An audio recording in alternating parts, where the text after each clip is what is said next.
Dar prieš šimtmetį mūsų kalboje išgirsdavome žodį esumas. Already 100 years ago we would hear the word being, which means being not as temporary but as constant state. Probably the word I am comes from this word that directs us towards a human and the search for its being.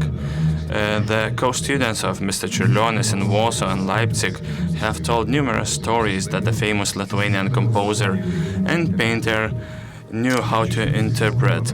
But for his friends, he would always stress that looking at a piece of art, we have to not only think about what's portrayed there, but about the idea that it portrays. This painting, painted in 1904 to 1905, was named The Knowledge. Yes, it's the same time when we were freeing ourselves from the Tsarist Empire, when we got our language back and started nurturing the idea of a state. This bird in the painting has to fly over a mountain, either over or around the mountain. And Lithuania is not necessarily the same bird. Lithuania may be somewhere in the distance, in the background. Looking at the painting, the Čiurlionis would say, we have to think about where am I in this painting? How and why I am in the painting? And only then we would see the work. So each of us are both the mountain, the bird, and the light. We could see trees and clouds, and this knowledge that goes through the continent is the knowledge about our people, about our ideas, the knowledge that we are always flying. Have you been there? The mountain asks the bird. I am there, says the bird, flying over.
Vidunas, a philosopher who was living in Prussia, modern-day Germany, Thomas Mann,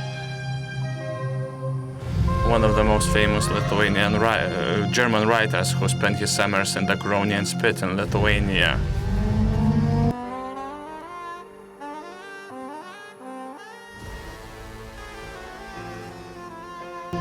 Eimuntas Nekrošius, a theater director whose shows were very famous in Italy. Rugilė Bazdžiukaitytė, Vaiva Grainytė, and Lina Lapelytė, who won the Golden Lion in the Venice Biennale. Marija Gimbutienė, archaeologist and anthropologist who lived in Vienna. Asmik Grigorian, opera soloist, one of the most famous voices in the Vienna opera. Kotryna Jogailaitė, the Queen of Sweden, who began the Vasa dynasty. Morta, the first Lithuanian queen that comes from Latvia.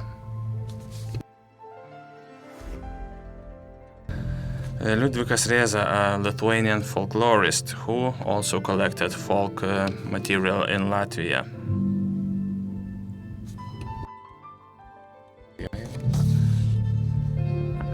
Feliksas Vaitkus, US military officer who flew over the Atlantic and landed in modern-day Ireland.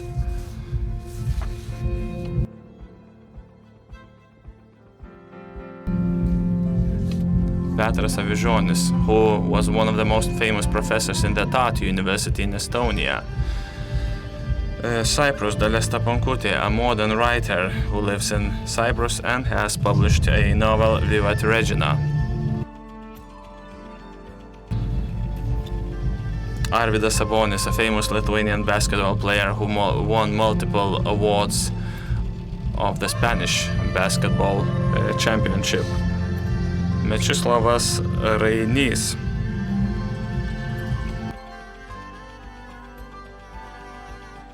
a theologian, also Nerimantas, the son of Gediminas, who is still a historic figure in Finland. Jonas Basanavičius, the signatory of the Lithuanian Independence Act, who worked as a doctor in different Bulgarian cities. Czesław Milosz, a poet who was writing in Polish, but he was born and lived in Lithuania. Barbora Radvilaitė, the Queen of Poland, who spread the news about the greatest of Lithuania and held off to Sigismund Augustus.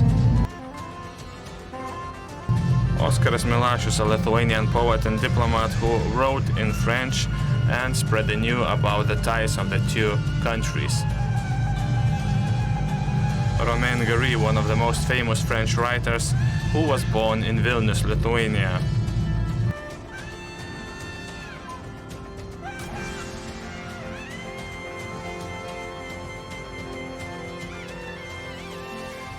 And the name of Lithuania is spreading across Europe more and more.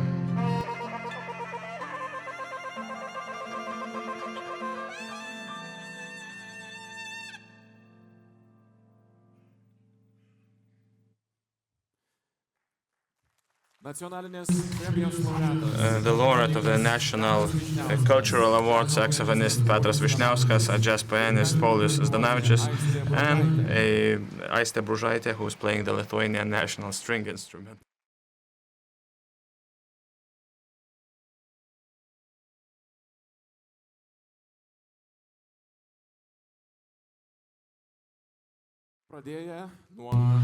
We began from the painting by Čiurlionis called Knowledge, and we have looked back at the Lithuanian history, its cultural mark across Europe, and now let's have a look at our country and the EU as an idea about the freedom of ideas, of creations and decisions. Why and what are we creating Lithuania, and how does Europe hear our voice? Good morning, who are here with us in the room, and everyone watching us remotely. My name is Ignas Andriukavičius. Welcome to the conference called ES+U, organized by the Central Project Management Agency, together with the Ministry of Finance. The slogan of our today's conference is "The name of Lithuania is more is louder. Our creators, scientists, businessmen, communities have a more major role in the European context, and the name of Čiurlionis reminds us that ideas that come from Lithuania can go very far away. Today we are going to have some discussions, insights and practical experience on how the EU investment helps ideas to grow and find their place in the market, in the community or in the international arena. And at the end of the conference we'll come back to Čiurlionis once again. We will together participate in a special event of music and visuals. So let us get engaged and look for a joint answer. How could our ideas spread further and be heard by more people? Today you're going to hear presentations both in Lithuanian and in English, so if somebody wants interpretation to Lithuanian, please use Interactio app, please scan the QR code on the screen, and then add the code that you also can see on the screen right now. And now let us give the floor to the acting Prime Minister of Lithuania, Rimantas Šadžius, for a welcoming address. Please give a round of applause.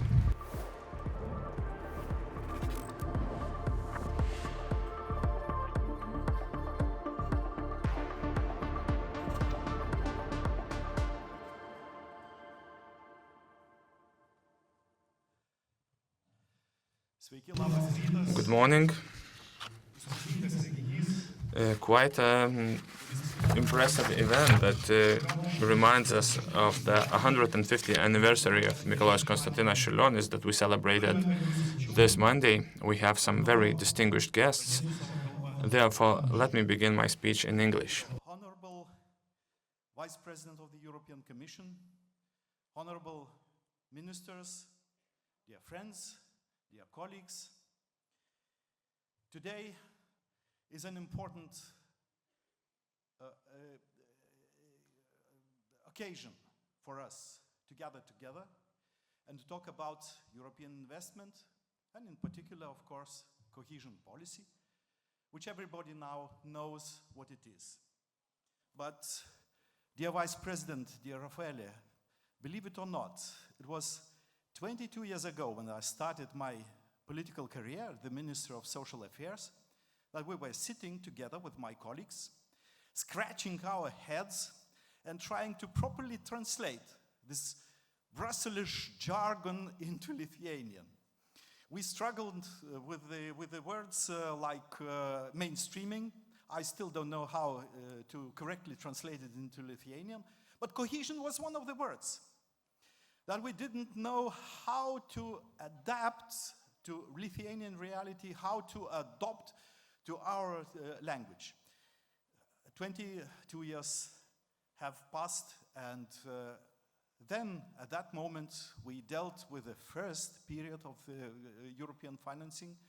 It was very short for Lithuania, 2004-2006. I was involved in that. It was very complicated. We thought, okay, if we deal with this first period, the second will be easier, the third will go just through. Now we are talking about planning of the fifth period. Of these, I was involved from Lithuanian side in three ones. One I observed as a member of the European Court of Auditors. It was preparation of 2021-2027 that is going on just now. So, in fact, I saw all the story of cohesion. All the story of cohesion. Results. Cohesion policy, it came as a theoretical concept first. But then it started giving the results. And now we can count numerous achievements that were facilitated, not only facilitated, but belong to cohesion policy, EU cohesion policy. Probably, it can be measured, cohesion can be measured. One of the measures is GDP per capita in purchasing power standards. To be fair, by comparing different countries with different levels of prices. In 2004, we had 48% of the European average. Okay, long way before us was at that time. Now we have already reached 88%. We're still behind of Italy and France, sorry to say. We still have a space where to improve. Still we are ahead of our friends, say, in Estonia, and I welcome Jürgen here. So we are ahead, we are ahead. We are ahead of Poland. Welcome to Polish guests. So, but this is a measurable achievement. On the ground, we had huge changes. Probably the most important, the most seen is energy independence. Independence, it is not only independence in general terms. It is also the name of our LNG terminal that was built also with European support. And it ensures that we can ensure supply of the gas for our industry freely, independently of any threats from anywhere. Synchronization of European networks, electricity networks. This year is synchronization year. It already has this official name because we desynchronized from the old Soviet system and synchronized with the Western Europe. It was costly, but also financed, partially financed by the European Union. Euro adoption, it was in 2015, was not possible without economic developments also fostered by the cohesion funds. Now we have challenges, security and defense. And during the midterm review, we already decided to direct quite significant funds, more than €500 million of cohesion support for double-purpose programs like civil protection or things like that, but also for supporting the development of the defense industry. Money was then just counted and spent in 2004, 2006, and later. But then we understood that there are financial instruments, very modern tool to leave that money working in Lithuania, not just spent when we got it, but to leave them work continuously. And now we have a very important tool that we are being built, that is being built. It is ILTE, National Promotional Bank, which will be financed also from the European funds, including Recovery and Resilience Facility and European structural funds.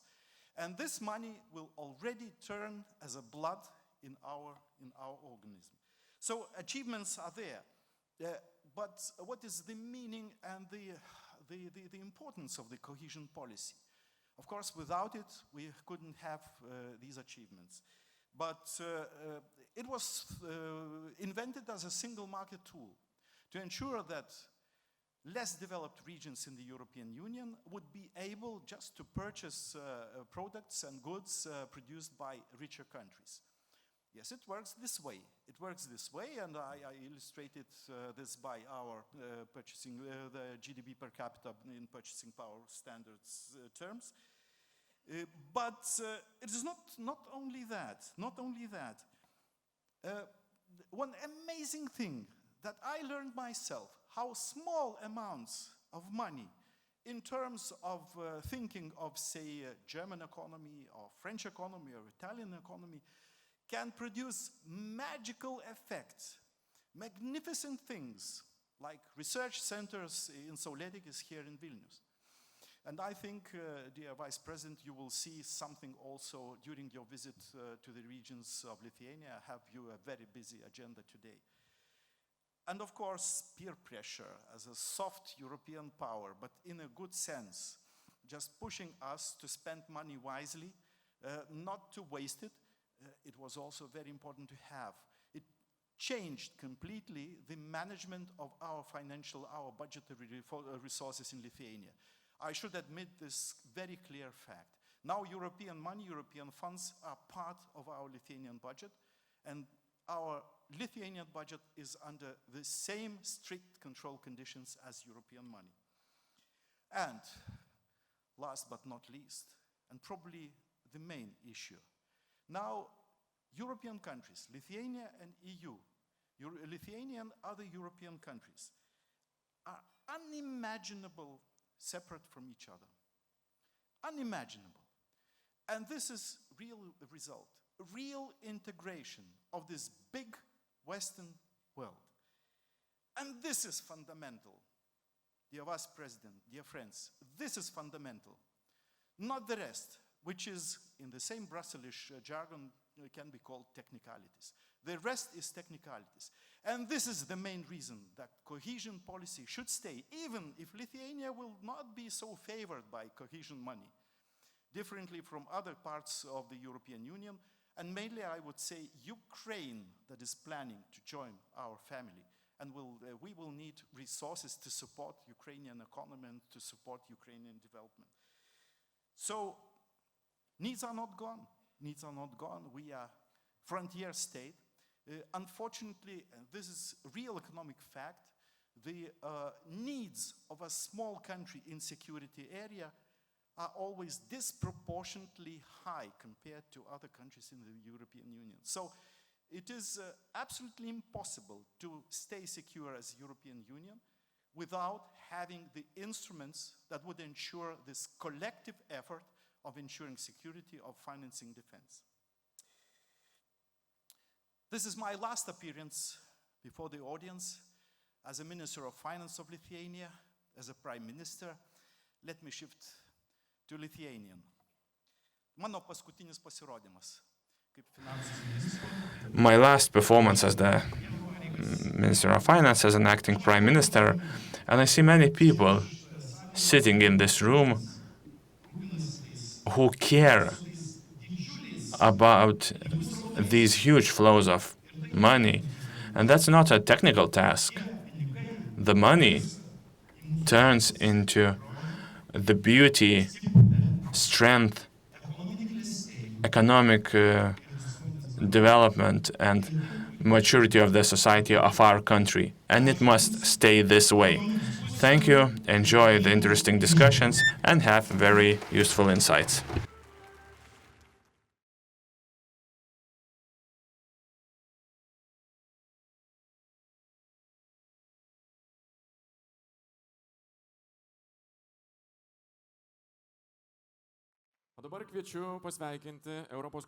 Thank you very much, Mr. Šadžius. And now I would like you to welcome the Executive Vice President for Cohesion and Reform, Mr. Fitto.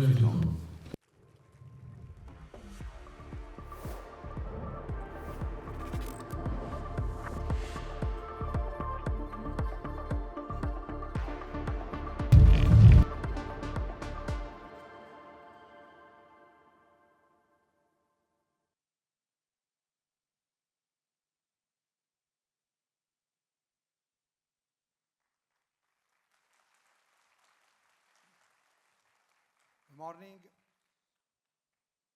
dear Rimantas, dear ministers. Thank you for the invitation to Lithuania and the opportunity to attend the EU Investment Conference. For me, it is a great pleasure. I am responsible of cohesion and reforms, the European Commission, and I think that is a great pleasure, but also a good opportunity to explain well our work and to understand how it's possible to reinforce our cooperation regarding the points that you said, in particular regarding cohesion policy.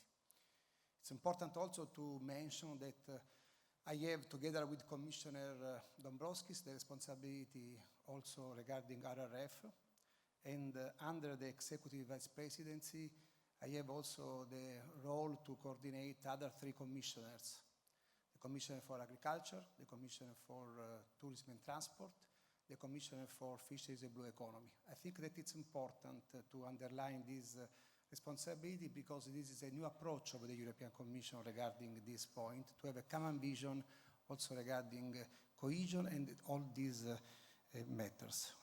Ladies and gentlemen, recent events concern all over Europe, but since the start of the war of aggression against Ukraine, eastern border countries have borne the burden on their economies, communities, and citizens.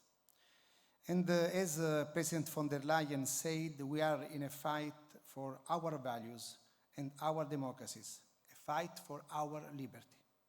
Europe is in a fight, and we will defend every inch of its territory. We have different tools to win this challenge. I will focus on the powerful instruments that are included in my portfolio: cohesion policy and the recovery and resilience. On cohesion policy, as you know, is 1/3 of the current MFF. It is objective to reduce disparities among regions, and is the policy that has the biggest impact on member states, regions, cities, and citizens.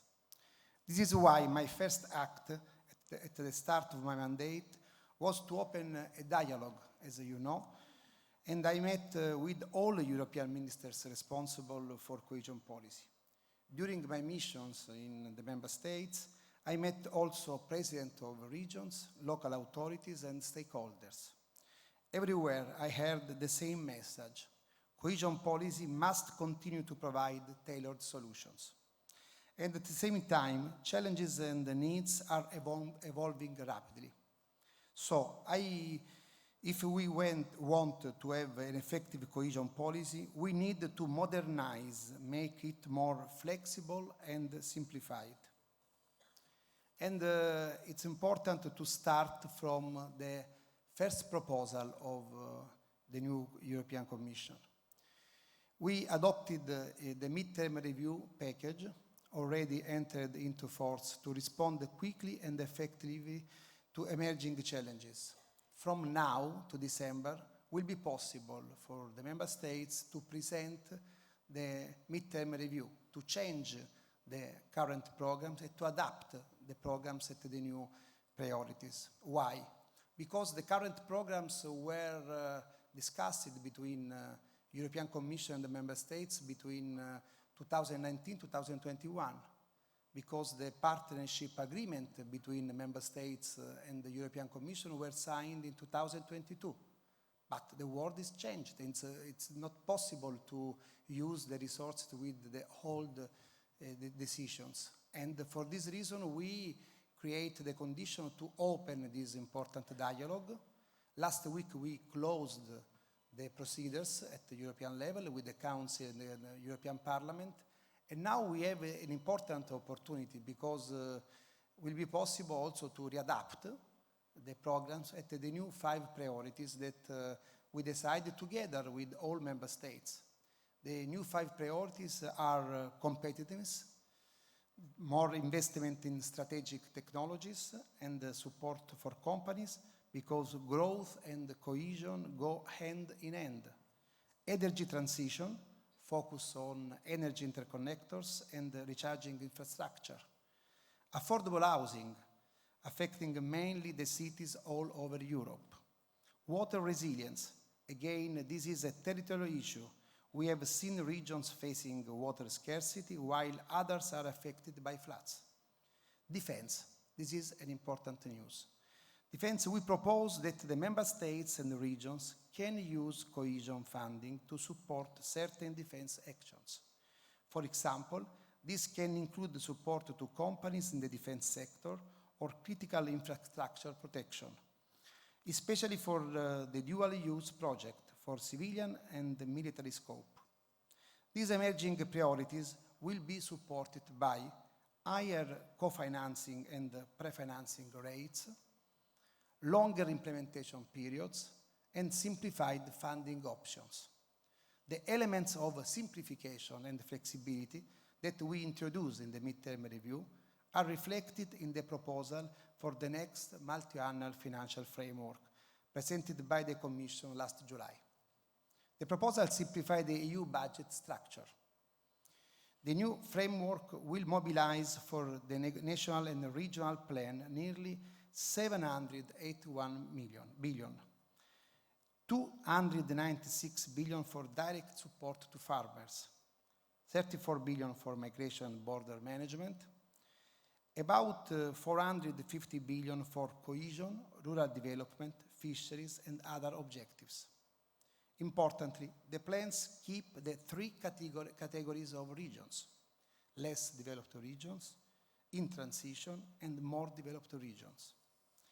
Less developed regions will continue to benefit from strong investment funding, with at least 218 billion guaranteed. This new structure is designed to be responsive to diverse territorial needs and firmly rooted in the principles of cohesion policy: partnership, shared management, multi-level governance, and place-based approach. Across all meetings and missions, I heard the same demand: simplification and flexibility. So, we are delivering on simplification with a single set of rules, flexibility to reallocate resources fast and to target specific regions, such as eastern border regions, rural areas, islands, and outermost regions. As you know, I also, as I said before, with Commissioner Dombrovskis, the responsibility of the next generation EU. The RRF has had a great stabilizing effect on European economies. Now, we are close to the deadline, August 2026, and we are working closely with the member states to review their plans to explore alternative measures to use their remaining financial allocations. In June, the Commission adopted a guidance to provide a clear menu of options for this purpose. Also, in the case the synergies with cohesion policy are strategic, member states can finance with cohesion policy that projects that they will not be able to do with RRF. Dear guests, since the beginning of my mandate, I have visited all member states that are to the border: Finland, Poland, Latvia, Estonia, and I'm really glad to be here in Lithuania today.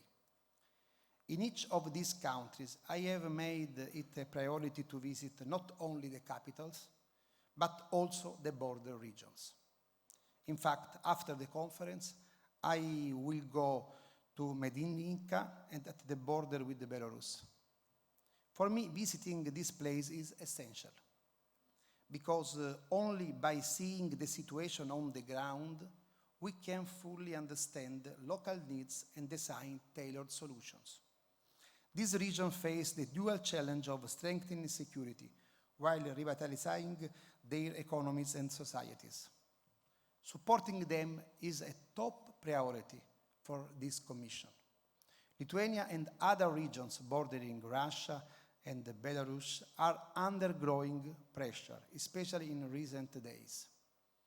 This is why our first step was to modernize the cohesion policy, making it able to address these new and urgent challenges.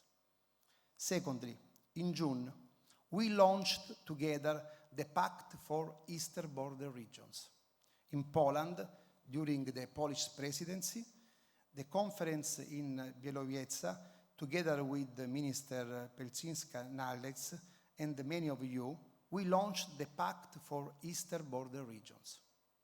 The goal is to undertake comprehensive actions for physical and economic security, ensuring investment to support defense, bring back business confidence, rebranding these regions that suffered a big loss, and supporting sense of security of the people.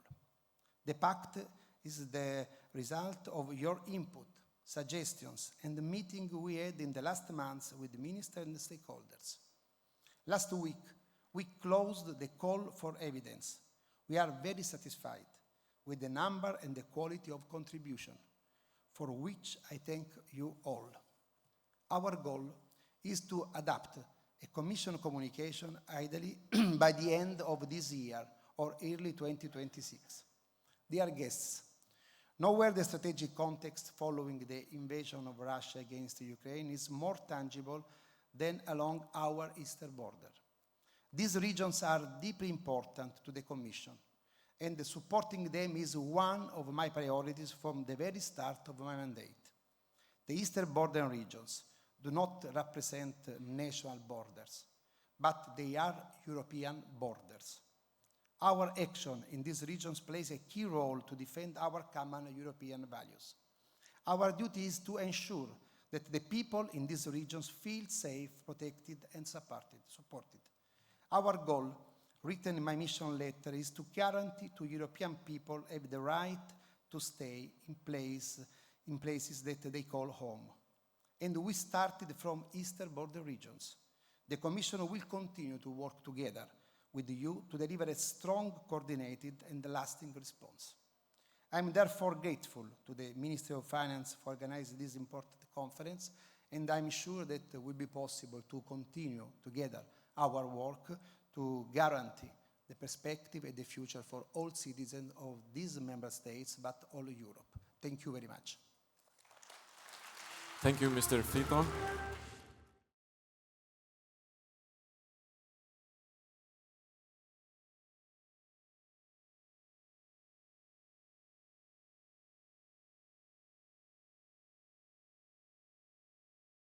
O dabar, gerbėmieji, girdėsite pirmą šios konferencijos diskusiją. And now we will have the first discussion of today.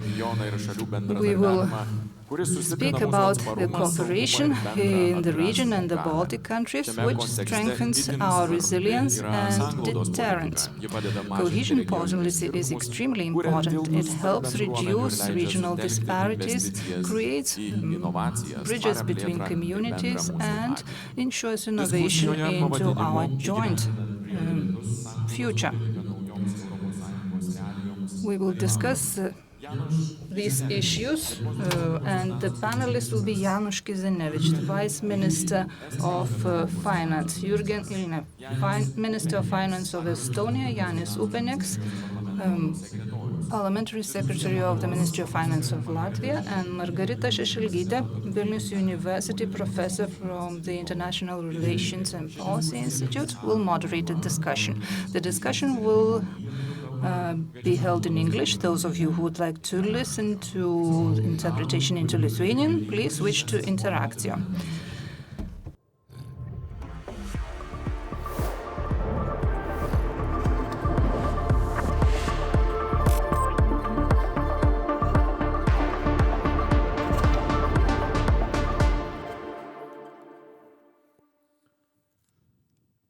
Distinguished guests, ladies and gentlemen, it is my great pleasure and honor to moderate this high-level panel delivering on priorities, cohesion policy for the EU's new realities.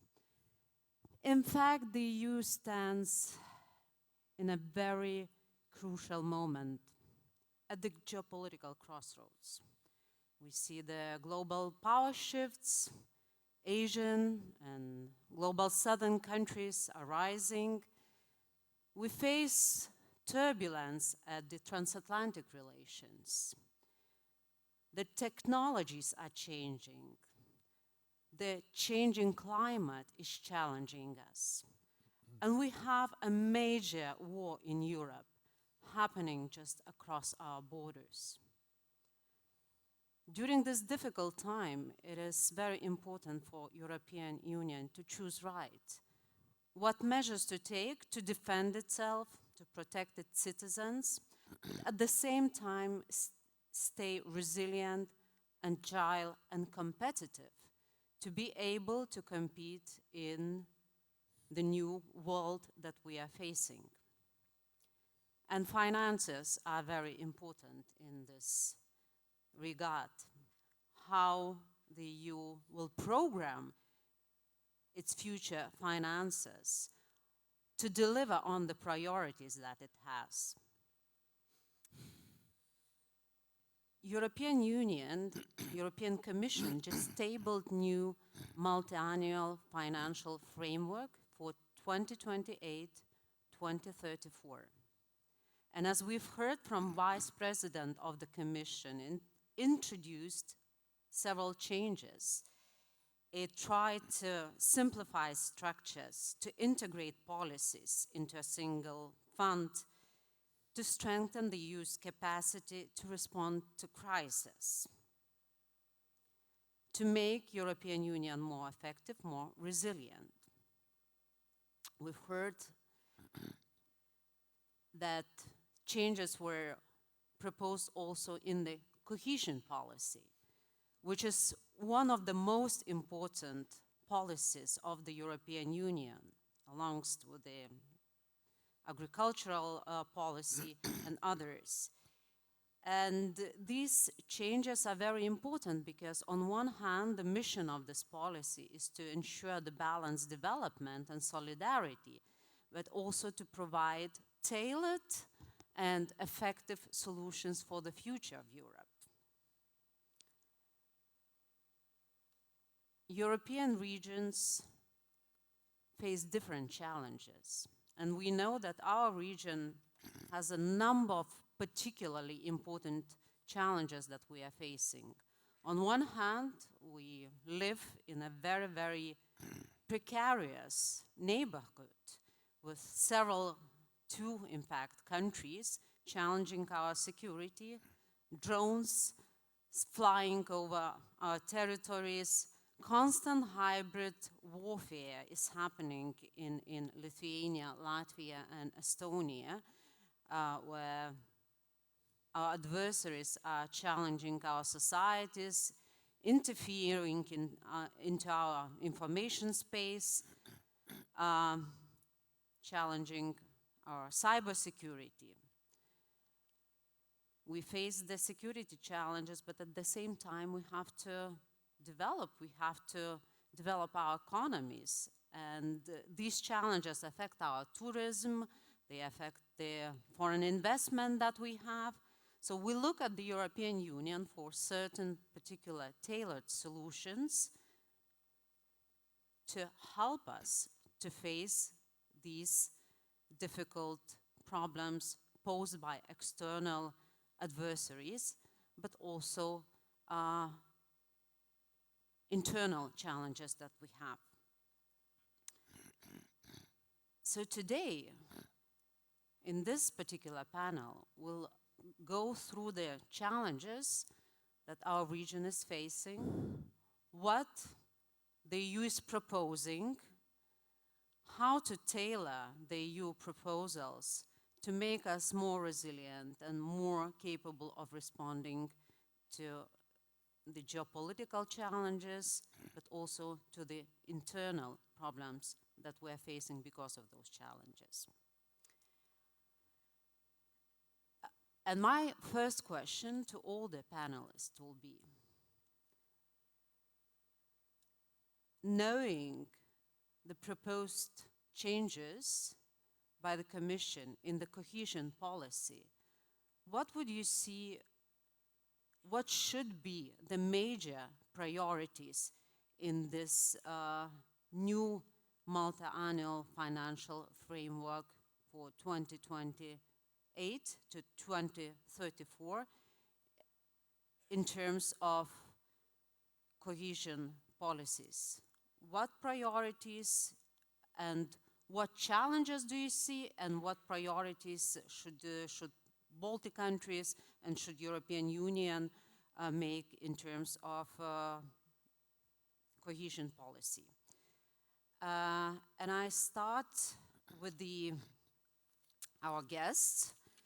And first of all, Mr. Jürgen Ligi, who is the Finance Minister of Estonia. Thank you. I believe the answer starts from the past, from the history. The initial idea of European Union was peace.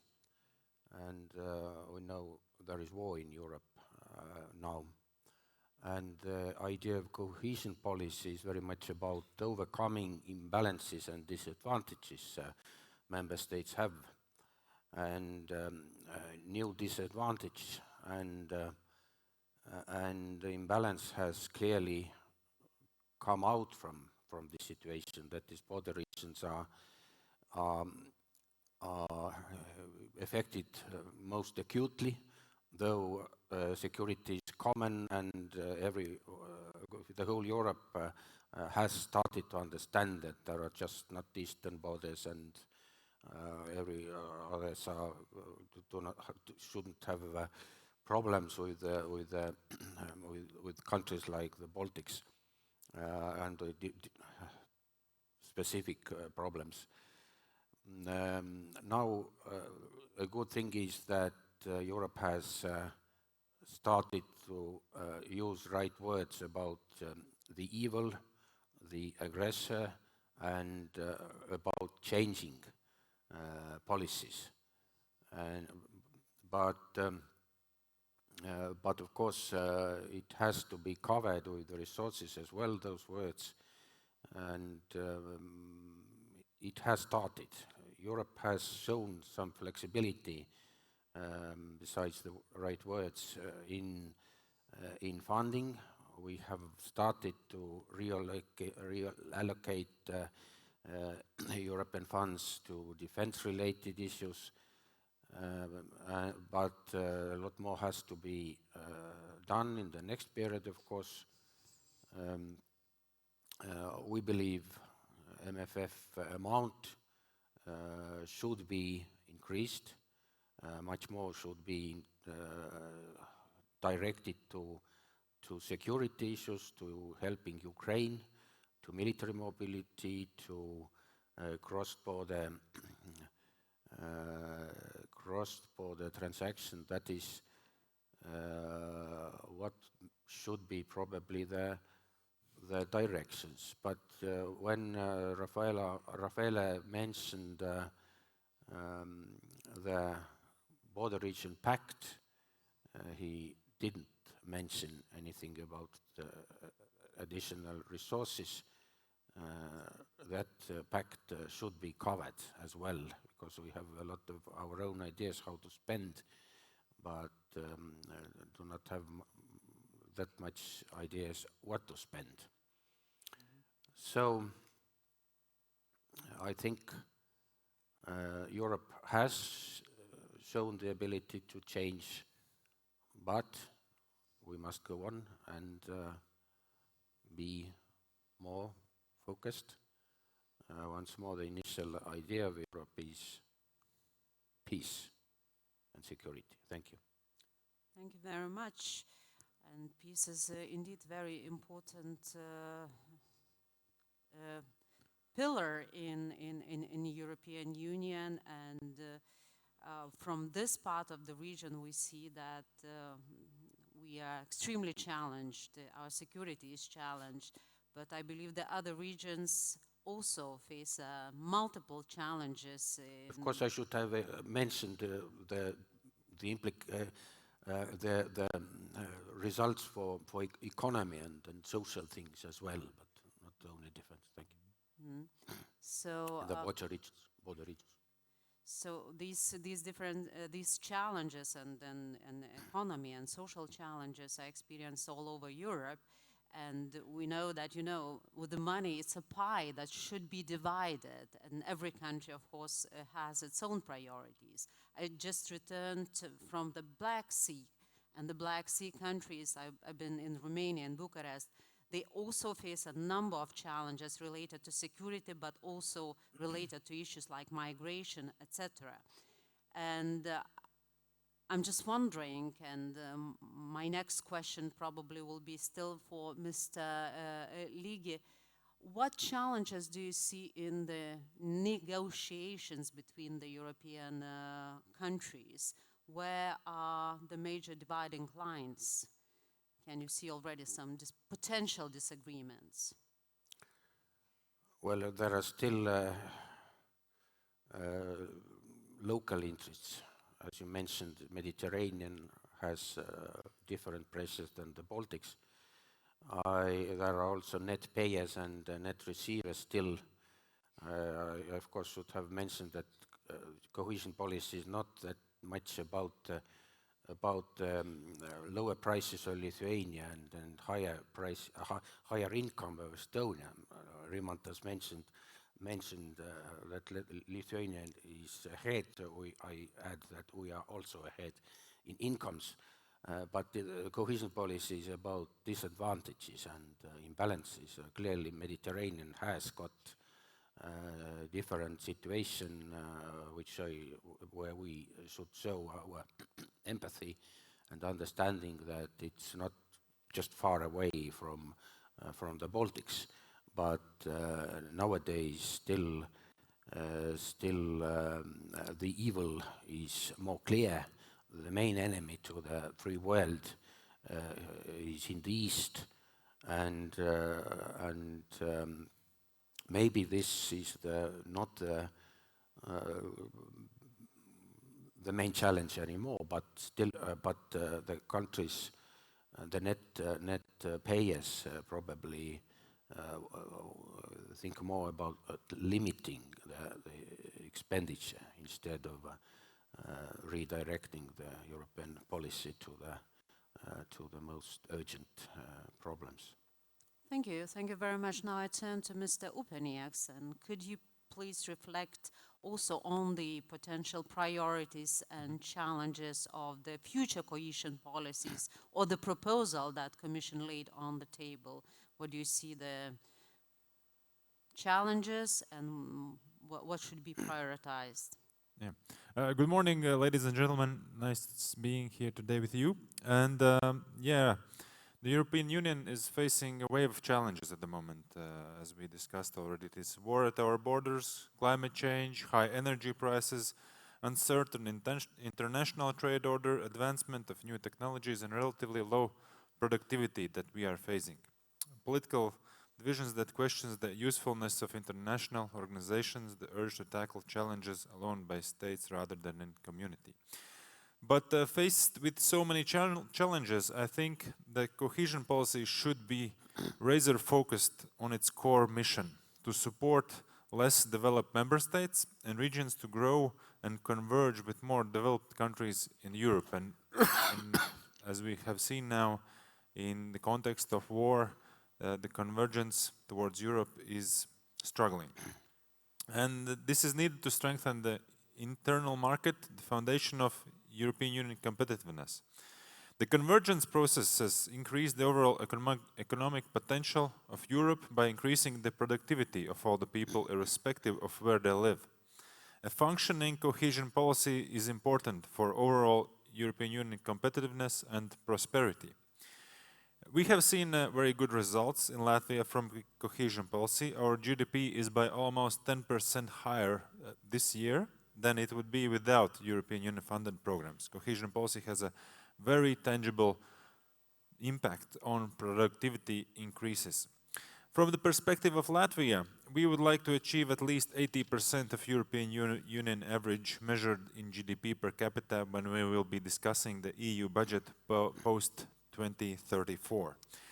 And this will not be an easy task. Since the beginning of the war, Latvia's convergence processes has stalled and remained at around 71% of European Union average. The root causes of this trend are Russia's war in Ukraine that has led to higher security and defense spending, reorientation of energy supplies away from Russia, disruptions to trade. The combination of these factors has led to much higher inflation than European Union average over the last years.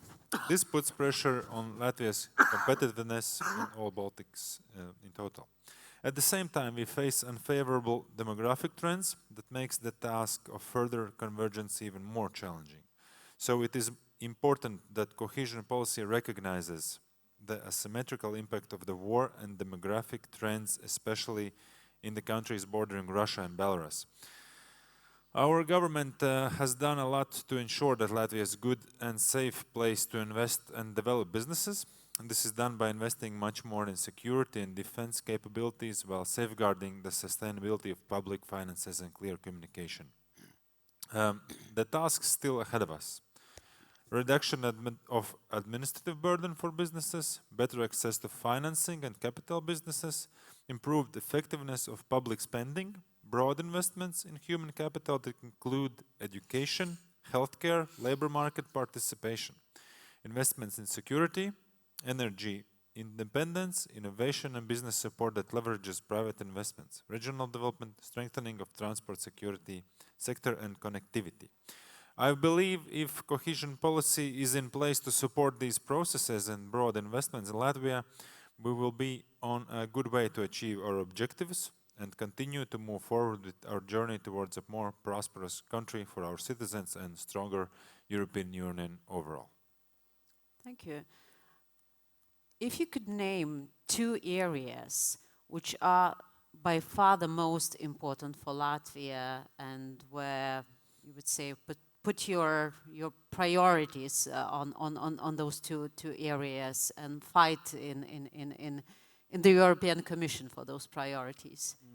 I think one is safety, defense, security, because as of today, I think we all see in all European Union now that it's actually not only Baltic states that are bordering Belarus and Russia problem, but it's becoming actually all unions' physical problem, because the drones can cover a lot further than we thought in the beginning. So first it's security, safety, defense for the border. And second, of course, is increasing economical activity and increasing investments in Latvia and in Baltic states. Because that is, I think, the second part of safety. Because if we will see more American, European Union, NATO country citizen investments in Latvia and in Baltic states, they will be more eager to protect us and will be more understandable of more investment in safety and defense at the moment. So those I see as two very important aspects at the moment. Thank you very much. Now I'd like to turn to the host of the conference, Mr. Janusz Kizinevic, Vice Minister, Minister of Finance in Lithuania. Do you see the same, basically, priorities from the Lithuanian point of view as the Latvian and Estonian ones, or we have some particularities that we want to address? What are the priorities for us in this new cycle of cohesion policy? Thank you so much. So I totally agree with my colleagues and friends from Estonia and Latvia. The good thing is, and it's actually very important, that we speak common language. This is the thing. We can join the forces. We have the same values and arguments. Another good thing is that Finland and Poland actually are in very similar situation. So they also understand us. They support us. And the thing is that, yes, we can drive the change in understanding why this region is important, why this region is facing very particular challenges in different areas. If we speak about challenges again, why it's unique? Because it's social, it's economical, it's investment related, it's security related. So actually almost every sector, every area in Lithuania, Latvia, Estonia, Finland or Poland is affected. This is the thing. That's why we have redirect our forces and direct our resources, our investments actually to eastern border. Because people would like to stay, to live, to develop in those regions. That's why it's so important to speak and have common language. And that's why we need additional top-up resources for our needs, for our expectations, and for our long-term plans. We as Lithuania welcome and support idea of Pact for Eastern Border regions, and I think it's important because it shows respect, solidarity, understanding what is happening on eastern border, but what is even more important, that very specific funding, resources, action plan have to follow that declaration, have to follow that beautiful Solidarity Act. This is important thing. And last but not least, you ask about priorities. What we see and what we feel and where our focus should go.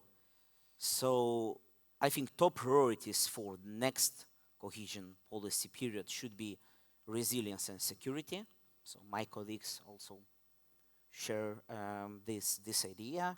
Competitiveness. We hear a lot from European Union institutions about competitiveness, that we have to invest, we have to develop, we have to build our R&D centers, we have to invest into technology and advanced sectors. And last but not least, it's triple transition. Why I say triple? Because it's green, it's digital, and geographic. So everything is important, and I hope that my colleagues have the same vision. Thank you. But they say if everything is important, then nothing is important. Can you bring at least 2 examples where we feel that EU money is the most needed in Lithuania? Let's say 2. Of course, we have much more examples, but I strongly believe that investments are key, and our institutions, Lithuania's institutions, put a lot of effort to attract foreign investors, to attract also local investment. But it's a huge challenge because investors' confidence is fragile, is sensitive, and we understand why. We understand why, because everyone would like to have long-term plans and to know what will be happening in next 5, 10 years. That's why it's so important. So this is first thing, investment in general. The second thing, I would say, it's infrastructure in very broad understanding. What I mean infrastructure? I mean security, I mean defense, I mean logistics, transportations. Yes, actually, tourism, logistics, and transportation are still affected by Russia's war in Ukraine. And now we are putting a lot of effort to rebuild our capabilities, to rebuild our offer, and to develop these sectors. Thank you so much. Now I'd like to turn to the next broader question and step back from cohesion policy towards more global outlook on multi-annual financial framework, next cycle.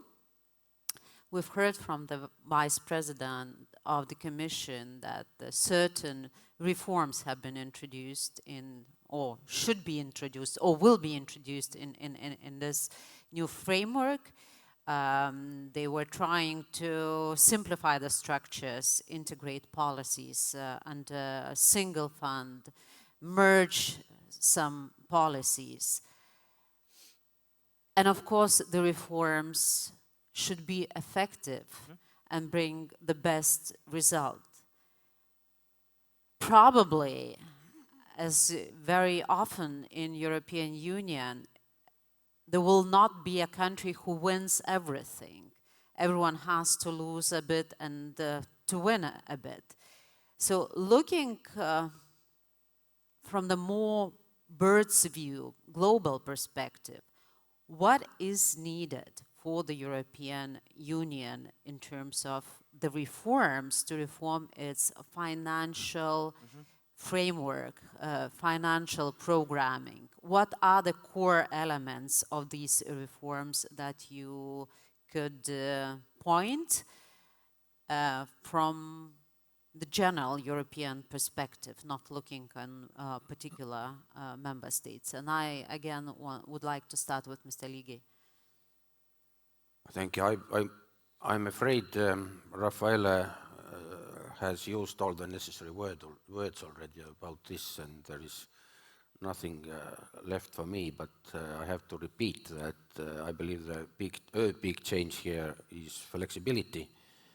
It's also very much related with simplification. The measures tailored should be, the measures should be tailored more locally.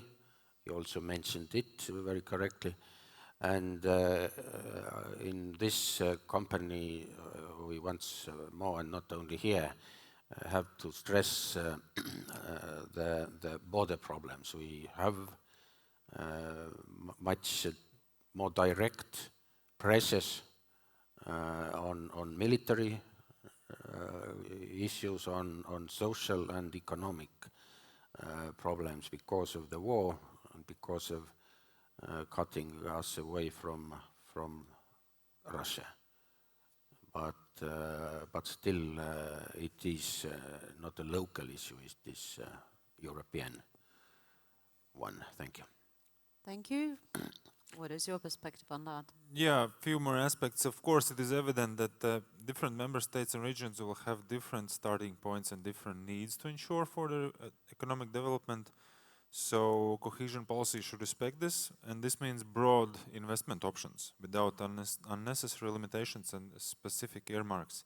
Of course, there is no doubt that cohesion policy interventions should be closely aligned with broader EU priorities and challenges, but they should not dictate the content of individual plans, because everybody is different and we can have different solutions.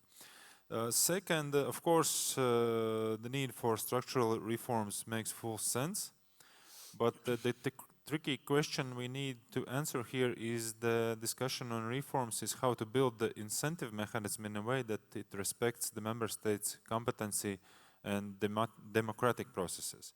Third, we have a positive view on merging different cohesion policy funds in one plan that could have good results. And actually, to conclude, we also have in Latvia the very popular, but we have aim now to decrease bureaucracy, make regulation more simple, and I think that is the thing that should be done. We should continue our work on simplification, and we support the Commission proposal of full transition to performance-based payments that the Recovery and Resilience Facility introduced. So that's in very short. Yeah. So, no. Yes, I will try to be very, very specific in this part. So architecture of new multi-annual financial framework really reflects existing challenges. So this is first important thing. Second thing, what makes cohesion policy unique? First of all, it's partnership principle. Second thing, it's shared management. And third, last but not least, it's territorial and place-based approach. So this is important thing, and this is why we have to trust more regions, municipalities, because they really know what specific investments they need. This is the thing. The similar thing is with our reforms. I think the number of reforms should be very limited, because again, countries, states are very different. That's why we have to trust every country, that every country knows what specific reform can bring, can deliver the biggest impact. I think this is very important thing. And of course, we always welcome additional flexibilities. This is why we have to speak more about performance-based implementation approach. This is important thing, but don't forget that it should be very clear and predictable. Only then we will be safe and we will be able to maximize and to be extremely effective with our investments. Okay, thank you. So far, we've been discussing what we want from these reforms, what we want from cohesion policy, multi-annual financial framework, and we're trying to see, you know, these reforms in positive light. But now I'd like to turn a bit the discussion to a more, I wouldn't say negative side, but to face the potential dangers and challenges related to these reforms that our countries might face, or in general Europe might face. So again, I'll start with Mr. Lygis. So what challenges do you see in Europe or in cohesion policy? In cohesion policy for Europe and for Estonia. Well, as I mentioned, I think the amount of the MFF is a big issue, because the new challenges doesn't take away necessities for previous things. So That will be a hard debate because most of Europe is talking the right things. What else? Maybe if there was a question, what are the most important things about cohesion policy or expenditure, I would have started with science and education. By now it is, of course, security. And this is the challenge. Can we be so solidarity in those issues all over the Europe? Can we increase expenditure everywhere, on national level and on European level?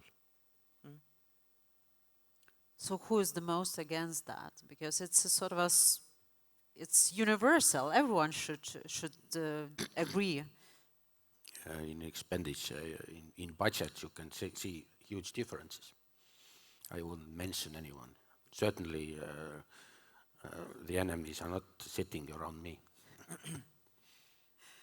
So I wasn't able to provoke you to mention the countries, but I believe that general division between South and North is relevant in this perspective.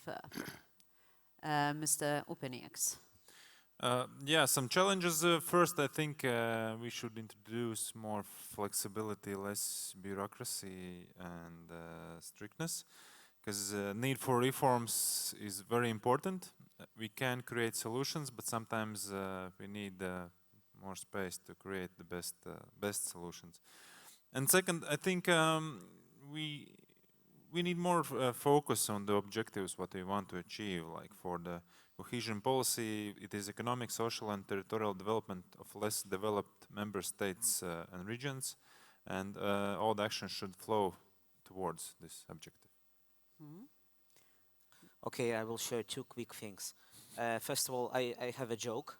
So one of the most popular actually question from media people in Lithuania about our reforms is, so how much money you will lose if you will not implement or if you implement partially the specific reform. So it sounds like a joke, but it's not a joke. That's why European Commission have to focus on positive incentives, not negative one.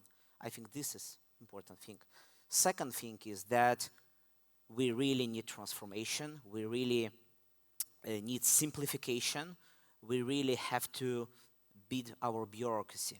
And that's why, at the end of the day, we have to focus on results, on effective results, not only on procedures and policies. Procedures and policies are important, but effectiveness, this is our direction of travel. Okay, I'm still trying to provoke you.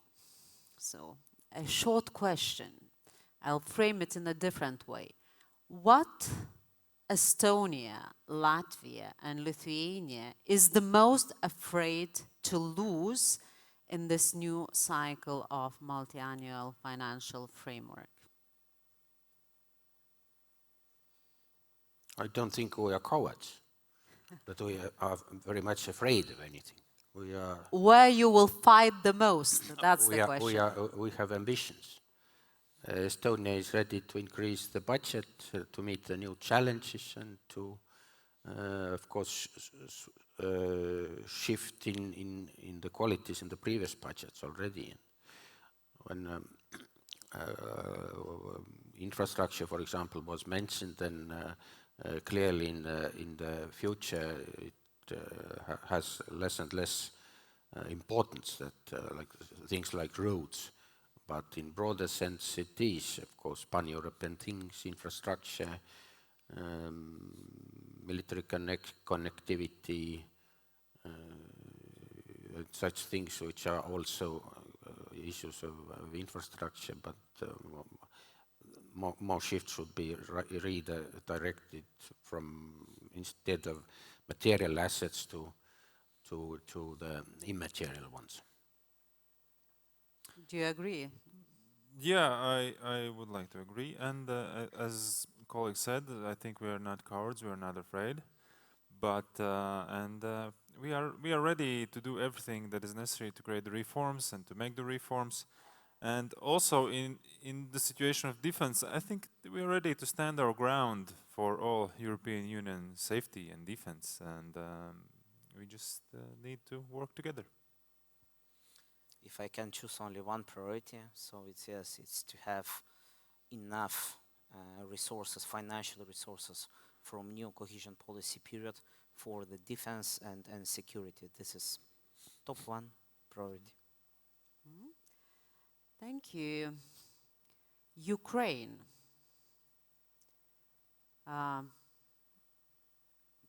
All three countries are one of the most agile supporters of the Ukraine's membership in European Union. What can we do and should we do already now, talking about the discussions on MFF in order to support Ukraine? So, shall we start again with Estonia, the brave country? Ukraine is mentioned as a priority by all of us, and there is nothing to repeat, necessary to repeat here. I think the most important thing is to make other countries to do more, to have European partners in the free world to be included stronger. There are countries which are participating. They participating also ministerial meeting recently.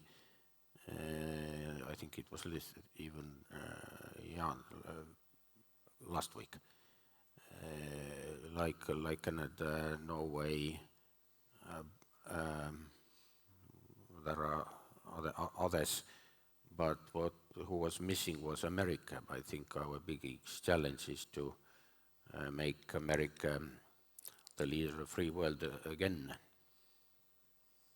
Okay, thank you. Yeah, I agree. It is a priority, and we need to keep and maintain our support as long as it is needed.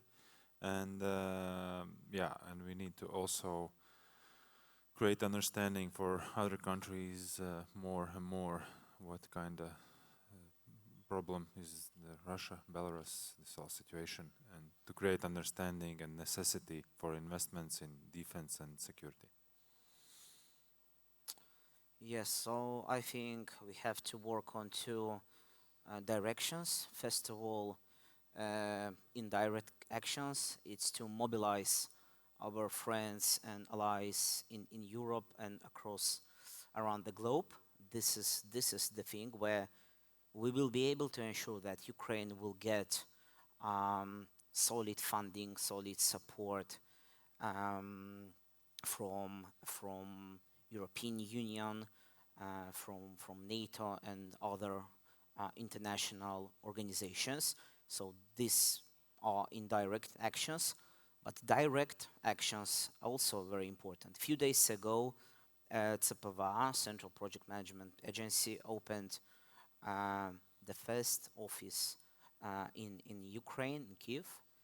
This is important milestone for us, for Lithuania, for Lithuanian businesses, but also this is important instrument to build bridges between our partners in the European Union, because CPVA office will be working not only with Lithuanian institutions and businesses, but also with our very close friends and partners from around the Europe. Thank you. And our time, unfortunately, has run up. And I believe that there are so many questions to be touched, but that's for the next times. So I wish you all good luck in forthcoming negotiations. Be brave, don't be cowards. And I wish also that the priority defense would be the priority in this new framework and for the European Union, and our region will be strengthened and protected. And having said that, I also would like to ask everyone to thank our wonderful speakers in a round of applause.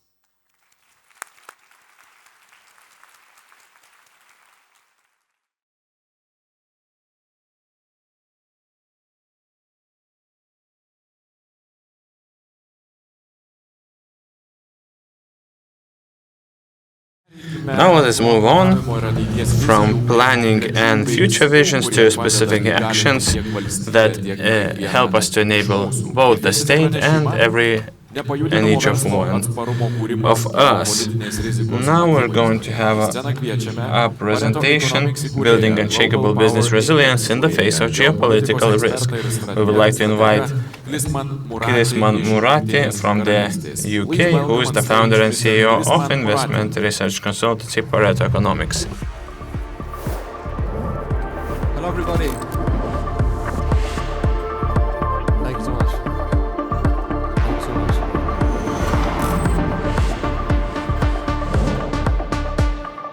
But a bunch. Cool. Hello Lithuania. How are you today? Good? Good? Fantastic, fantastic. Thank you, thank you. Now, this is not my first time in Lithuania. I was here probably 11 years ago. A lot has changed since then in Lithuania. A lot has changed in Europe. And a lot has changed in the world. And I'm here today to talk to you about how to build unshakable business resilience in the face of geopolitical risk. Do you know why? Because the world has gone absolutely crazy. Absolutely crazy. My Lithuanian friends, you have a war on your doorstep, which isn't getting any better. In fact, it's creeping closer to your borders despite the promises from the international community to solve it. Add to that AI proliferation, which is completely changing business models. You also have societal differences. Not many Lithuanians are being born, and many are also leaving the country. If you sell products, physical products, that's also in turmoil too. Tariffs internationally, and all these things happening at the same time, as well as probably 50 other problems happening, which you have to contend with as business leaders, as investors, as policymakers. And I can imagine why you'd feel uncertain about the future. But as you all know, in business, uncertainty is a killer. Fundamentally what it does is that it slows down business decisions, which means you're not investing as much. You're waiting to see what happens. It lowers morale in your organizations as a society. And it also compounds short-term thinking in your businesses, which isn't any good. But hopefully by the end of this talk, we'll have a chance to fix this and at least change your perception about where the world is going and how you can interact with it, all right? But for me to be able to do a good job, I need to understand who's in the room today. So what I want to do is a raise of hands for the people here who are in the policy-making world, politicians, policy-making. Hands up. Hands up. Hands up high, high, high, high, so I can see where you are. So these are the policymakers. Hands up people here who are business leaders. Either you run your own business, you work in a big business, in a listed business. Hands up high. Hands up high, hands up high, high, high, high, high, high. Okay, any investors in the room also? Investors? A little bit, a few investors in the room. Well, to be honest, these three groups of people are the three groups of people which have the biggest potential, have the biggest potential to impact, the world. So it's good that you're all joining each other here today. And the secret to building unshakable business resilience is actually in the title, if you read it properly. Look at the words in red, in particular. So let's start off. How to build. We must understand that building anything takes time. It takes a vision of where you want to see your organizations, where you want to see your countries. You need to have the tools in which to do this. You need to have competent team leaders and a leadership team. And you also fundamentally need to use first principles thinking when making decisions to improve your business situation. So that's the first thing you have to realize. It takes a long time. Rome wasn't built in a day. Lithuania as it stands wasn't built overnight. The EU, nothing. So this isn't how to build resilience as a get-rich-quick scheme or tips and tricks of how to do these things, because they won't work. I'm sure in your own organizations you try to find ways to make it work faster, but it won't. So it takes a long time. And you need to have the stamina to be able to withstand these things and to understand these things. In the face of, meaning this talk could easily be about building unshakable business resilience in the face of technological change, societal change, globalization change, which is to say that across the lifetime of your business and across the lifetime of your careers, you have been faced with and will be faced with challenges that you have not expected, are not prepared for, and require answers to. The world is moving at a much, much faster rate. And these four things, globalization, geopolitics, transformative technology, and societal change, are all compounding and are all growing and are impacting you at the same time. So you must be ready for it. And third, geopolitical risk. Now, typically when people talk about geopolitical risk, there's a couple of problems that emerge. First of all, I think it's too academic as a topic, at least when you analyze it. It's too much of academics talking about how things work in theory, what this means, for great power relations and all of these different things, which isn't relevant to a business audience. So you disconnect from it. So the aim of this talk is to make it much more actionable and practical for you. Yes? The second thing is that it tends to be very intimidating for people, especially if you're just starting off in your career or you never had to face these things in the past and you're expected to find answers or your bosses expect you to know how to respond. Because it's such a global topic with high stakes, there tends to be a sense of, I don't know how to understand it, I don't know how to approach it. So this talk is going to be much more practical for you. Okay, so we're going to strip away that sense of intimidation because it's important. And the third point is, when we talk about geopolitics, it's really a topic which has relations to your work when you see it in the news. When it's not in the news, typically people don't focus on it. And that's a problem, because you can't solve issues when they come in the news cycle, when you face them, because by that time, the stakes are high, you won't be able to respond as fast as you would like to have responded, and you end up falling behind.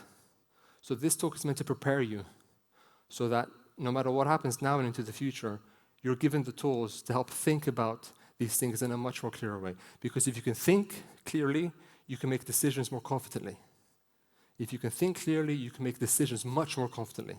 So that's the aim of today's talk. So if I can do these things, I think we're in a good place together. To do this, we have three main aims for this talk. Okay? The first aim of this talk is to analyze Europe's historical and current positioning. That's the first thing we're going to do. The next thing we're going to do is to show geopolitics in 3D. Okay? And I'll explain what that means throughout this talk. And thirdly, we're going to share Lithuania's development story throughout time, to put into context the challenges that we're facing today, what you faced in the past, and what potentially you'll face in the future. Okay, is that fair? Are you ready for it?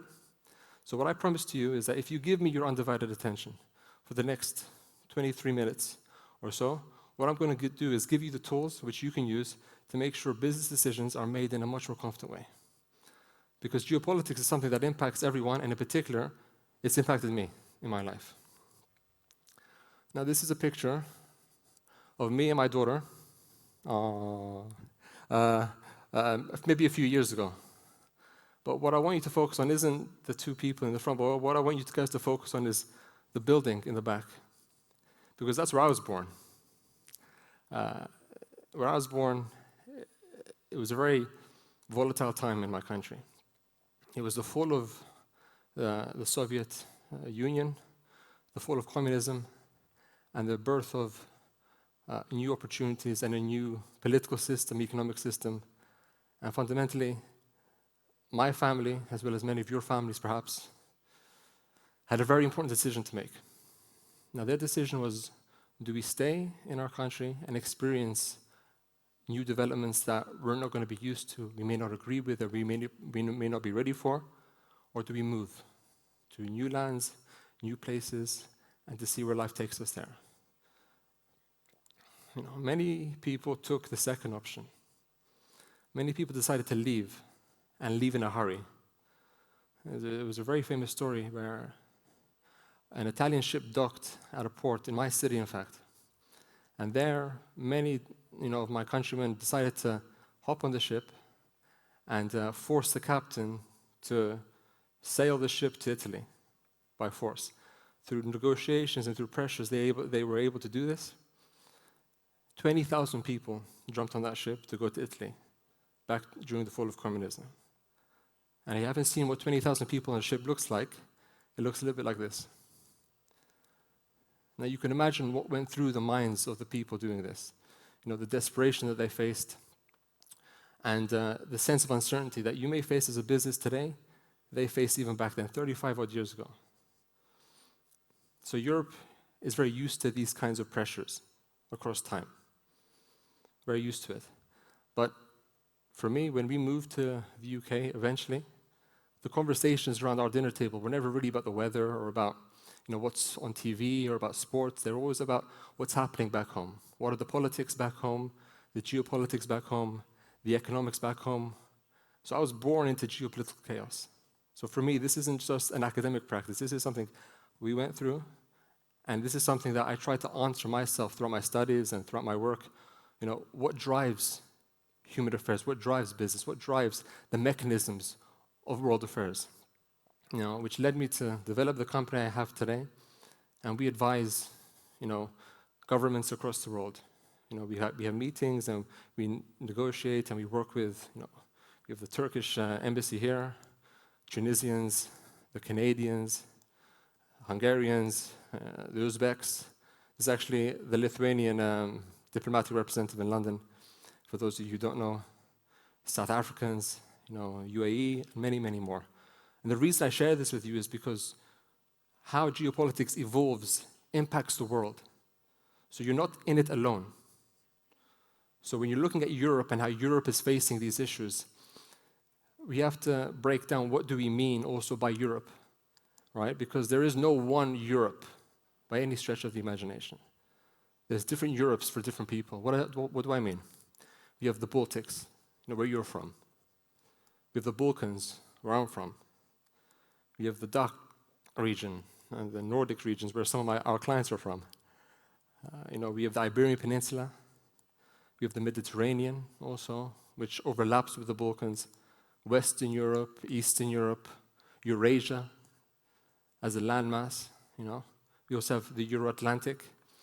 And the reason I bring this up is because different people around the world, different investors, your clients, your stakeholders, you yourselves are building perceptions of these different regions in Europe. So what are you doing to improve relations with your clients, with your partners, with your stakeholders, with your investors, to make sure that despite what's going on in the Baltics now, despite the pressures that you face in different ways, what are you doing to strengthen your relations with your business partners?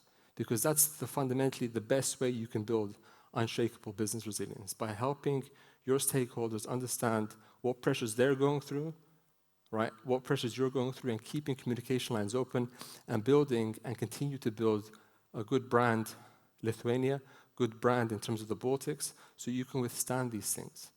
And this is very, very important. Do not underestimate this, because the perceptions of different parts of Europe and different parts of the world shape how people see them, shape the interests they have in that part of the world, right? Shape how much money they're willing to invest in those parts of the world, which matters a lot. And the way that's shaped is by your participation daily with your customers, with your clients, with your stakeholders, with your teams, right? How bold you are, right? How well you can plan for the future. These things matter, right? This is just the modern day configurations of Europe. Europe has gone through many different, evolutions of change, right? We have ancient Greece with the Peloponnesian Wars between Athens and Sparta, right? We have the rise of the Roman Empire. We have the fall of the Roman Empire, right? We have the rise of leaders across time, right? We have Charlemagne, for example. We have the Renaissance, which evolved over time as well, right? Different Europes at different times, different conflicts at different times, right? Different sets of agendas at different times. Business was affected throughout history. This is not new, right? French Revolution and the Enlightenment. Then we come into the age of the Industrial Revolution. World War I, World War II, coming closer to what we've experienced now, right? The fall of the Berlin Wall. Some of you experienced this, some of you have family who've experienced it, right? And to our modern day machinations in the European Union. Which is to say, the reason I bring this up is to showcase that Europe, this is not new for Europe. Conflict is not new to the region. Businesses have always been impacted and always been helpful in helping governments shape policy agendas and come out of it different throughout time. So put yourself into the context of what you're facing today. But two main things have emerged across Europe over time that are worth exploring. Right? The first thing is the political structure. There has not been a region in the world that has gone through so many differences in power structures. As a continent, we are probably top. We've had empires, we've had kingdoms, we've had principalities, right? We've had grand duchies, we've had city-states, and now we have modern-day nation-states. So the evolution of Europe's political system and the evolution of business go hand in hand, right? Merchants of the past shaped the rules of commerce in the past. So you're not new in these volatile times. It's not new at all. And also, secondly, what we've noticed across time, especially after the fall of the Roman Empire, is that there's been a pivot from divergence to convergence in three primary areas. The first one is in our identity as Europeans, right? It's homogenized in a way. Hold on, you can say, but didn't you just say that there's different kinds of Europe, and now you're saying that we're homogenized? Yes, both can be true at the same time. You know, when I ask my daughter, who do you love more, mom or dad, she says yes, which means two things can be true at the same time without the need for explanation. So these are the characteristics that build it. The political direction of Europe, although regionally, right, the Iberian Peninsula may have different agendas, and the Baltics may have different agendas depending on what's happening at any given time, but the structures of that have homogenized to strengthen your ties and to also help protect business interests throughout these structures. And also economic strategy across time. You may agree with it, you may disagree with it, but they're coming together with the aim, you may again not agree, to help bolster EU production, protect against outside influence, so that EU businesses should thrive. So instead of fighting within each other in the past or between each other through history, what we've done is that we've unified, and now we're competing with the world, right? So what caused us to be resilient in the past, by having this sense of competition, we've brought together, and now we're saying, let's compete with the Americans, let's compete with the Chinese, let's compete with the Middle East. But how well are we doing in this? That's what we're going to explore. Fundamentally, what we can see in Europe today, and no matter where you're going, sometimes it's the same story. Stagnation of economic growth, difficulty in finding growth drivers, demographic issues which are impacting us. But we also have good things working towards our future, our consumption. The bloc of almost 500 million people still remains a prime area for people to sell into. Right? Brand Europe is still very strong in terms of our exports. So if something's working also in our favor. But to understand geopolitics as a concept isn't good just to keep it in theory. So what we're going to do now, we're going to dive in deeper, okay? Talking about the geopolitical risk matrix. This is something we've developed for you to understand practically how to apply geopolitics each and every one of your businesses, or policymaking, as a fact. Would it be surprising to you to say that geopolitics has different speeds to it, right? Different speeds. So you have things on this continuum which happen at different times. We have FX risk, which is very, very fast, sanctions, which happen a bit slower than that, trade deals, which take longer to agree, wars, and also global governance. But at the same time, what we also have is the impact of geopolitical risk is also on a continuum, right? So we have fast and slow, but we also have global and bilateral. Global and bilateral in terms of its impact. So everything that we experience in business can be plotted on this graph, right? And I can guarantee that the majority of businesses in this room and also in the world tend to focus on the days and weeks, maybe months when it comes time to planning for your futures. Planning, your future development plans, growth strategies, etc. But let's see what it really looks like in terms of the impacts. We have global, regional, and blocks, right? EU, BRICS, and other things which have emerged, and also bilateral impacts. So the same points we brought up before, let's plot them on this new graph to show how they've evolved and how they've changed. Right? We have, for example, global governance, which is probably the least focused on for businesses because it happens very, very slowly, over decades, right? And it's also very global. So that's not right in your purview. But how Lithuania is acting within institutions of the EU, the UN, etc., how much effort they're placing in the different bodies, what they want to achieve in these bodies, is important for businesses to focus on, right? Sanctions. Sanctions, as you can see, some last decades, like the US sanctions on Cuba, which have lasted 63 years. 63 years. Or you have some sanctions which go on for months. The shortest sanctions, I think, the UK placed on an African country a long time ago, they lasted 36 minutes. 36 minutes. But the degree of sanctions and how long they stay on a business is important.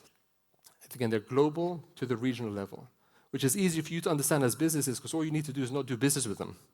Right? So that, I suppose, is easier and within your line of scope, right? Line of sight. Then we have trade deals. Trade deals are much, much larger, much more complex, which take between weeks to years to agree, right? Some are bilateral, some are blocks, like we have with the EU and other blocks, and some are global, WTO, the GATT in the past, which turned into the WTO. So these things take time to agree and take moments to disintegrate, as we see with the US, for example. We also have wars, which impact businesses heavily, in very obvious ways, and also have secondary and tertiary impacts to you, to your clients, to your workforce, to many different areas. Again, some of these things are bilateral wars, some are bloc wars, some are global wars, which Europe has experienced all too well in our memories. And then FX risk, for those of you who care about these things, it's something which moves fast, although we do have pegs which try to limit the amount of volatility, but currency fluctuations can impact, especially if you're an exporter or importer, especially if you work in part of the economy which relies on stable pairings, right? FX volatility is a killer sometimes. So you need to keep a mind out for these things. So breaking it down like this is very important so you can see how things evolve and where your minds are. But what do you notice also? You notice that the biggest overlap of the geopolitical spectrum is between months and years, where the biggest volatility happens. And also it's between blocks and also the global landscape. So if your mind is thinking in days and weeks and only think about how Lithuania is impacted by the rules or by the agreements we make with Poland, you're missing the biggest part. So you need to stretch your thinking to encapsulate your plans over the months and years. That's another way to build resilience, by doing this, by putting in the structures, putting in the teams that can do this. But this generally means a few things. First of all, risk is emerging at the same time all the time, right? But this also means something else. Your eyes need to be everywhere, but importantly, with different levels of focus. Because you can't focus on everything at the same time, it's impossible. And no one's expecting you to do this, but you must build an understanding of the tempo of international relations. You need to look at things from globalization, from global governance, all the way to FX and everything in between to find out where should we put our focus, how are our clients been impacted, how are their clients been impacted, right? Build models, build scenarios in your teams so that you at least have an idea of what to do if things go wrong, or go right for that matter. But how do you do this? How do you do this in a way which actually makes sense, which is practical, and which is easy to do, right? Academics can't help you too much. Practice helps you. So let's do it. The first place to start is to understand that you must think in first principles. And also what you must do is understand that what drives international affairs, what drives it fundamentally, and without exception, is power, understanding power. And more importantly, state power, government power, which is the highest form of power. Why? Because governments are sovereign. They make the rules, right? They make the rules that you must live by. They make the policies that you must live by. They're also the prime target for lobbying efforts, which is important to realize. There's different ways in which you can actually understand power, but there's 6 different areas that you must focus on, what we call a country's centers of power. So you have a country's active consumer markets, the military balance, the technological leadership, systemically important commodities, geostrategic positioning, and their financial strength. These are the 6 areas that you must focus on when looking at building better business resilience, right? These have been turned into sub-indices where we've ranked 194 countries against, right? These are made up of themes, which are made up of variables. It's a bit complex, but if you want to ask me about this later, you can. Take pictures in 2 seconds, I'll show you. Now take pictures. What we've also created as part of that is the Global Power Index, which measures a country's global power standing across time over the last 30 years. And we've ranked Lithuania and 193 other countries across this, right? So this is what the world looks like, at least in the top 10 in 2023 of powers.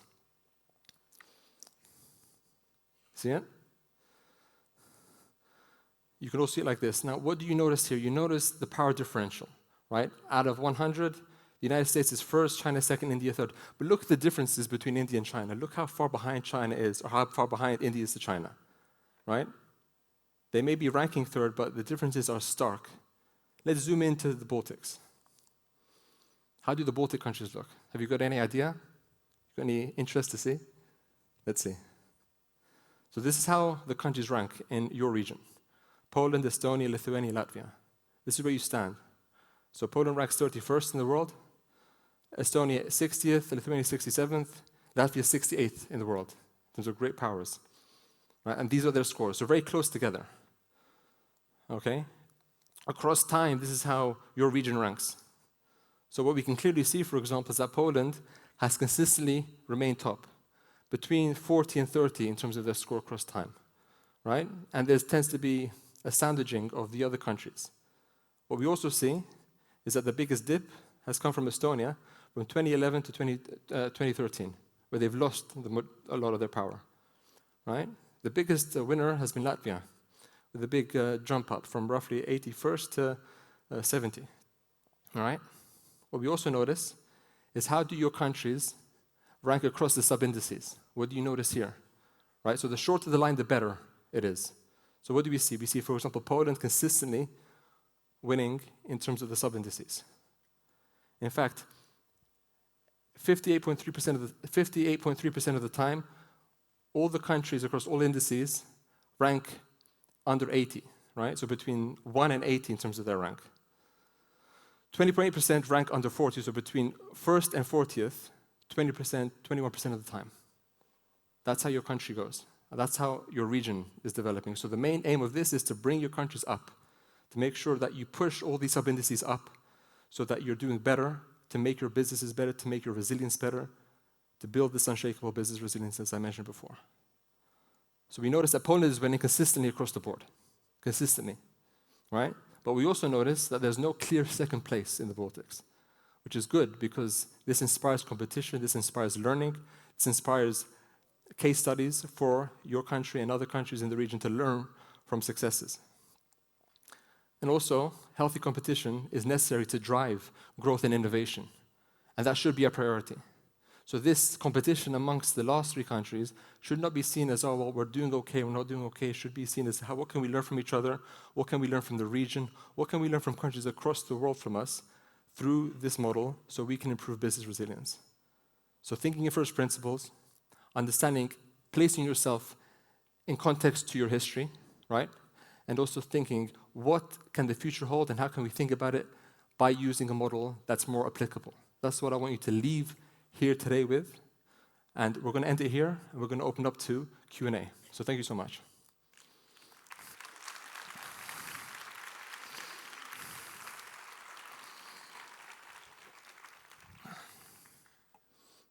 Mr. Murati, thank you so much for your glossy presentations.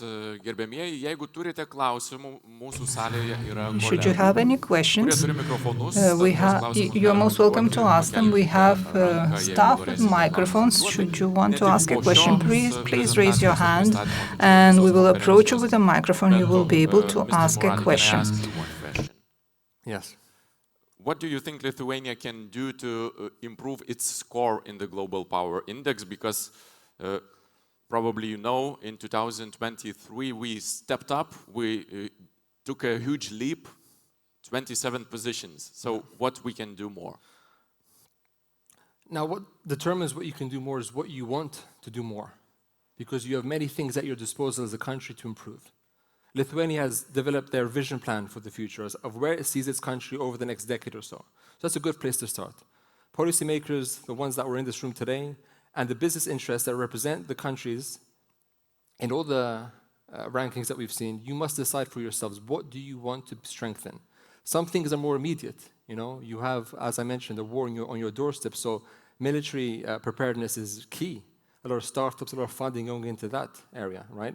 Logistics need to be something you need to reinforce. You know, data centers, something else that you need to do. But you need to build a vision of what is brand Lithuania. Where do you want to see yourselves into the future? And how do you build the mechanisms to get there now? Working closely with government, working closely with your clients and your partners, and doing that consistently over time is the only way to do this. You know, the countries that I mentioned in the past ask us the same questions. No country wants to be the last, and people understand why the countries are where they are in terms of the top. But you have 6 different ways you can do that, as I mentioned. So where do you place your efforts? You can't place your efforts everywhere. You need to focus on a few things intensely throughout time to build resilience in these areas, to build the leadership capabilities in these areas, and also to build expertise in these areas that then you can use in your populace, in your businesses, as policymakers, to take you, your country, your people, your families, and your businesses forward. Consistency over time always wins. Thank you, Mr. Murat. As I see, we don't have any more questions. Everything is clear. Okay. So your presentation is very glossy. Thank you so much. Oh, we have one question. Okay. Oh, fantastic.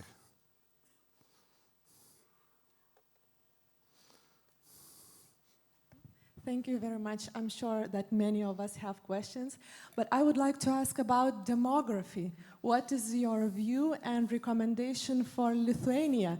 Because, for example, for Poland, we cannot be compared with them. To lose 500,000 for them is small part. For us is 1/6 of our nation. So what can we do? Maybe apart from immigration? Thank you. Well, there's some things you can do, but what you need to ask is what's possible to do, right? The most obvious things you can do is have more babies over time, right? You know, get married, have more babies, which is obvious, which is what the world is asking. Every single leader in the world is asking their people to do this. They're giving them incentives to do this.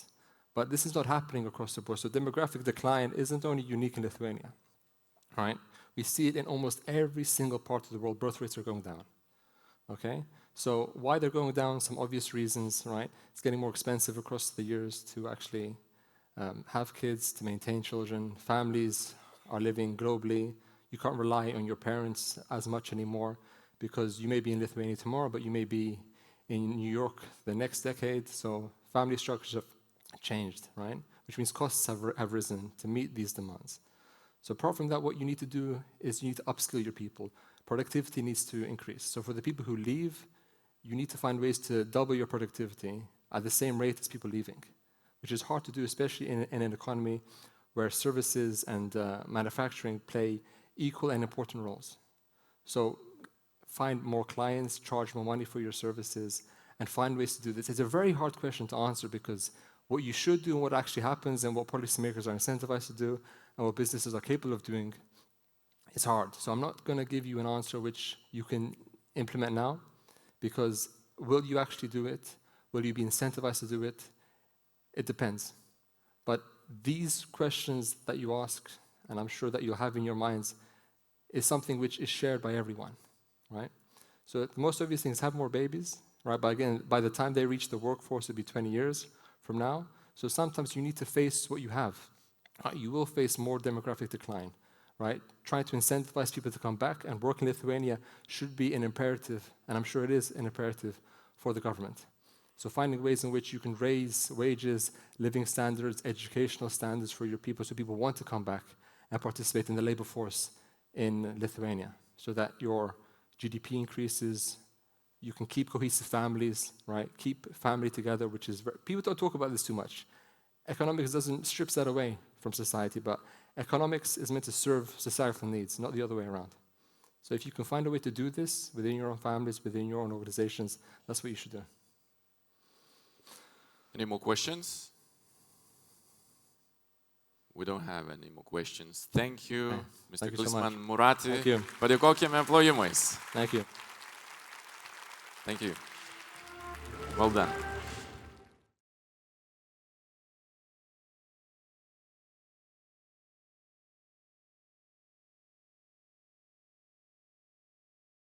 I would like to briefly inform you about the Regio Stars competition 2025.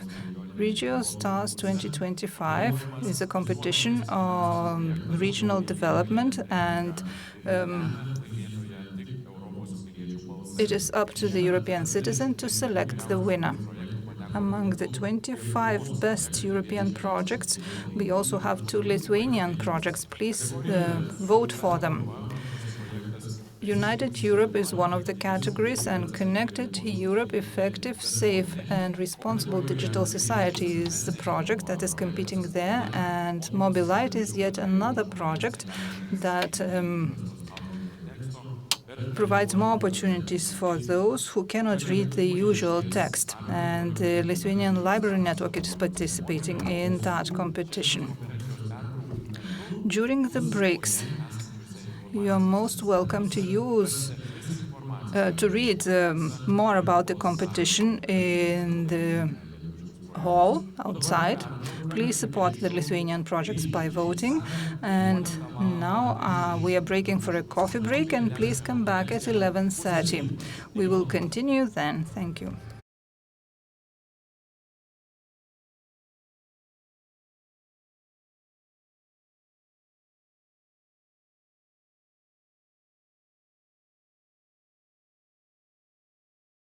Ladies and gentlemen, welcome back to our conference called ES+U. Let me remind you that you can use the Interactio app and listen to interpretation into Lithuania, because our next presentation is going to be in English. Download the app via the QR code. You can see it on the screen. And please enter the code that you can also see on the screen right now.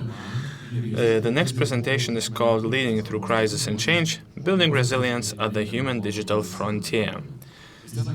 I would like to invite Professor Na Fu from the Trinity Business School in Dublin,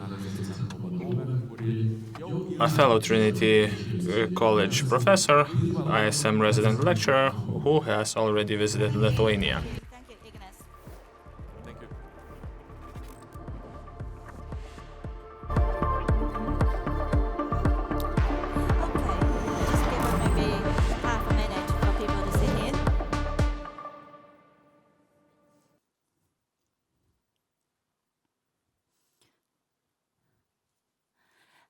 Good morning, everybody. It's such a great pleasure to be here and to share with you about my work. So the topic I'm going to present today is Leading Through the Crisis, focused on the resilience. The context, and this morning we have a predominantly focus on the security defense, and all the speakers have mentioned the importance of technology. So my context for this resilience topic is in the digital and AI world. So my name is Na. I work in Trinity College Dublin, Ireland, and my topic going to have 4 parts. So the first one, I would like to give you a bigger picture, what's happening in the digital context, and what resilience looks like, and what kind of resilience do we need in this context. After that, we're going to talk about human-centric digitalization. Well, before I came, the organizers told me it's going to be a lot of policymakers, industry representatives, senior leaders. So I hope my topic, is relevant to what you do every day. Last, before we go into the discussion, I would like to propose, share with you in this whole, uncertain world, and how humans, can do, to complement with the fast growing of technology. So early on, I think, first of all, I would like to acknowledge this morning, everybody is so committed. And I just feel that I have this huge privilege working in Ireland, which is in the very west part of Europe. This is not my first time in Lithuania. Every time I come, I feel the warmth, and I feel the resilience, I feel the strength of people living in this country. So you are just doing amazing work to protect everybody. And somebody mentioned that doing a great work in Kyiv in Ukraine. So I just couldn't thank all of enough. Living in the West Europe, I think we are in a relatively uncertain, but relatively a bit far from Eastern Europe. So every time I'm here, when I go back, and I just feel that we have such a privilege. But in the meantime, I do feel how strong, how resilient everybody is here. So first of all, a big applause for yourself. Thank you so much for doing that.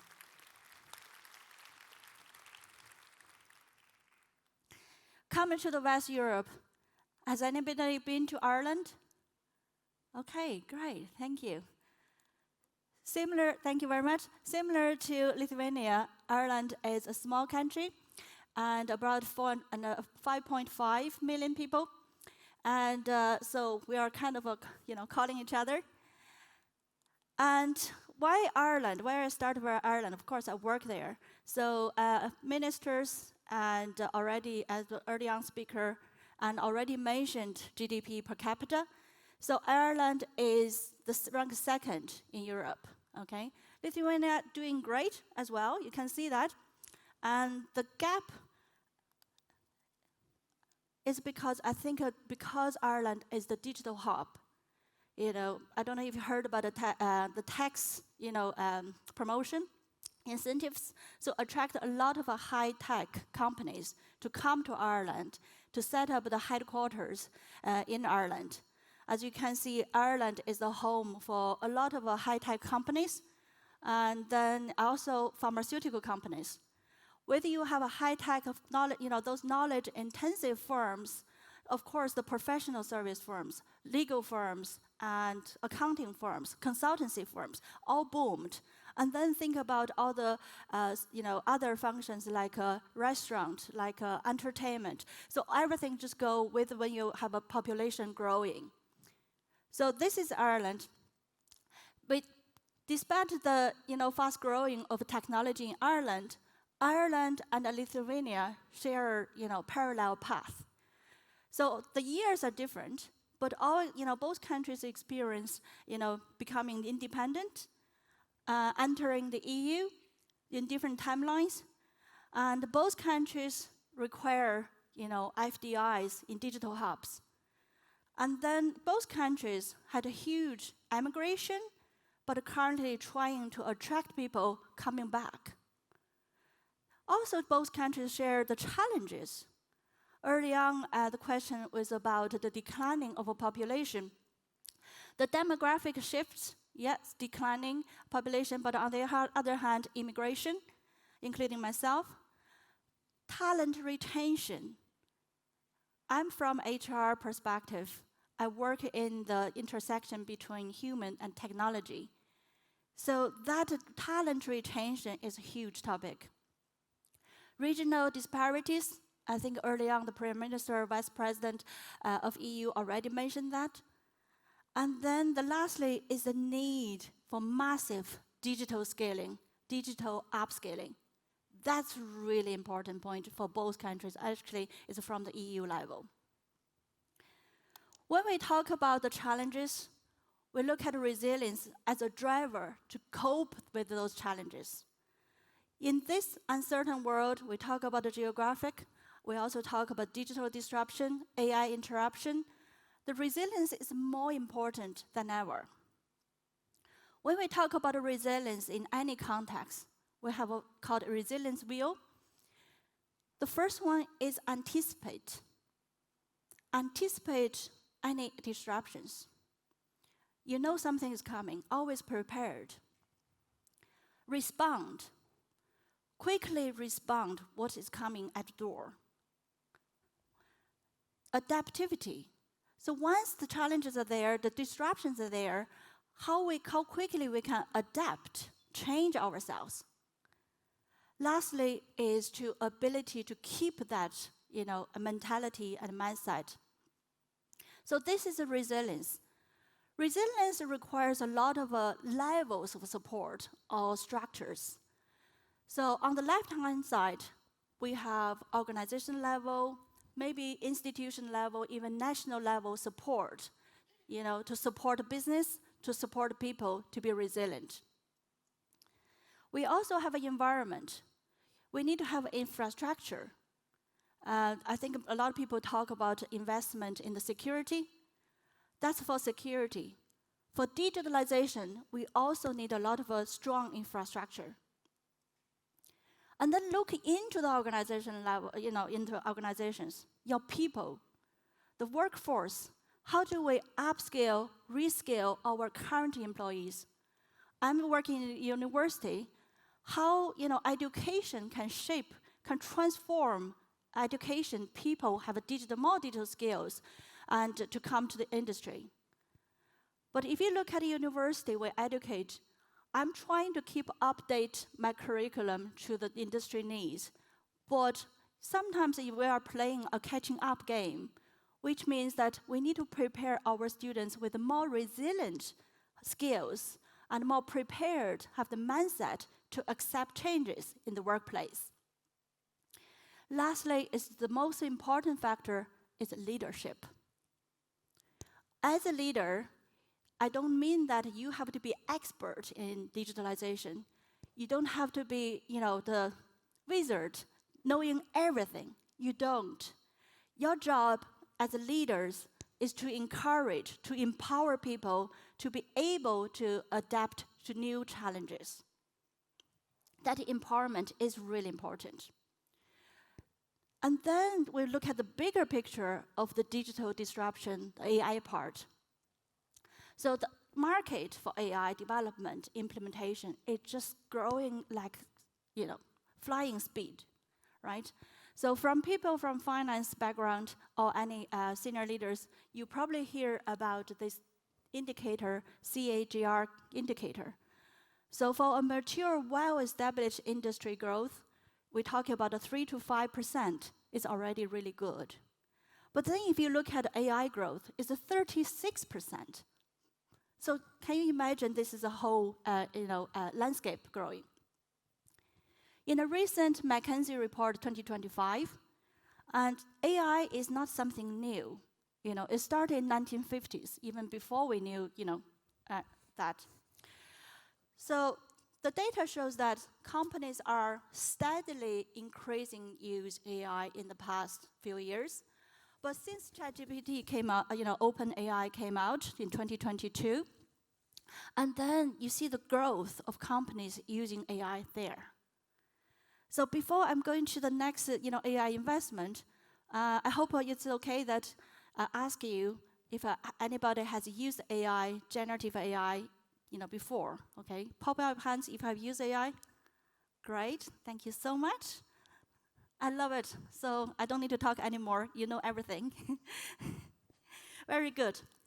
So talk about the competition, the risk of AI. US, is the largest investor. And then I think somebody mentioned about originally from China, very proud. But then look at the competition to Europe. China is the second largest investor in AI digitalization. And then we have Europe.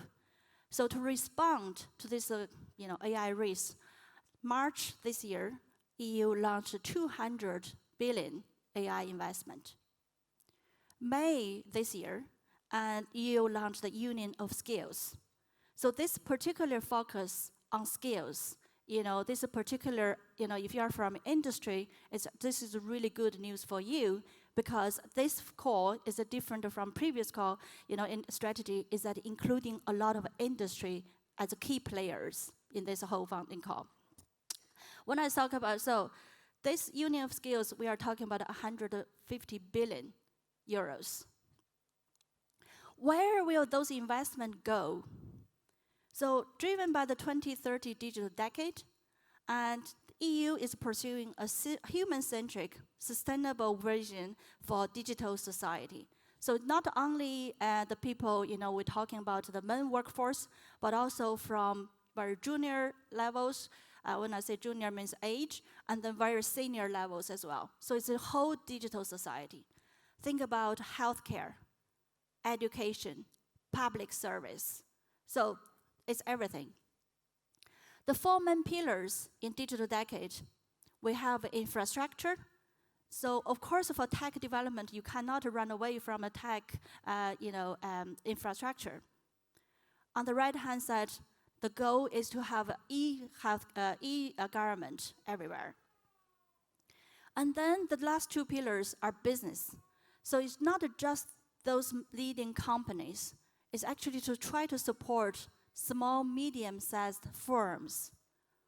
Because most of the time, SMEs do not have access to very advanced technology, to digital talent.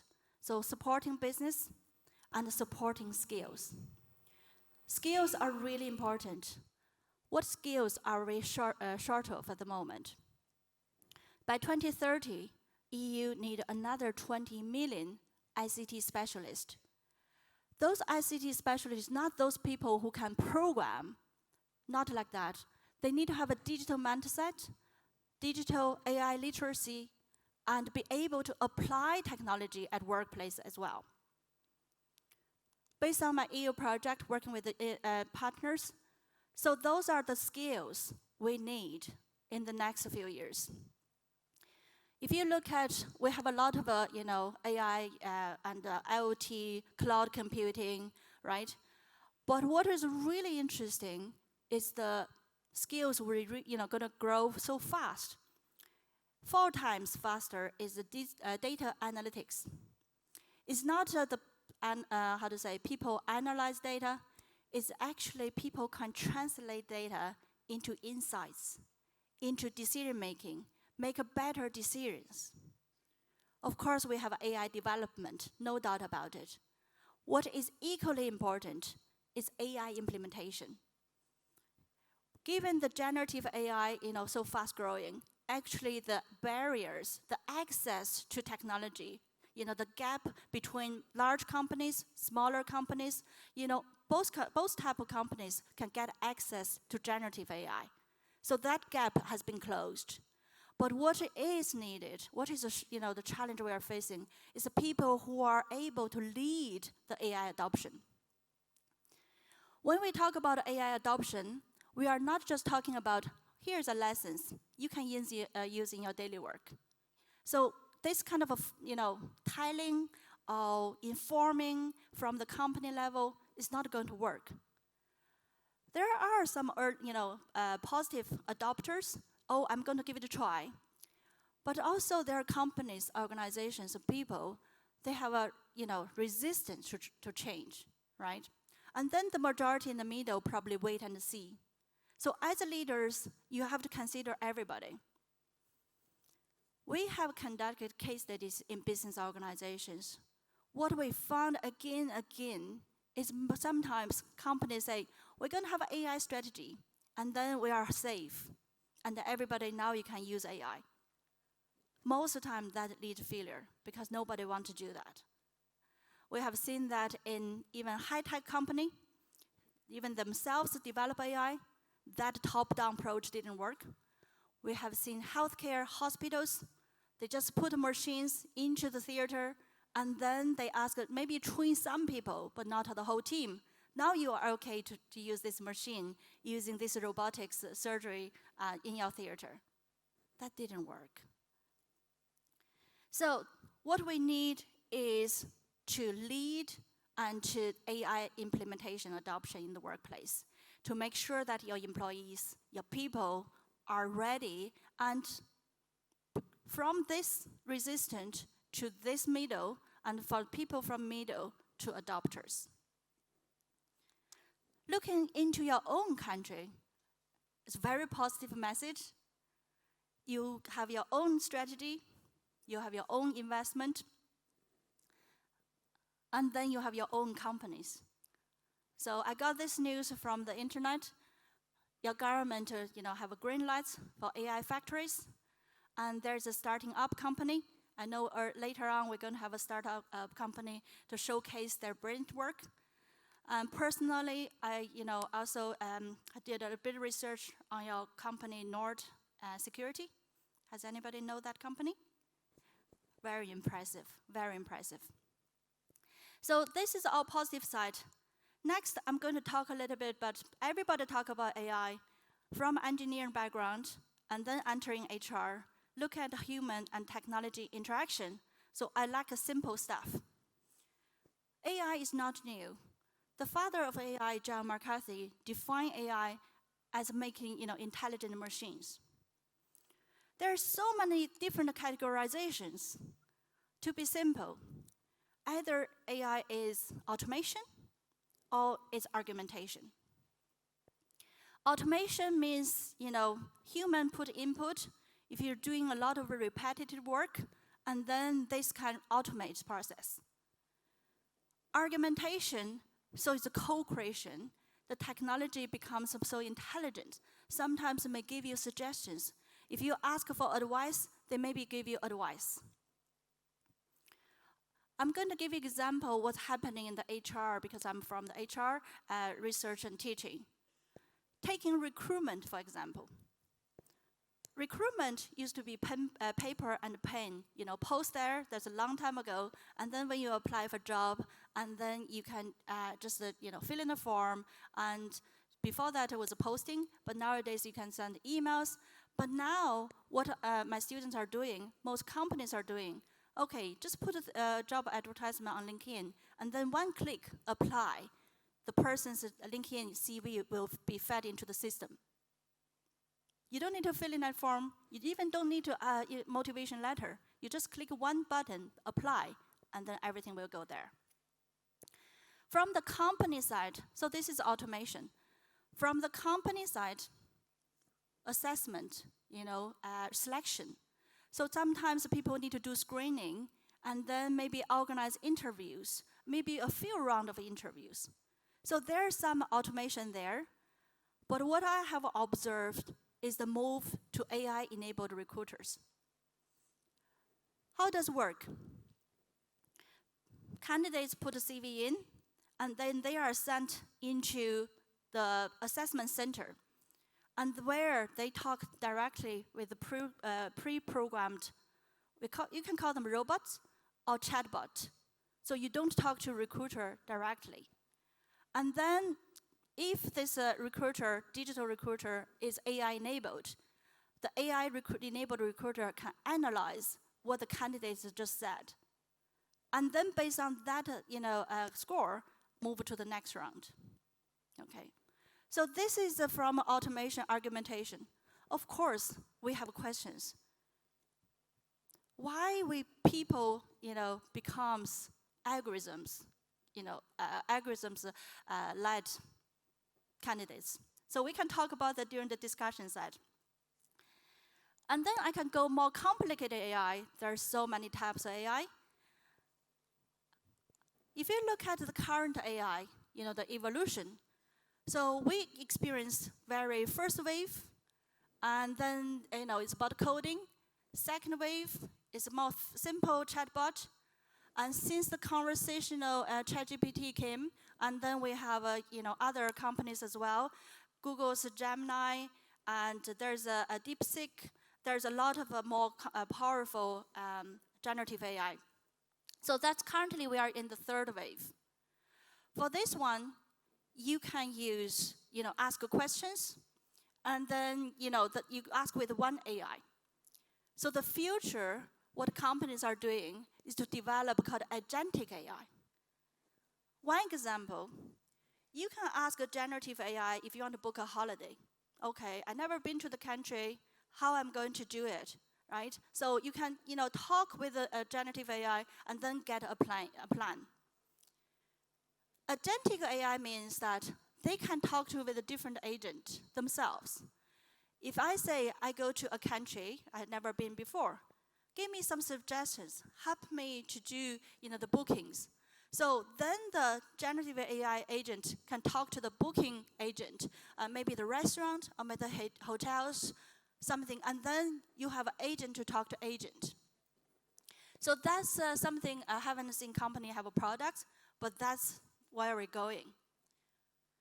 Applying into organization management, so that means you could have an agent for recruitment, you could have an agent for training, you could have an agent for performance evaluation. And then from the candidate side, actually, they don't need people to check each stage. So the agent can talk to each other, right? So from technical perspective, everything is there. The question becomes, will AI replace humans? So keep that question and let me talk about what AI can do. AI can provide tech solutions, most of us know. AI can create content. Okay, so I'll give you a minute, let you to read my good friend John's jokes from AI. Maybe just the first one.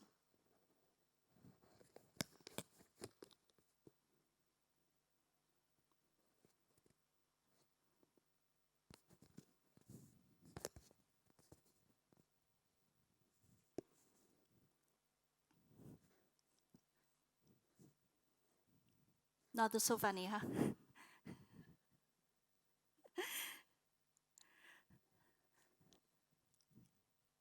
So think about how is AI shaping your work? What AI tools have you used? Okay, so we can leave that to the end. And then we talk about the human-centric. As I mentioned earlier on, if companies adopt AI tools or any technology, let's go do it. It's not going to work. Why we need to talk about the people? Why we need to talk about the human-centric side? It's because if you look at the stages, any digital transformation, any change project, any AI adoption, so you have 3 stages. Adoption, implementation, evaluation. So in each stage, there are big elements of humans. From the adoption side, there's senior managers buy-in and tested by users and the communication. You cannot just say, okay, let's do it. We couldn't, okay? So the communication is really important. Of course, during the implementation, if new technology be introduced in the hospitals, new technology introduced into the business, in the whole implementation stage, we need a lot of middle managers buy-in, and we need a lot of employees to use it. During the participation evaluation stage, does it work? Although we put evaluation at the end, evaluated by the users, by the company, do we have the high return on investment? What is missing is that most people think about evaluation afterwards. So for any digital transformation, I hope the managers and leaders here put your evaluation first.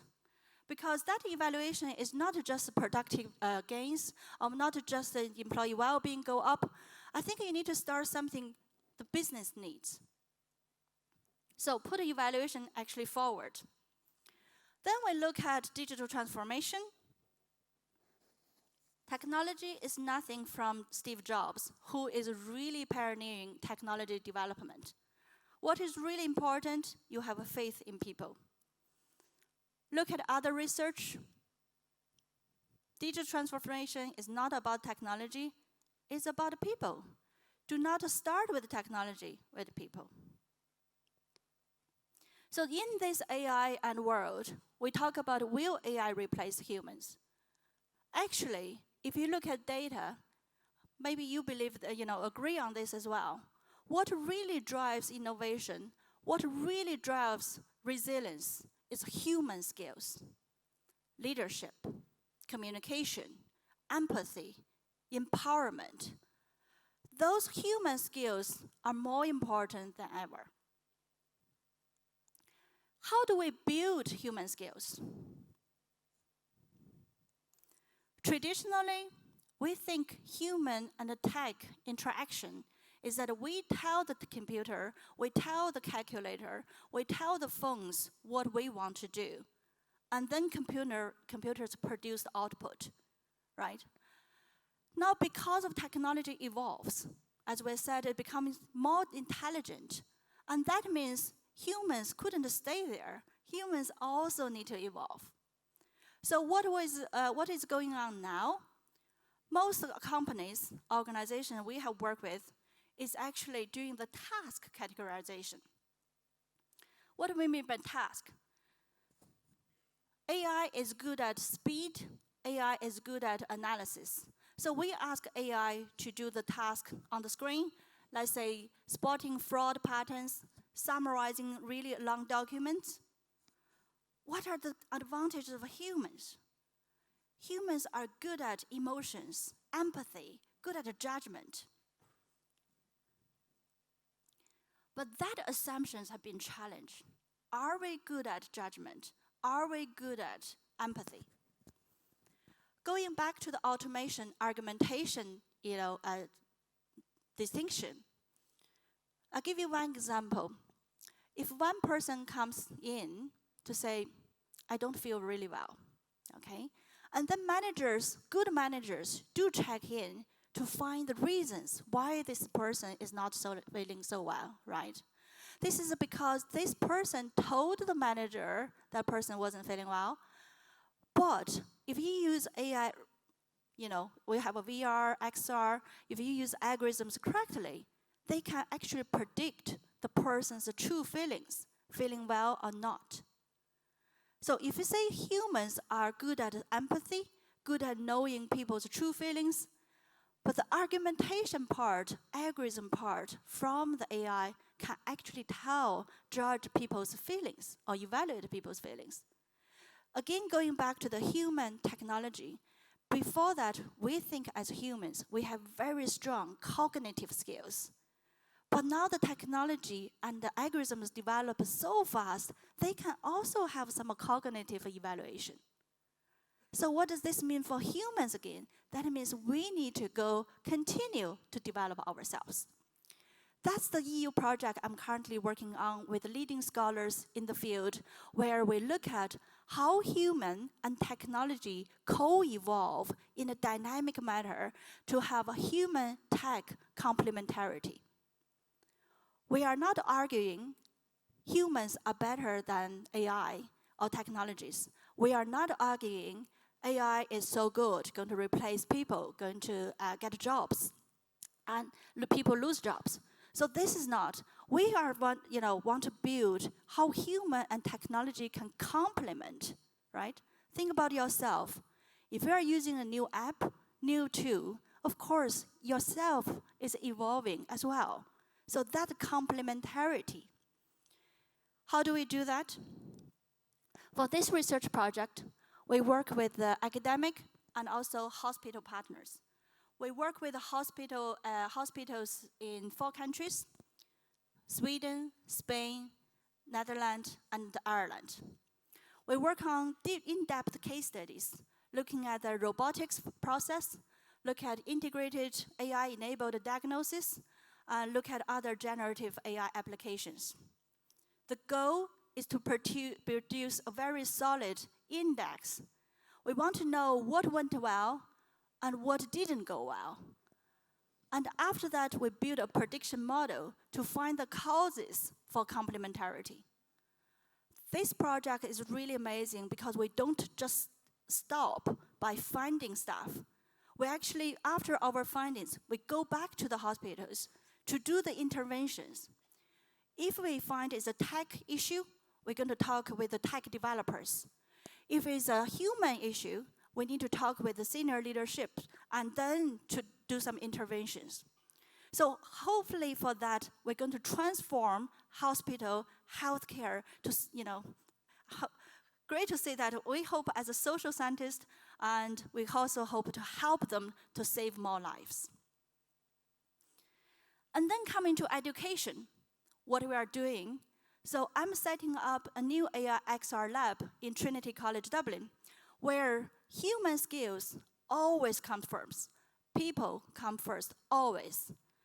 Our students need to build more human skills: communication, negotiation, leading conversations, leading changes. Based on this framework, so I leverage AI to train our students have stronger communication skills. How does it work? We work with an AI company called Virtual Speech. They produce scenarios. So once students put VR on, they can be put in different scenarios, like having difficult conversations, leading during crisis, negotiation, and even this presentation room, right? This is a presentation. And then students can practice with their communication, their speech, their maybe interviews, conversations, and then AI provides feedback to them. AI provides feedback to them. After the feedback, reading very detailed feedback, and then our students can go to AI coach. AI coach. I was presenting this product in ISM University here, and then I got the question, now if you do that, has anybody lost jobs? Because it seems that you're replacing some lectures. I said no, because there was nobody doing that. In Trinity, we have 800, in the business school only, we have 800 postgraduates every year. We have 15 master programs. Each master program has 15 different courses. And then, guess how many staff members we have? Academic staff, we only have 55. How could you ask 55 lecturers, professors, to provide individualized feedback to the students? If you think about your own organization, how many HR do you have? How many leaders do you have? How many managers do you have? And how could it be possible your manager provide feedback to individual frequently? No, you don't have the time. So this one, we didn't replace any lectures. Instead, we work with the lecturers, professors to strengthen our students' communication skills. I'm going to play a short clip to showcase how education is leveraging AI to improve human skills for our students.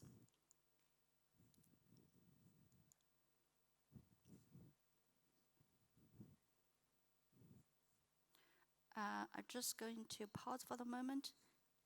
Can we have a sound for this video? Thank you. Talking about AI, we need to fix the basic tech.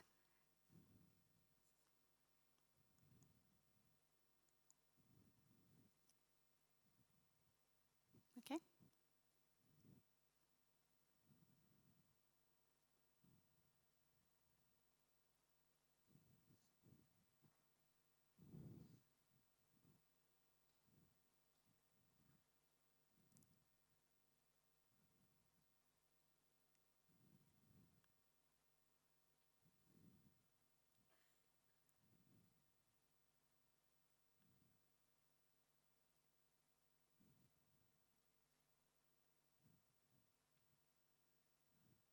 Now you have the time to think about your questions.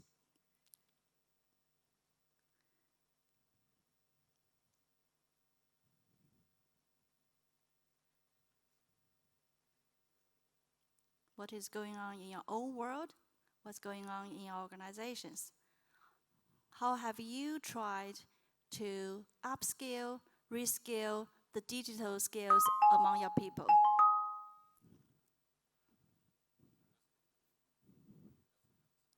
You don't? Okay, that's fine. Great. So this short clip is about how we, set up this new lab. It's the first in its kind in Trinity, and we have currently we have 20 VR set, and then our students come into the room and get into the scenarios, and then practice, talk to, get AI generated feedback, and also get AI coach. So I brought my VR here. I said to organizers, I'm very happy to showcase during the lunch break, and then, so you can give it a try if you want to. So coming back to the discussion part, in this presentation, I think I'm a little bit over time, I apologize, I guess. The key takeaways is that to build resilience and adaptivity in the AI, time, what we need to do. So we know that most organizations invest in technology at the moment, but what is not working is that you cannot just introduce technology into your organization and top-down approach. AI transforms tasks, but it's the people who are transforming organizations. So I hope that whatever you do, think about your people first. What they need, what the business needs, and how people, and the technology can come together. So that's we're going to release the pressure and the concern. Sometimes it's a fear. Am I going to lose my job because of AI? That's the least thing we want to see. Think about building human-tech complementarity and also empower others to lead. This time, nobody knows AI, inside out. So do ask your people, do empower others to lead as well. So eventually, human resilience drives real changes. So thank you so much for that.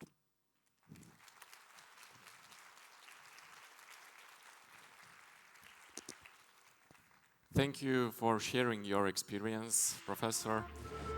Jeigu turite klausimų, dabar yra laikas. Should you have any questions, please raise your hands and we'll have somebody who will bring the microphone to you. Once we see that, we'll ask them. Artificial intelligence era, but if we talk about leadership itself, do crises make more leaders or reveal true leadership comparing to, let's say, calm periods? That's a really great question. I don't think we needed to have the crisis to build our leaders. This is the first one.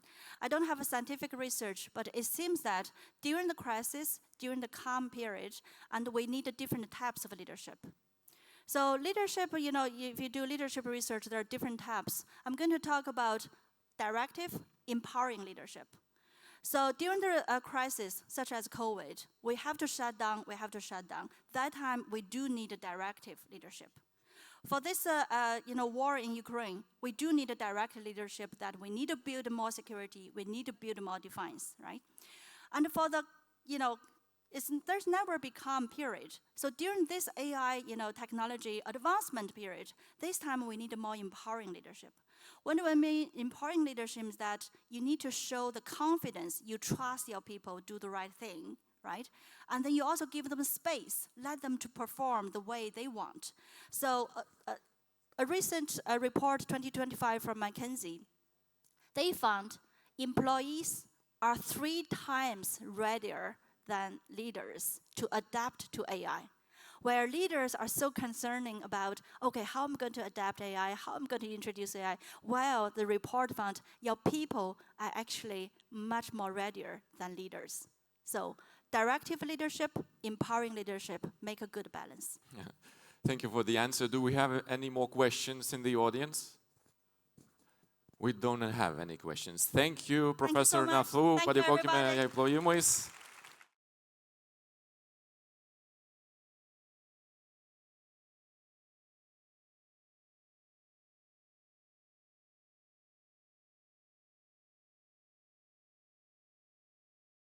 And now, ladies and gentlemen, we're going to move to the panel discussion called Investments for a Safe Lithuania and a Strong Europe. What is needed the most? Let me introduce the panelists. Vidmantas Janulevičius, President of the Lithuanian Confederation of Industrialists. Giedrė Gečiauskienė, member of the ILTI board, head of the Client Financing Service. Your round of applause. Giedrė, please welcome us come to the stage. Also, we have Šarūnas Genys, head of the manufacturing sector team of Invest in Lithuania. Welcome.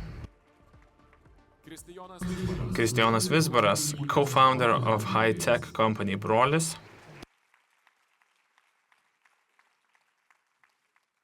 Gintarė Konstaitytė, Head of Investment Assessment of the Innovation Agency. As well as Neringa Pažūsienė, Head of the Public and Private Partnership Department of the Lithuanian Chamber of Commerce and Industry. Moderated by my colleague Živilė Kropaitė.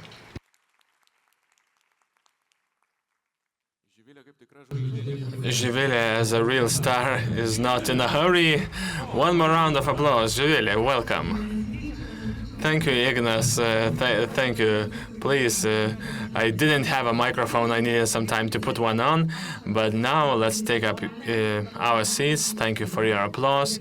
I'm glad to see so many of you and for this opportunity to talk about the things that are really important to us. I'm not saying that other things are not important, but investment for a safe Lithuania and a strong Europe, well, obviously, we have a defense component. Here, it's not like it's the first time we talk about this, but in this discussion, I would like to bring some context from some recent discussions so we could react to that and discuss this a bit more and express the delight about what we have done and tell us what we still have to do. So can we call Lithuania as the EU Eastern Flank tech leader, or is it just in theory a dream? what else do we need in terms of investments for us to be prepared to defend ourselves from the aggressor and stay safe? So the participants have been introduced, and what I would like to start from is that last week there was a leaders conference called Breaking Point, where Commissioner Andrius Kubilius, well, of course, he was talking to the business community. I believe we have some businessmen here. Could you raise your hands? Some. What about the public sector? The majority. Okay. Okay, so I'll shape my question depending on the situation. You can answer that. But he said, if you have not yet invested into the defense industry, you're not thinking about the future. And if you have not created a joint defense company with Ukraine, I think you don't understand the environment at all. So this was addressed to the businessman, but what do you think about this commissioner's idea? Just very briefly, what do you think? And then we'll see what's going on. So, Mr. Janulevičius, you represent the business community. Please react. Hello, thank you for inviting me. I think that the statement by Mr. Kubilius is very precise, but I would talk not only about defense. Today we see that the United States, after imposing certain tariffs, divided the world, and these third countries that were the main exporters to the US are now turning towards Europe. Of course, I mean Asian countries like China, like Vietnam, and now we have a production surplus. That means that it is only the defense industry where there are no third countries. For the European industry that feels a lot of pressure in terms of price dumping, and of course those governments have export subsidies. So Mr. Kubilius is right. This is the only area where we do not compete with the third countries, and in many areas they have more financial capabilities, more subsidies, less costs. For example, in terms of energy and human costs in China, they're 3 times lower than that in Lithuania. This was just expressed in a conference recently. And the main thing is that we have to do the things we know the best. I don't think that we'll be able to produce everything in terms of high-duty equipment and so on and so forth, but I think in terms of radio-electronic warfare equipment, drone systems, optics, lasers, I think we are very strong in these areas, and we have to strengthen them even more, integrate them into a complex entity with other countries. We won't be able to produce everything. Yes. Yeah, one more thing, please. Lithuania in the chemical industry is, and still is, very strong. So we have the possibilities. Well, in the Soviet Union, we had some dual-use production sites, and I think there are more people that are similar to my age. They were producing rocket fuel and explosives and so on and so forth. And the EU now promotes dual-use products, yes? Yes, exactly. We have to involve our industry. We're doing this. We had some businessmen here, but the businessmen working in their area, the manufacturers, know that what else could they do with the capabilities they have. For example, producers of metal components for cars in Marijampolė, Klaipėda, and Šiauliai can produce shells. And all these production sites, all these plants, can produce up to 1 million shells a year. If the civil product, for example, some suspension parts, some shafts, could be redirected. Okay, so what do we need for to redirect them? Well, first of all, the state should buy the press shapes for shells, for artillery shells, because we need different equipment. And to make sure that on the day X we can launch these sites. Okay, we're moving straight to the point. So let's have a brief discussion with you and then move on to other participants. This may sound naive, but okay, why aren't we producing this right now? If the war happens, why aren't we taking up this risk? Why do we need the state's involvement? Well, first of all, it's a category A weapon. Even though the weapon is not yet produced, but the equipment makes it a category E. So the companies need licenses, and they don't want to do it. They have plenty of work to do. But if we're talking about 250,000 of shells, I think the national government should get involved. Okay, we heard about the equipment, about the dual uses, about chemical industry. Mrs. Gedre, what do you think that we have to have started investing into defense? Well, it is very important, and since I represent the financial sector, I would like to add that all participants of the financial sector, both the commercial banks and international financial institutions, and we, the National Development Bank, are very busy because we are now learning how to fund the defense sector. Historically, in the commercial banks' investment strategies, they would not add investments into weapons, and it takes some time to change this mentality, and the international financing institutions are gradually changing their politics. So funding manufacturing sites of category A weapons includes a lot of specifics. You cannot just fund it like any other kind of project, because you won't be able to see the contracts of the plans, because this will be confidential. Nobody knows where the products will go to. You won't be able to access the information on investors and so on and so forth. So learning how to finance the defense sector is something important to each and every one of us. And we hear from the commercial banks, they are ready to enter defense projects, maybe not necessarily category A weapons, but at least to enter into the field. And we, as ILTE, we are able to fund category A weapon projects. So there's a lot of attention, a lot of focus, and the financial sector participants are very busy now. And I believe these are very coordinated actions with what Mr. Vidmantas has said. Companies are getting busy, financiers are getting busy. Okay, but that means that banks are now able to fund defense, including the category A weapons. We can, commercial banks, not yet. Okay, Šarūnas Genys, representing Invest in Lithuania. What do potential investors think? Or those who are trying to attract investors, what do they think? What do they think of the defense industry? Maybe of the idea. Let's come back to this idea, even though we are going deeper. But it has been said that everyone has to invest into defense or cooperate with Ukrainians. It was a question to the businesses, but, well, it's related to investments.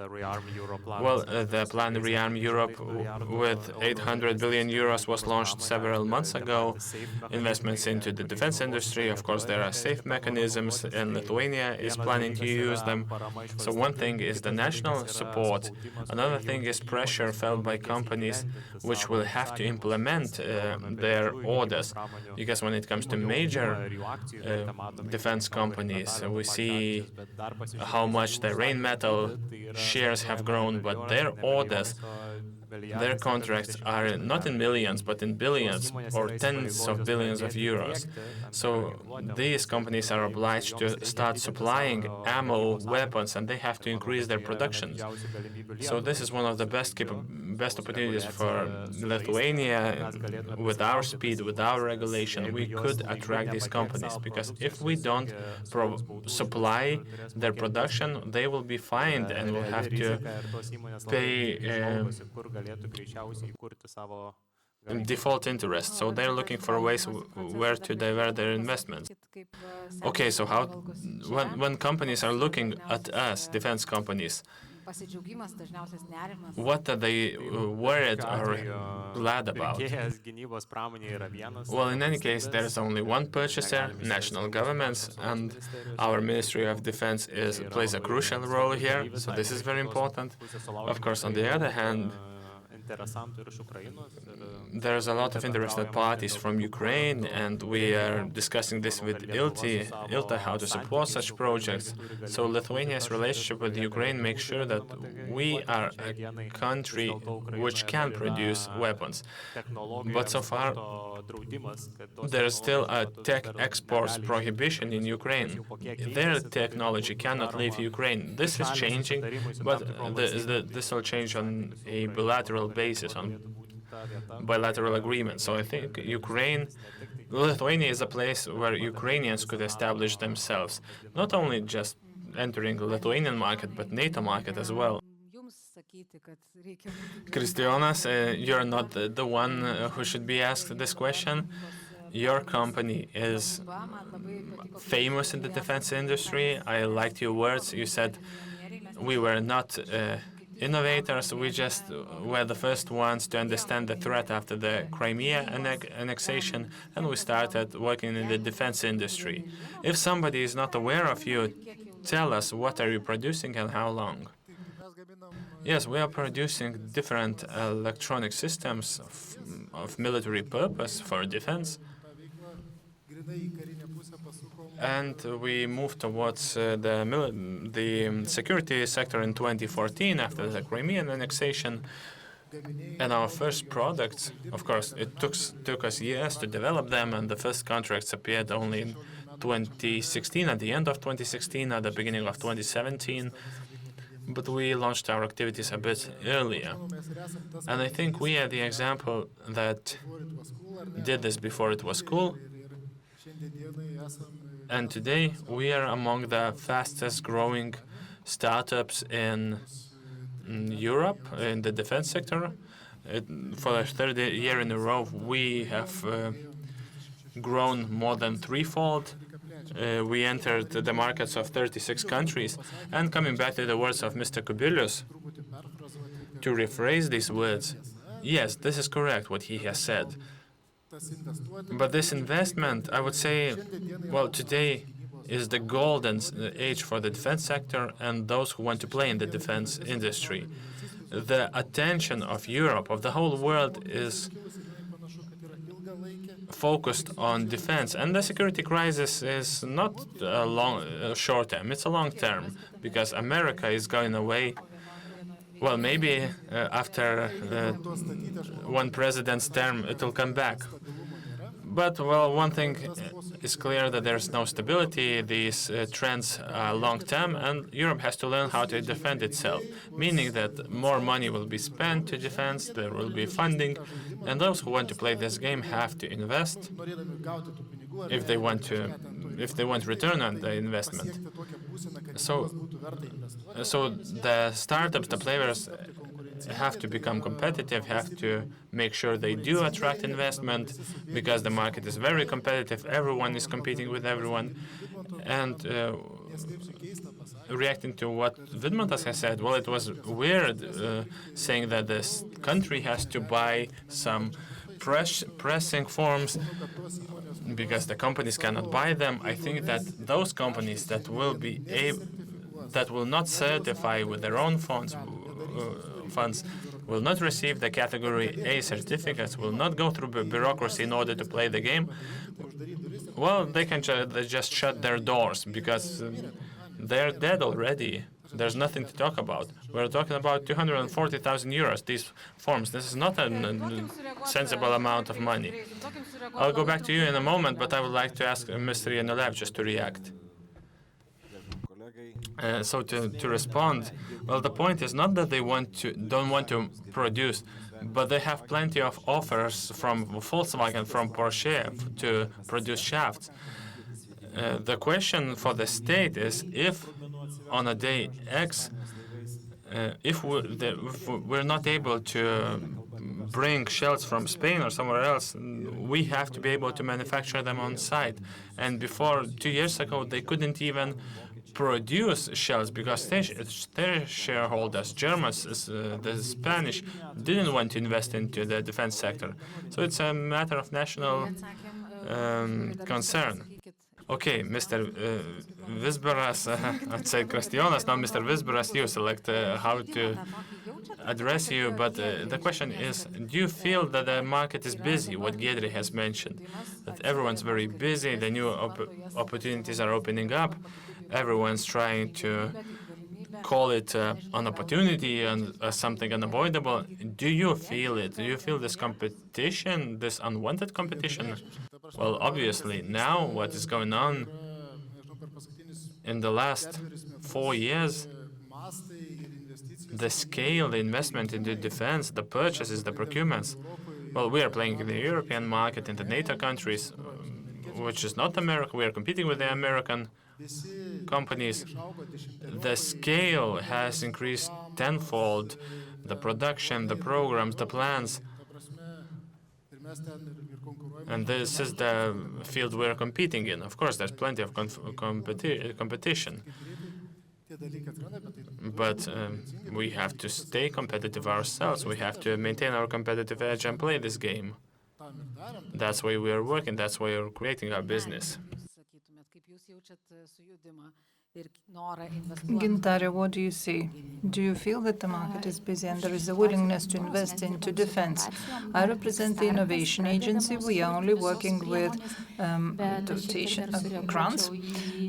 We are only starting, but I would like to react to the Commissioner's presentation. And I'm very much in favor of the idea that we need to invest, but when investing, we need to choose our partners, right?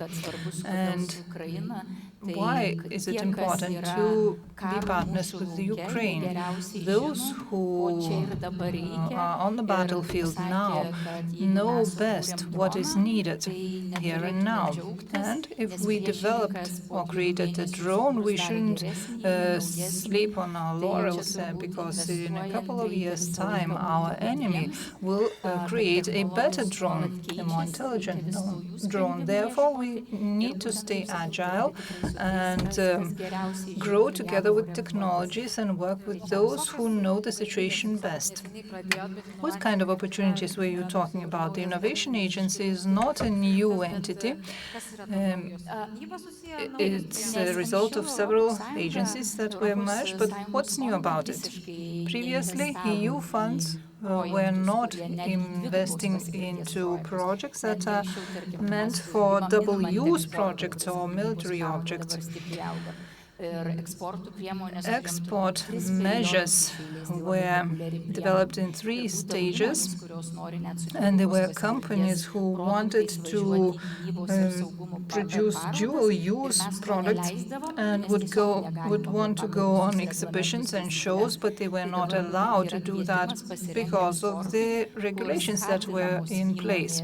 Now the situation has changed. The companies are given incentives to participate in exhibitions of double-use products, and we push them to participate. We want them to go and take part in those exhibitions. And priority number 10, strategic technology platform, also provides incentives for companies to produce strategic technologies for defense and security sector. Lithuania has developed a list of 8 key areas, starting with semiconductor and avionics, and going down to communication and connection and night vision systems empowered by AI. We are now working with the European Commission on the 11th priority for security and defense, which will entail 90 million euros and 3 fields of activity meant to develop products, create products and develop products for security and defense, and to develop a public infrastructure where production companies could test out their products And there will be some pre-trade purchases or public procurement situations where products are not launched in the market yet, but they can be purchased. Can you now compare the interest level? We already launched the call for proposals for priority number 8, but what concerns priority number 11, we will only start next year. We have a lot of interest, and we have Militech, Sandbox, and companies are extremely interested in those opportunities. Next week, we will have training at the Militech Academy, where together with the Ministry of Defense, we will be inviting businesses and all the institutions to get to know what is happening and how to participate in the process. I will soon give the floor to you, but one more question to the current presenter. You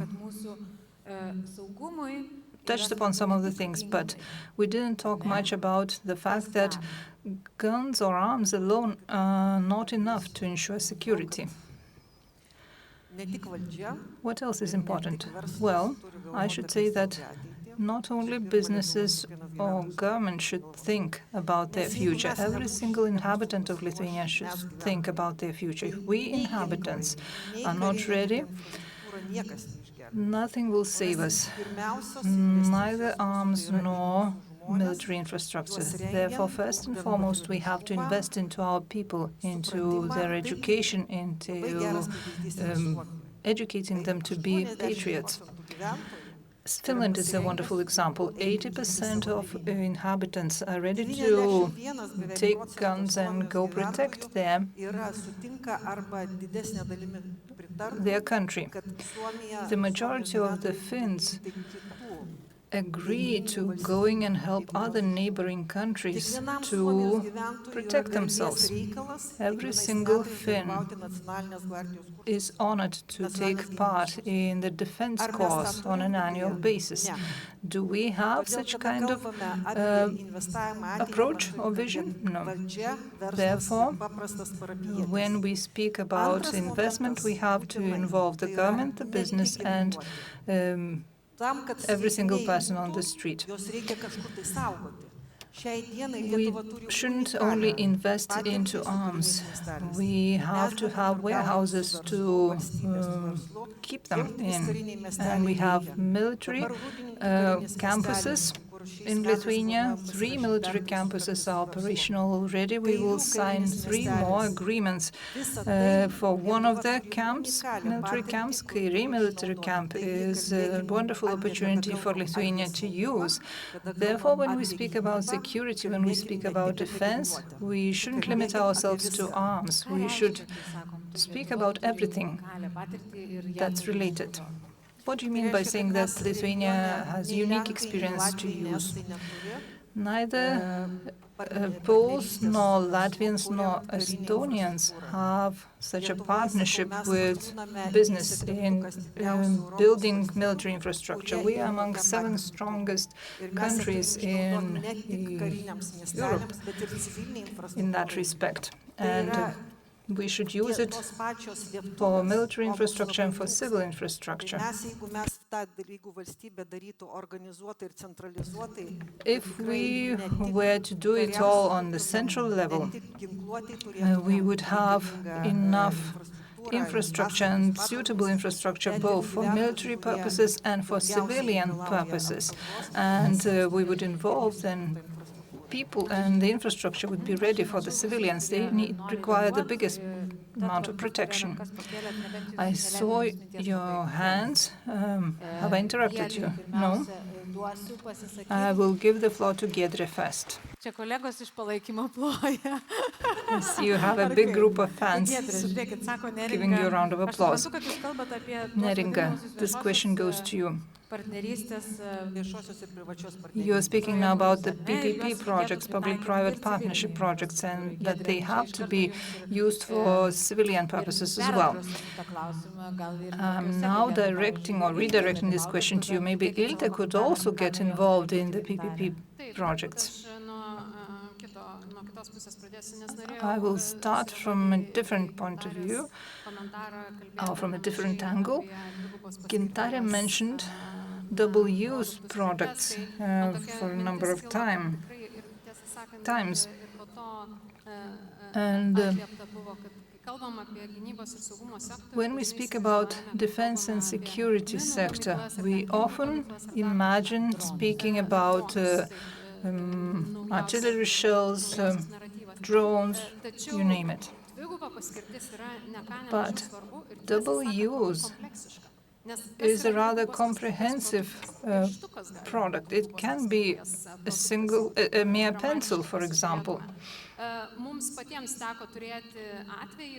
We had a case where a company was producing thermal underwear for soldiers. It is not a gun, but it is not a piece of apparel, because it is not a civilian apparel, it is meant for the military. And according to our rules, we cannot finance this product. It is always useful to have fewer regulations to be able to interpret it easier. Is it important for soldiers to have the right apparel or not? Is a drone without a bomb or a shell a piece of technical equipment or a gun or an arm? And I think that this is important to say for the listeners to understand it all right. Just like Neringa mentioned, the military camps are really important, but is it important to have proper roads leading to the military camps? They are important. What about investment into the road-building equipment? Is it part of the military and security sector, or is it part of the fleet investment? This discussion is far broader than we consider it to be. We shouldn't limit ourselves to artillery shells or whatever. It's not enough to have just the road leading to nowhere either. Okay, now we're speaking in broader terms, and Kristijonas wanted to react. Yes, I wanted to agree and to maybe expand a little bit on the overall national involvement in ensuring security and defense. Neringa was right by saying whatever she has said, and this already happens in Lithuania. National institutions are getting involved. Cooperation and flexibility is there too, and here you see many people participating today. And compared to other EU countries, we are moving forward really fast. And I am also participating in the consortium of the new defense companies. Kubilius and other commissioners are visiting our meetings from time to time. We discuss the easing of the requirements often, and I should say that there is not much more for Lithuania to do, because often when we raise a question to discuss or to solve, Lithuania seems to have solved it already. And in that respect, we have a very big competitive advantage. Šarūnas has also mentioned that Rheinmetall also benefited from the changes or amendments in the legislation. Is that right? That we are moving forward faster than others? Well, that I certainly confirm. The construction has already started, and we will complete the construction in the shortest time possible to be able to produce the armament here in Lithuania, but we shouldn't stop here because other countries are catching up. For example, several days ago, Denmark announced that part of the Flamingo missile will fuel will be produced in Denmark, and Denmark has overridden its laws, changed its laws in order to enable this. And usually the procedures would be much longer, but the situation is changing. Other countries are catching up, therefore our competitive advantage can soon be very overridden by other countries. Of course, the situation with Rheinmetall is inspiring, but other companies now can make use of this benefit as well. And previously, this regulation was only applicable to investment over 20 million, but the regulation is changing now. And if, for example, the Ministry of Finance says that a particular product is extremely topical for Lithuania to ensure security, then as of the 1st of November, this provision will also apply to small investment. And this also means that companies will not need to use a lot of money in order to invest a lot of money in order to be able to make use of this provision. And I think that we will be able to ensure 1.5 million investment over 3 years. Are all these tools and changes enough for us to make the breakthrough, to become the defense industry leader in the region?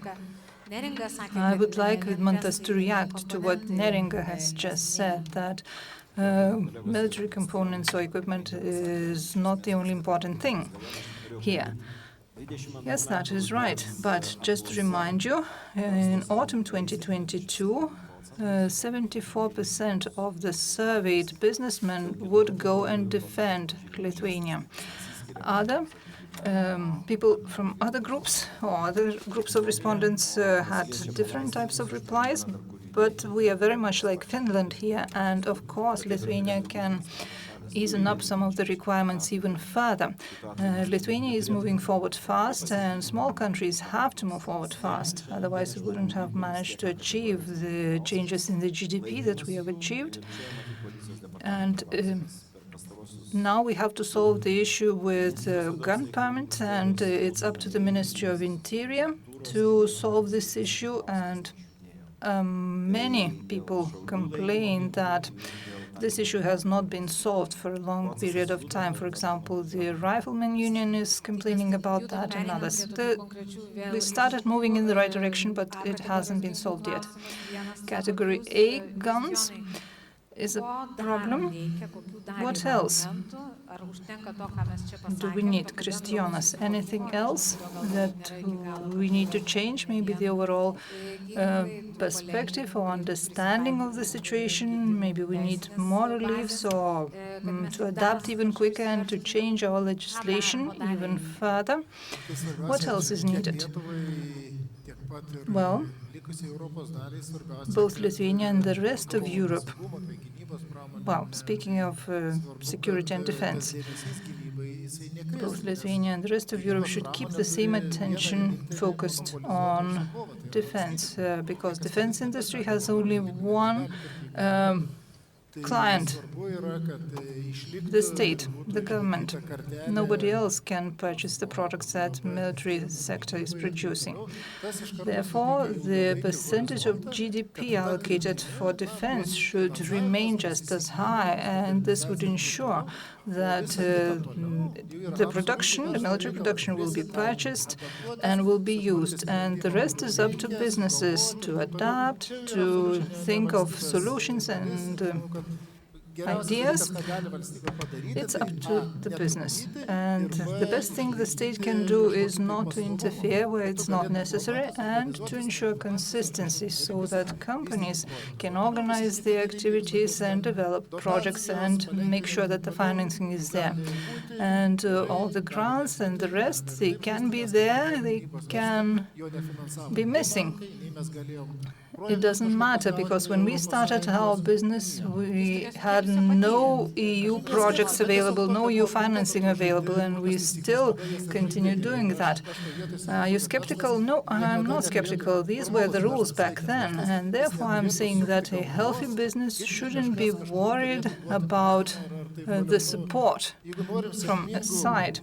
If we want our companies to be successful, we have to have competitive entities competing on various markets and able to suggest competitive products.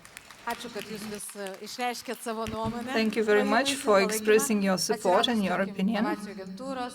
But here you see we have the Innovation Agency suggesting a package, financing package. ILTE is offering financing. Well, of course, all this is good. We are using the financing for banks and all other tools that are available.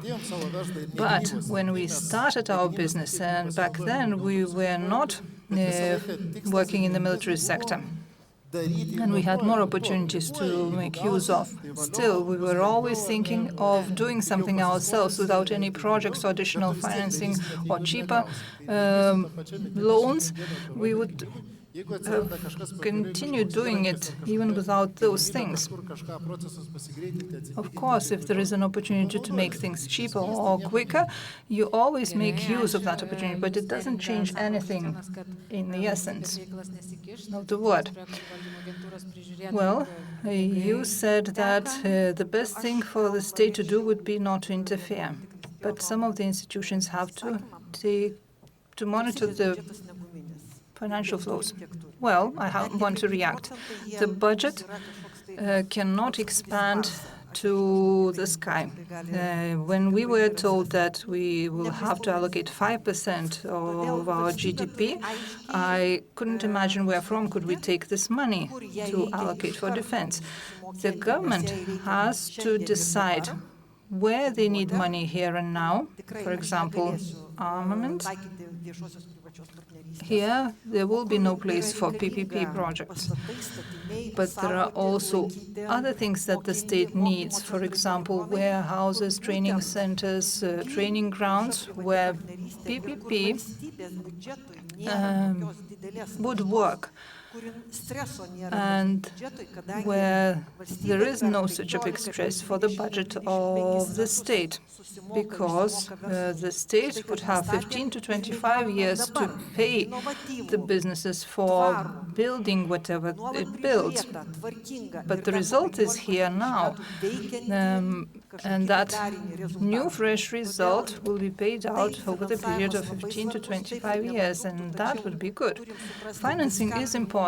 It should be continuous, but we will not be able to have money for everything here and now. Therefore, we have to decide which of the projects are to be financed at this particular moment and which ones can be financed through the PPP projects. All sounds good. I just wanted to emphasize that Lithuania is too small for a military production company to survive. We are too small for that. If you want to survive, you have to be competitive and to export your production. And the most important thing is for Europe to keep a particular direction. And it doesn't matter whether Lithuania invests more or less, Finland invests more or less over years. The most important thing is to keep the direction. Giedrė, I wanted to react because everyone sees who are raising their hand, but she was the first one and then Vilmantas. Okay, I would like to react to what Christiana said previously. And I forgot. Okay, then move on to Vilmantas. Yes, very briefly, I would like to add that PPPs are the very good direction, and progressive countries like Estonia, they were building police stations through PPP projects, and I think that helps to relieve the pressure on the budget. This makes the state to trust businesses and businesses to trust state, and I think these are the good examples which we should follow, and we should talk about them, to praise them, to encourage them, because when it comes to dual uses, I would say that dual-use products allows us to involve more industry if there is a need to produce something, because we're too small of a country. If you're specializing only in the weapons, yes, you need export markets. And for this, you need trade licenses. Today, we as companies cannot sell weapons through the Lithuanian territory. So I think this could reduce costs for procurements and allow us to familiarize ourselves with the European and NATO structure. Trade licenses, okay, Giedrė. Yes, I remembered what I wanted to say, and Vilmantas has touched upon this. Kristijonas mentioned that it is important for the Lithuanian defense procurements, that of the defense of the Ministry of Defense, the other agencies, and whoever is funding, we or commercial banks, it is not sufficient. We are funding a long-term project, and following only on what Lithuania is buying in the near future, well, this is impossible for any investors. So what Vidmantas has said, export markets are very important. It is important to understand whether the project that factory is planning to manufacture are compatible with NATO standards, whether NATO countries, most of them, would be able to buy the product, would want to buy the product. So now we're looking at the Lithuanian Ministry of Defense needs, but very soon we'll have to broaden our perspectives if we want to develop defense and security industry in Lithuania. And another thing that I would like to ask Šarūnas about, you said that we need tailored defense buildings for the defense industry because often they don't want to be real estate developers. So what do they want to do? Manufacturing, yes, manufacturing. The contracts, doesn't matter how quick is our regulation, they will have to build their factories. And all the projects that you've mentioned, military campuses, PPPs, while construction companies are very busy, their costs are growing. So this is one of the problems. If major companies like Rheinmetall enter Lithuania and see that the prices have increased in the last few years as well, and you want to build a factory in the year or 2 years, then your real estate development costs will going to increase even more. And there must be an issue of a shortage of staff. Yes, but coming back to the real estate, companies don't want to own real estate in their balance sheet. They want to engage in manufacturing. And these typical manufacturing buildings adapted to defense with bigger protection zones and less urbanized territories, I understand that their landing is not as insured as in urban areas, but this is very much needed. And concerning staff, we can have either more automatized production concerning any type of production, especially shells and so on and so forth. So we need to invest more into capital in this way, but this would result in more costs if there's a crisis to repair the equipment. If we have more staff, more personnel, yes, we create more jobs. Maybe efficiency per capita is lower, but it is easier to bounce back during a crisis or a war to repair the equipment, I mean. So this is a matter of national attitude. If we want more automatization, more well-paid jobs, or we want to create more jobs in the regions which are a bit less, not as well paid, let's say. I want to come back to these typical buildings. Yes, this is what I wanted to say. We need more additional instruments for ILTE, for Invest in Lithuania. And Šarūnas, we have so many empty buildings in Vilnius, in the regions. And if we had tools, public procurements, of course, we cannot disclose this fully, but companies that are producing satellites in a certain region, they want to expand, they want to increase their capacities. And, well, there are premises, they could be adapted, but many people are not aware of them. There are simple offices with producing high tech, so there's plenty of empty buildings. The Innovation Agency is raising their hand. Yes, what I mentioned regarding the STEP tech, this will be aimed at production, not only at tech development. So if somebody comes to us with a product, they will be able to acquire equipment. The amounts can reach up to 12 million, and we are discussing construction as well. Of course, not necessarily concerning defense, but we have tools for investors in Kaunas, where not only SMEs, but major companies can enter in this invitation is valid till next year. They can build companies, they can train their staff, up to 20 million euros. Giedrė, would you like something to add? Yes, even now we have a specific financing tool for free economic zones where the investment conditions are very favorable. On the other hand, there are some limitations, which we are discussing with ministries, with Invest in Lithuania. For example, a building that was built could be leased to a single entity only at the beginning. So we're discussing this with our clients, and for many clients, this is a challenge. So on one hand, we are giving something, on the other hand, we are restricting people.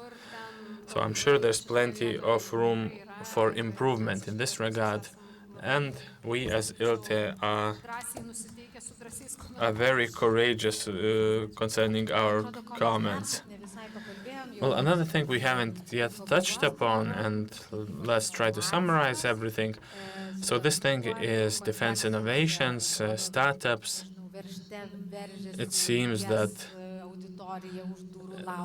everyone has a lot of ideas, are trying to enter the market.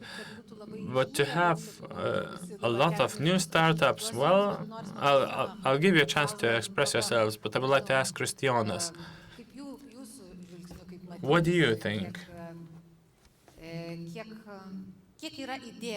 How many ideas we have on the table? Where did your idea come from? I think there's always enough ideas, but how many of them could turn into actual tangible products and companies?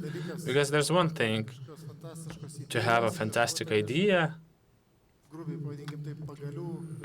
to use sticks and manure to produce an actual prototype, and then to move to an actual entity that is involved in manufacturing. You need administration, you need staff, you need technology development. So these are the major challenges. So it's not enough to have an idea. But for today, I think that if some years ago when we began, we were among the few, and there was nobody around us. Today we have an excessive amount of ideas, but the conditions to implement them, I think, are the best we have ever had in the history of Lithuania and Europe. So the only thing you need to do is to act, and you can blame only yourself if you fail. Giedrė, I really agree with what Kristijonas has said. We see so many different ideas, and selecting which ones could be implemented, could be commercialized, well, this is very difficult because there's a lot of noise around us. Everyone wants to generate ideas in the area of defense and security, but not every time this results in commercial use. And quite often we ourselves are discussing this with potential clients. They ask us, ILTE, to lend some money, and if they lend us, then we will come up with an idea. No, this is not how it works. It should be quite the opposite. You should have the idea with a commitment to invest, to develop the idea until the commercial stage, and only then would the funders appear. So I think we are at this stage where we have to select among different ideas. What Kristijonas has said, those who are only playing with these ideas as toys, and those who can develop them into successful businesses. Well, I hope we do not stay in this stage for too long. Vilmantas, you wanted to react. Yes, for the initial capital, for ideas, for implementation, we have tools like ILTE, like Innovation Agency, whether we're talking about 1 million, 500,000, 300K, but we don't have tools for further development. And now German funds, French funds are entering who want to encourage us. And like some 3 years ago, for shooting down of drones. There were some ideas where we have the most drone and anti-drone producers. There were some good ideas. 3 companies produced prototypes, how to use lasers to shoot down drones ecologically. Of course, this is irony. But only 2 companies went to the medium term, and they stopped there because there was a shortage of capital. So this is where investing in Lithuania could focus. Of course, not only through money, our resources are limited. We're a small country. But they could show them to other foreign investors. Often innovators lack doors to major funds because trust in Lithuania due to its geopolitics, due to its size, due to our Soviet nature. I usually see this in many German newspapers, unfortunately. So this is where we could push the idea further, because good idea with proper capital results in good result. Also, what you have not yet mentioned, I think you have mentioned it somewhere else. We haven't paid enough time for the analysis how the future warfare will look like. So a few words about this. Yes, yesterday we have had quite a few meetings. The future warfare will be drone warfare. Of course, so far it sounds like sci-fi, but based on the current technologies, the role of an infantryman, well, hopefully it never happens, but their mortality rate will be reduced to 3 seconds after they enter the front lines, because radars, drones, everything will see them immediately. So we're going towards this direction, and Lithuania sees a lot of opportunities here. These are not empty talks, but we still have to find a way to make sure that the ideas that are approved in practice could be scaled up further. Šarūnas, you wanted to react? Yes, and drones are autonomous systems in the widest, in the broader sense, not only the flying drones, because what we hear often now concerning the commentators in the defense industry, maybe it doesn't make sense to develop a new drone as a physical item. Looking at the European market, there are 3 so-called unicorns, drone producers.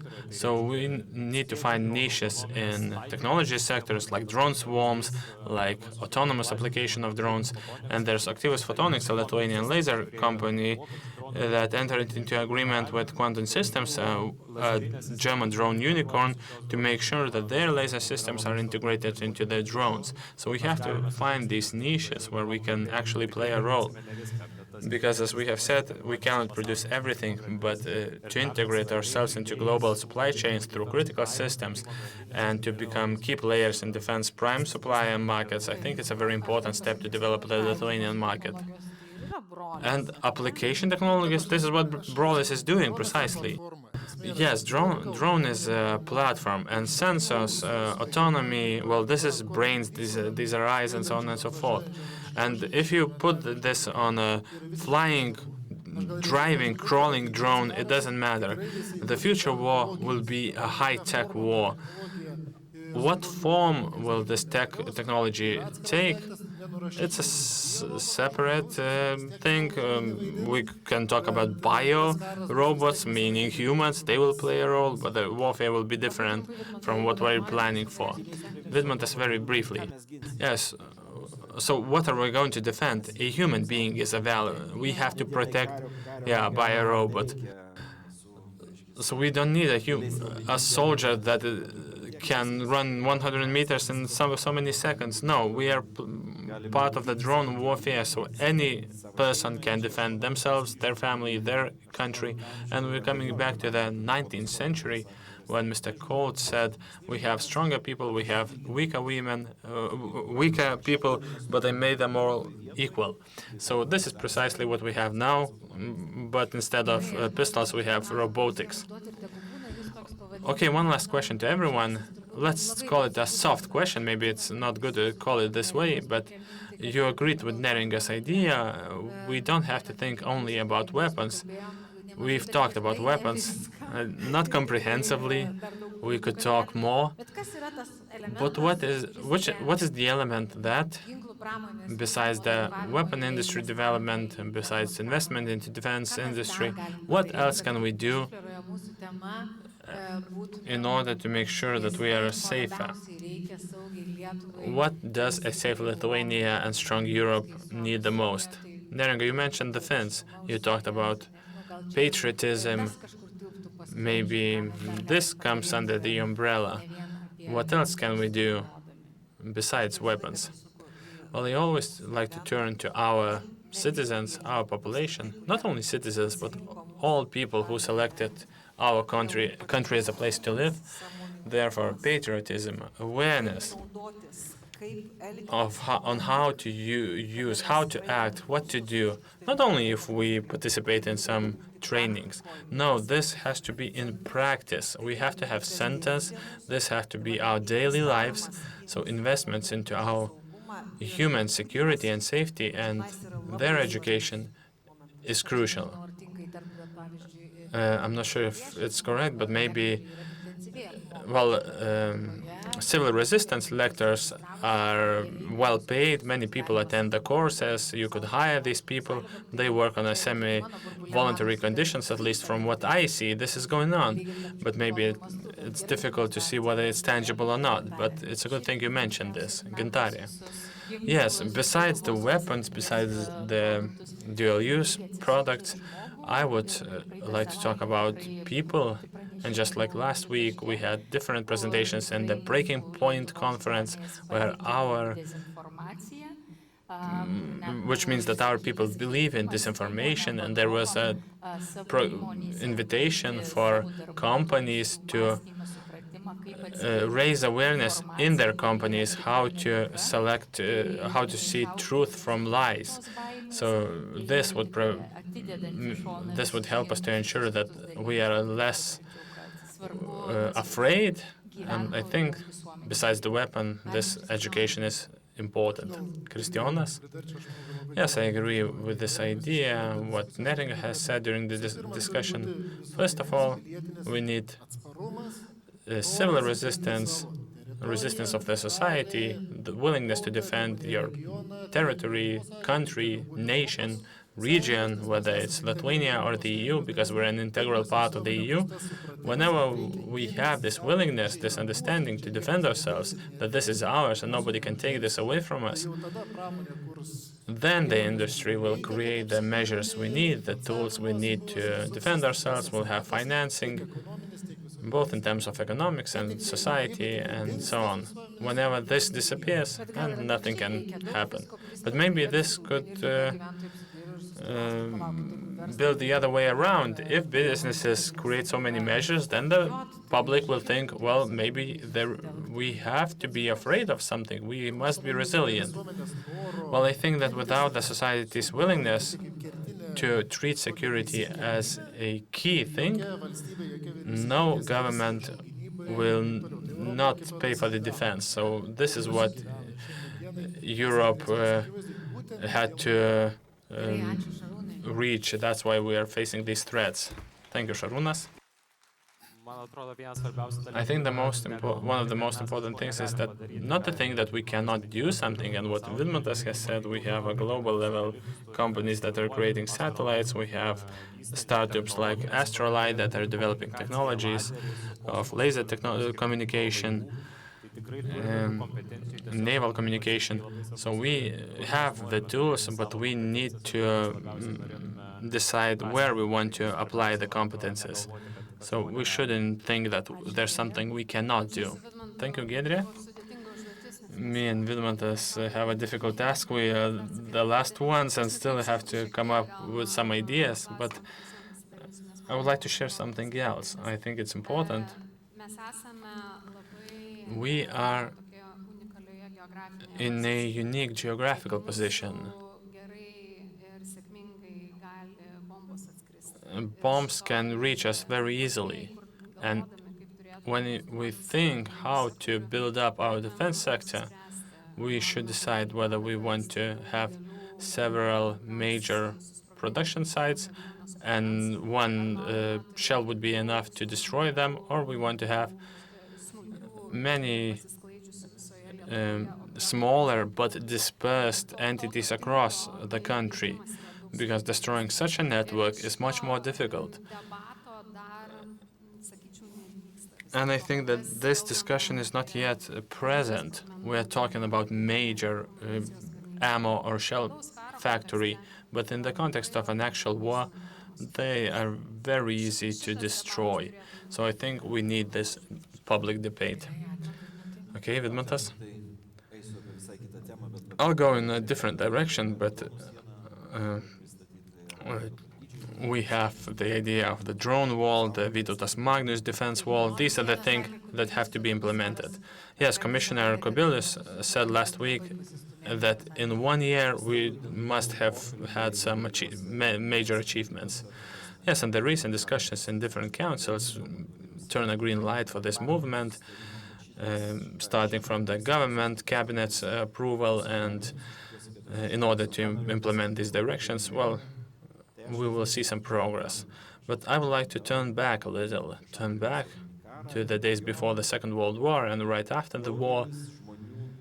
Many people were defending their families, their property, and everything comes from the family. Therefore, we had this huge resistance movement, the largest movement on the former Soviet Union scale, because people were defending their property and their families. We have to develop our family traditions to make sure that private property, personal input, one's family are very important. And I think, well, there is some education in this regard, but it's still missing. Looking back at the past of my family, it was deported to Siberia. I was the first one to be born here in Lithuania. Well, this education was very, very important. So I think we need to emphasize the past to before we look into the future. Yes, awareness of history makes us more resilient. It's good that we went in this direction as well. We had some soft and hard emphases. And of course, maybe we haven't changed the direction of the country with this debate, but I think this will help us reach some more tangible results. So let us stop now. I know that it's lunchtime, and I would like to wish you a delicious lunch. And once again, I will remind you who participated in the discussion, who were answering your question. So we had Vidmantas Janulevičius, Giedrė Gečiauskienė, Šarūnas Genys.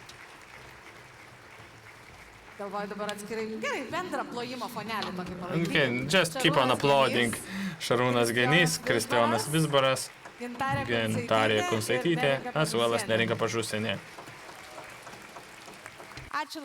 Thank you very much, and I think Ignas will come back in a second and tell us what to do. I will say thank you.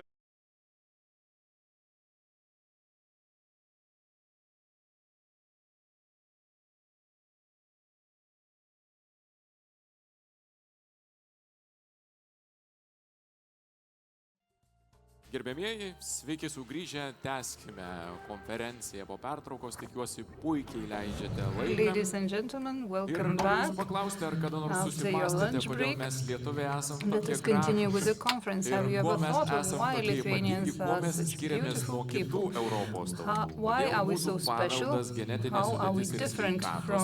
Ypatumai kartais lemia, kad mes mąstome ir elgiamės skirtingai lyginant su kitomis Europos tautomis. Differently compared to other nations in Europe. We will soon get all the answers to all these questions. I'm now inviting Alina Urnikytė, who is a representative of the Translational Health Science and Technology Institute and Popular Genome Lab. She will tell us more about the genetic nature of Lithuanians. Please give a round of applause to our next presenter.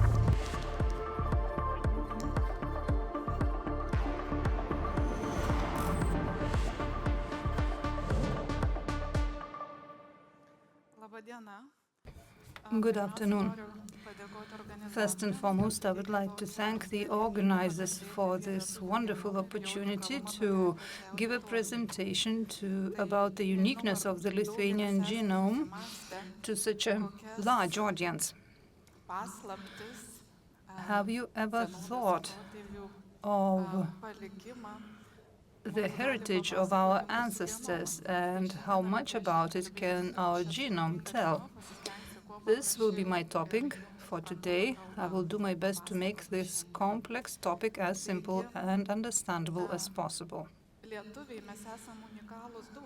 Lithuanians are unique in many terms. Our culture is unique, our history and sports achievements are unique, and especially our language is unique, because we speak a very old Indo-European language. In addition, we are unique in terms of our roots. And the more time I spend on researching the Lithuanian genome, the more I get convinced that from the genetic point of view, we are extremely unique and special. And soon I will tell you more about that. Not to make it such a great shock for you, when I show you the results of my genetic research, I will start with a simple definition of what DNA is, where it comes from, and what are we talking about when we say DNA. Every single one of us is made of billions of cells, and every single cell has a core, nucleus, and that nucleus contains DNA molecules, 23 pairs of DNA molecules, and all of them together make up our genome. On the molecular level, if we read the genome, we have a sequence of A, T, C, and G letters. We get, in a way, a book of text made of A, T, C, and G letters. All in all, we have 3.2 billion of such letters, which we refer to as nucleotides. All in all, this molecule could be compared to 2 meters of length or height. If we took the genomes of 2 people sitting next to one another, we would see that only 0.1% of difference exists in the 2 genomes. And then we ask ourselves why, from the genetic point of view, we are so similar, but we are very different physically. What determines the difference? It is determined by the polymorphism or variations of one nucleotide. That is, a change in one letter makes us so different. You remember that I said that the difference between us is just 0.1%. And here we see the DNA sequence of 5 people, and you see when you compare the sequence that there is a difference in one single letter only. And this one single letter in the sequence makes us look so different. And in order for us to refer to this as a polymorphism, it should account to at least 1%. And there are 4 to 5 million of such variations. And the research into the variation allows us to find answers to various questions. What are the questions that we can answer or raise when researching genetic variety? We may, for example, look for similarities between different populations, between different people in the same population. We may also determine what actually determines whether a person will get a disease or not. We can also determine the reaction to a particular drug and decide what determines our height or whether we tolerate lactose or not. We can also analyze the genetics of a population. We, as a result, can find out the way our ancestors traveled from one continent to another. We can also reconstruct the way our ancestors looked many, many years ago and the way people, human evolution looked like, depending on the generation, and why some people are prone to some diseases and others are resistant to them. All of this is possible if we do the research on our genome. And now the second part of my presentation, which might be the most interesting one to you. I will tell you about the way we worked and performed the research in order to understand how unique our nation is. Back in 2011, 2012, we worked on a project where we traveled throughout various regions in Lithuania and were collecting samples of DNA of Lithuanians. How do we define Lithuanians? Lithuanians are those whose parents and grandparents consider themselves to be Lithuanians and lived in the same region. We managed to collect 1,000 various samples, and 500 of them became the research samples for our research. 424 people participated in the actual research. The research results have been published, so you may read them later. But now I would like to tell you about the way we transform a genetic code into a text that is readable. We take a blood sample from a vein, then we bring it back to our library, and then we separate the DNA, and then we start a protocol where we read the genome and the variety that it represents. A lot depends on the technology that we use, but we may actually read millions of variations and one nucleotide polymorphism. Once we have this data, we use the supercomputers to analyze this data, and we apply all various bioinformational tools. So this is the part where we are trying to transform the genetic language into the human-readable language in order to determine various variations. And now, about the hypothesis. We came up with a hypothesis that the current inhabitants of Lithuania preserve the gene pool of our ancestors. We compared the DNA data of current-day people and of our ancestors, even 12,000 years BC. First and foremost, we decided to have a look at the similarities between the populations. Here you see the Lithuanian population. It is difficult to point it out with a laser pointer, but the light green bubbles represent the Lithuanian population, and here we see a partial overlap with North Europeans and East Europeans. And usually this clustering represents well the geographic situation of the population or the geographic location of the populations. Lithuanians, just like Basque, Sardinian populations, are grouped very similarly.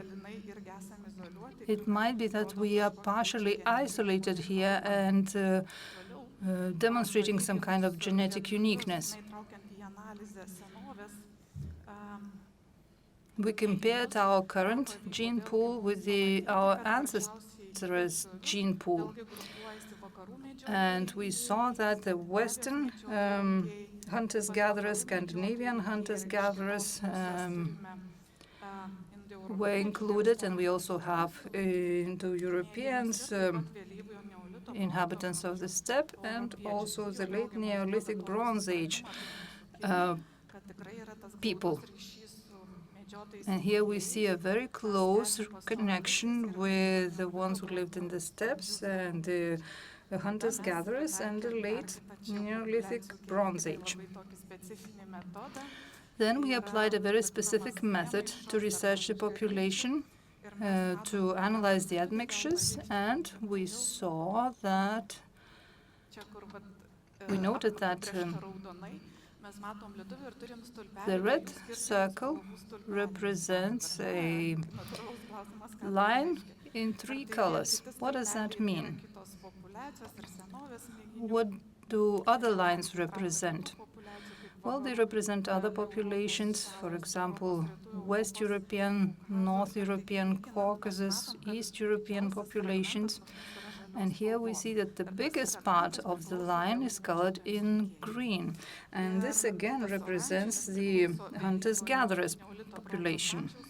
And yet another segment, the red segment, represents the late Neolithic Bronze Age. And the last one represents the people who lived in the steppes. And then we applied the final method of our research, just to sum up all the results that we received from the previous tools and research. We generated those diagrams to compare Lithuanians with other populations as a reference group, just to compare with the ancient DNA. The first diagram represents the comparison with Western hunters and gatherers, and here we see that Lithuania has the biggest part of the genes from the Western hunters and gatherers compared to other populations in Europe. The red dots show that we also get some genes from the Eastern hunters and gatherers and Scandinavian hunters and gatherers. And compared to other populations, we have quite a bit of the genetic heritage of the steppe representatives. So we are similar in that respect with the inhabitants of Sardine Island. So here you see we are Western hunters and gatherers mostly. And what makes us unique in that respect?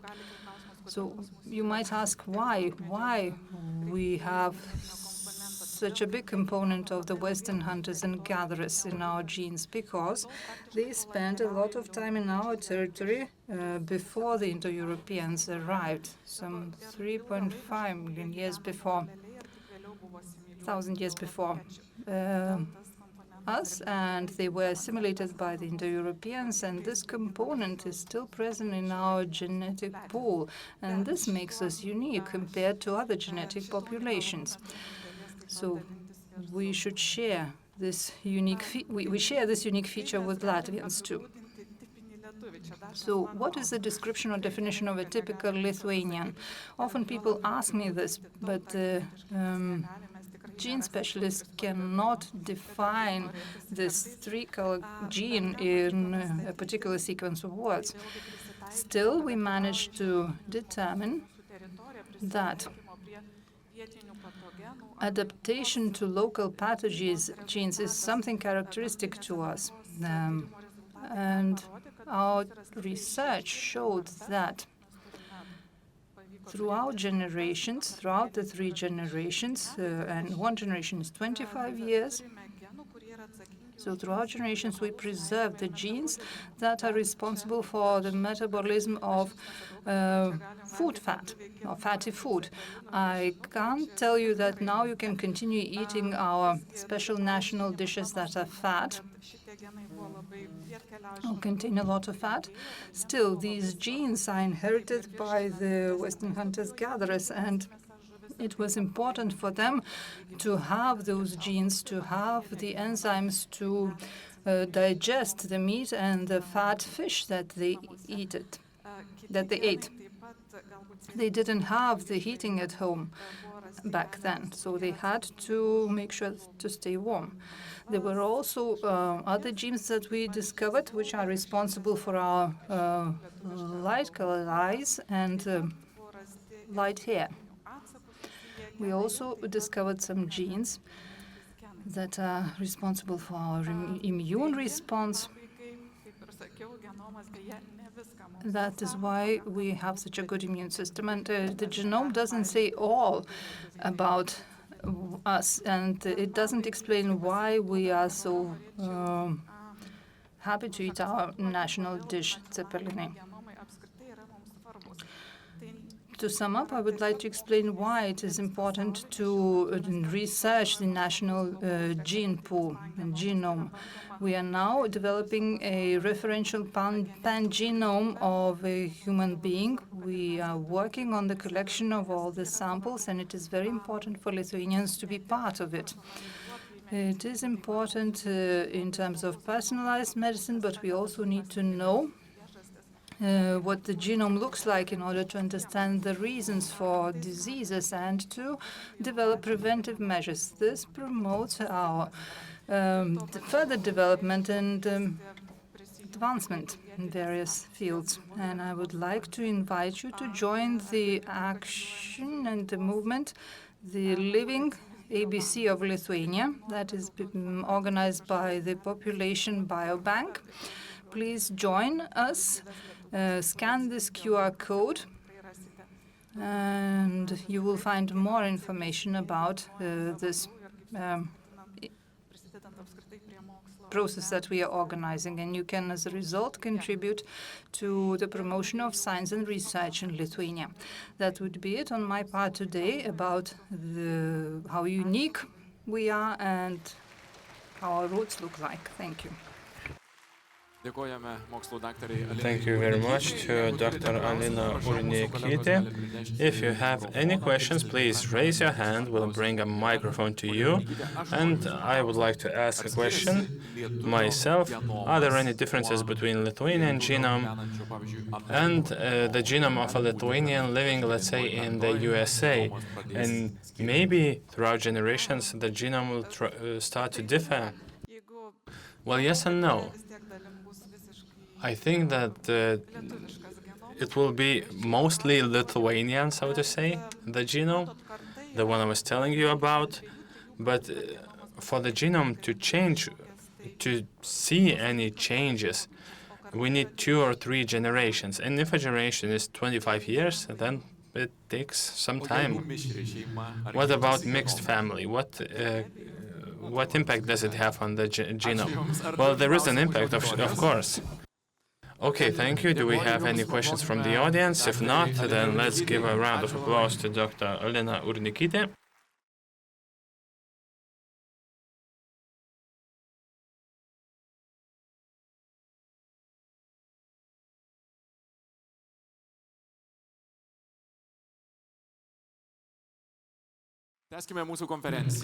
And let's continue with our conference. Now we are going to talk about world-famous sportsmen like Cristiano Ronaldo or Domantas Sabonis.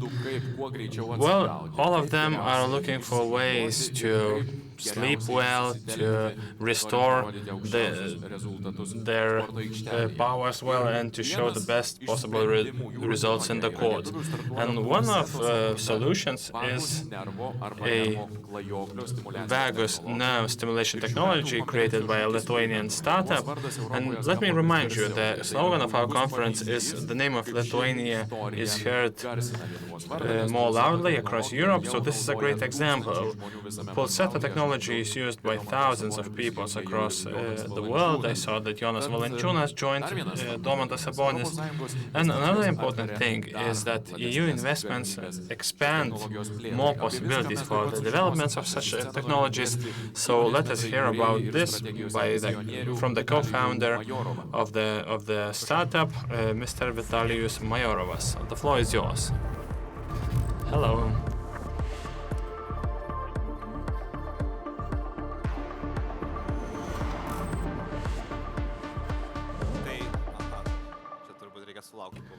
Okay, I need to wait till the end of the intro, but I promised my brand manager to do a mini research. How many of you have heard of Fitto?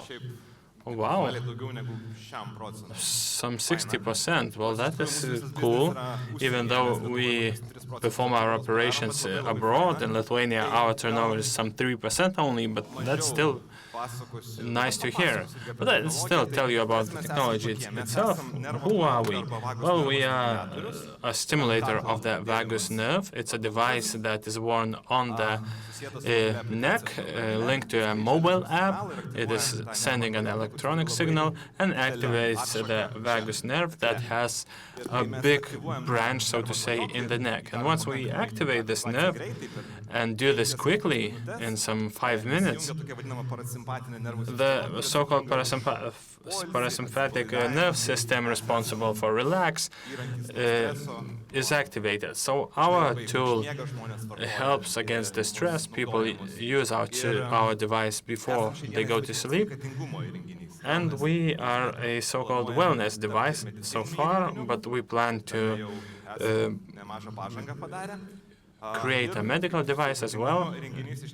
We have made some progress, and I think as a wellness device, we are famous and making Lithuania famous because we are doing quite well. And I'll tell you about this more, but now coming back to the vagus nerve, there are some 10,000 studies carried out about this nerve, and there are around 300,000 people who have implants of this nerve.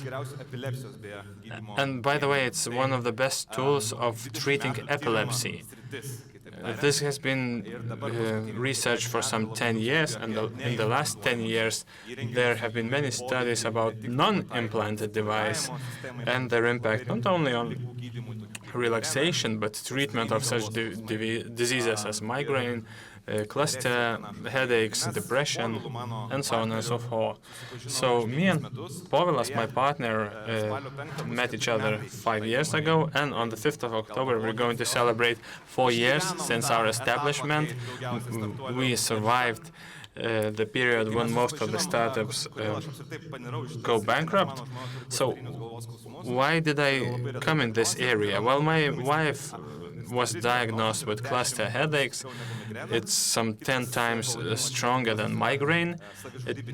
It is also called suicide pains because the pain is unbearable. And we tried different therapies, oxygen therapies, other methods. And some 6 years ago, I've read a couple of studies on the vagus nerve and its impact on the cluster headaches.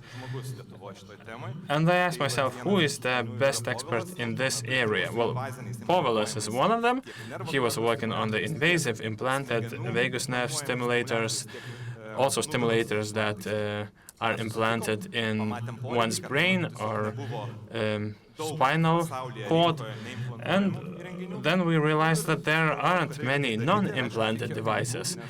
We started to work in this area. Of course, you need money for hardware, so I knew some potential investors. And when we pitched the idea for the first time, they said it doesn't make sense. And then after some 9 additional attempts, they agreed to give some money for the prototype. So we created a prototype quite quickly, in some 3 months. The initial product looked quite odd.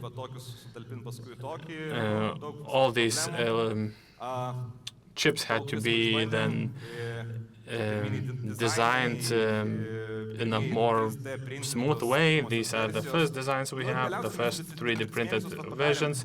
And then in 3 options we created a 3D printed version. It would break occasionally, but at least it allowed us to attract some additional investors, and in 9 months we created the full product. So in summer 2022 we began our sales. Usually it takes 2 to 3 years to develop hardware. It took us 9 months, and investments were some 4 to 6 times lower than you would typically need for such a device. The beginning was difficult. In the summer of 2022, we went straight to the USA, to the American market. Simultaneously, we had testings on users, and the first 2 months were, well, we were asking ourselves, what are we doing? Have we chosen the correct life path? But then we opened Indiegogo. It's like a Kickstarter crowded funding community that believes in innovators, and we managed to crowdfund some €500 million. So this was how our growth began. And I would say now we are a very serious technological company that not only has the continuously developing hardware, but is working on the personalized medicine, on the data, on its own app. We are conducting various studies and research. So just to give you some numbers, we have been growing threefold for 3 years in a row, which doesn't happen often in the wellness sector. Last year, our revenue was more than 9 million, and we hope to reach 30 million this year. So the growth is very fast. By the way, we are profitable. We reinvest all the profits, and we're going to remain profitable for the 2nd year in a row, which is also quite rare in a business like ours.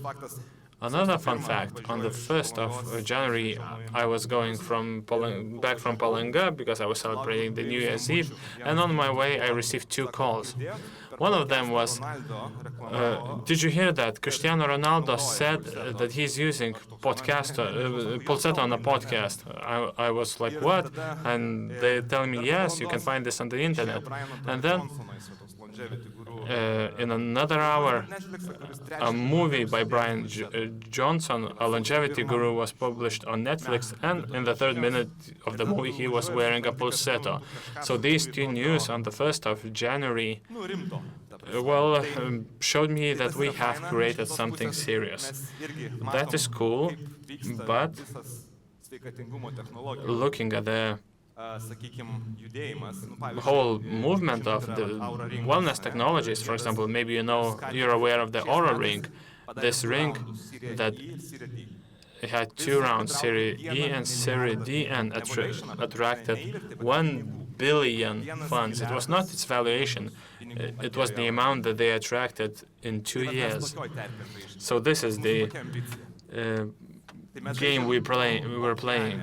We are playing in an ocean of giant sharks.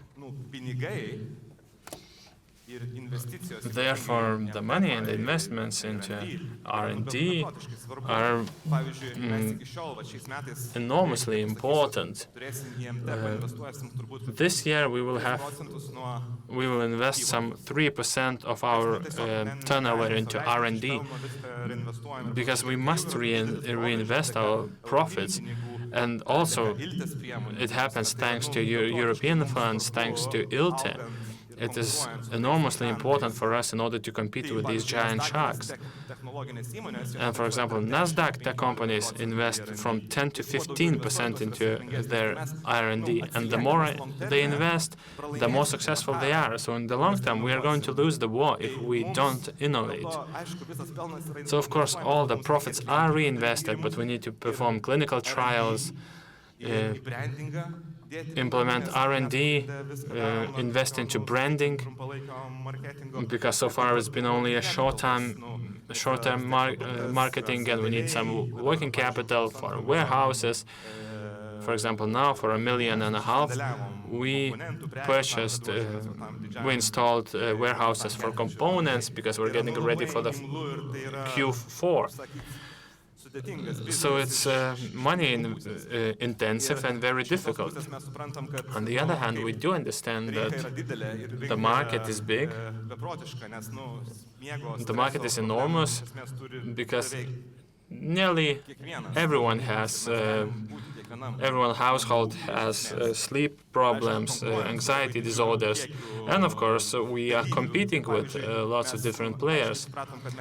We clearly understand that we're not going to be Whoop or Aura Ring because they're accessories. You can wear them 24/7. We are like a toothbrush. You can use it twice a day or once a day before you go to sleep or before you go on stage just to reduce your stress levels. You can use our product a couple of times a day. We are different, but we can create the so-called closed-loop system together with these wearable trackers because they tell you that you slept poorly, that you felt stress, but they don't give you any tools what to change. And this is precisely what we can do. We can create such a system, and we are already integrating this with Whoop, with Apple Watch. For example, if you felt stress, then you should wear Pulsetto in the evening, thus you'll sleep better and you'll relax more. And this may create a lot of value for the user if we create such a closed-loop system. So recently we performed some serious clinical trials. Sorry about the slides. In the peer-to-peer scientific magazines, not only thanks to questionnaires, but also thanks to measurements of cortisol. And we showed that if you wear Pulsetto for 2 weeks, at least for 10 minutes, and cortisol levels in hair are reduced by 40%, which is huge. And thanks to these clinical trials, we have additional 4 trials that we have performed and performing 6 more currently. So thanks to them, we submitted our device to the FDA in order to get a medical device status. And the purpose is to get a medical device license, to have this as a separate product, one for wellness and another one for medical purposes. So this is what we are doing. We want to create this mental health toothbrush present in every household, used while brushing one's teeth before going to sleep, for why not? And we educate people a lot, because when it comes to stress, I'm not sure if you're interested or not, but stress is like a muscle. We cannot avoid it. Stress is always going to be here, especially because of all the geopolitical stresses. But what we can do is to restore ourselves from stress better. So the way we can train our muscles, we can train our stress muscles, and there are even indicators that show your resilience to stress, your stress muscle.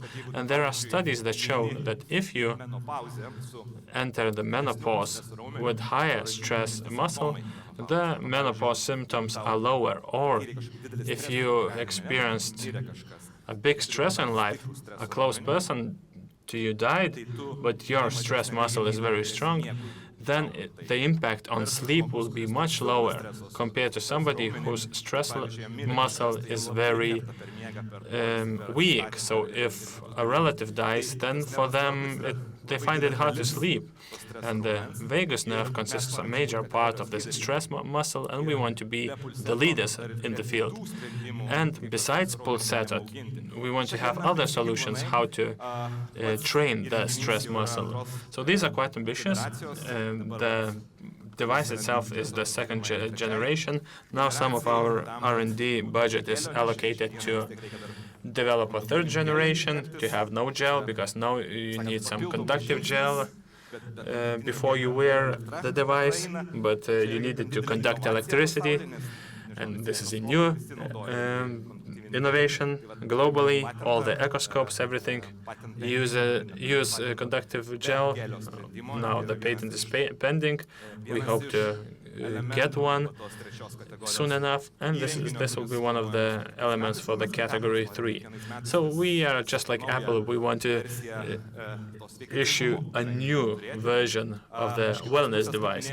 On the other hand, as I have mentioned, there is a plan to receive a medical device status, to have a separate product, because it would have different features, and abroad there are insurance reimbursement conditions, contracts, and so on and so forth. And we have a lot of ambitions related to the armed forces.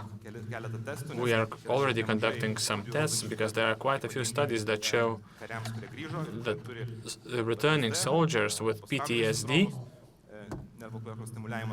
the vagus nerve stimulation can help a lot. And in Druskininkai we are trying to conduct some tests involving Ukrainian troops. Of course, the situations there are very difficult, and they don't want any innovations or anything, but there are plenty of opportunities. So they want to create a separate device used for military purposes. Of course, it's no longer me and Povilas. We have a huge team, a strong team,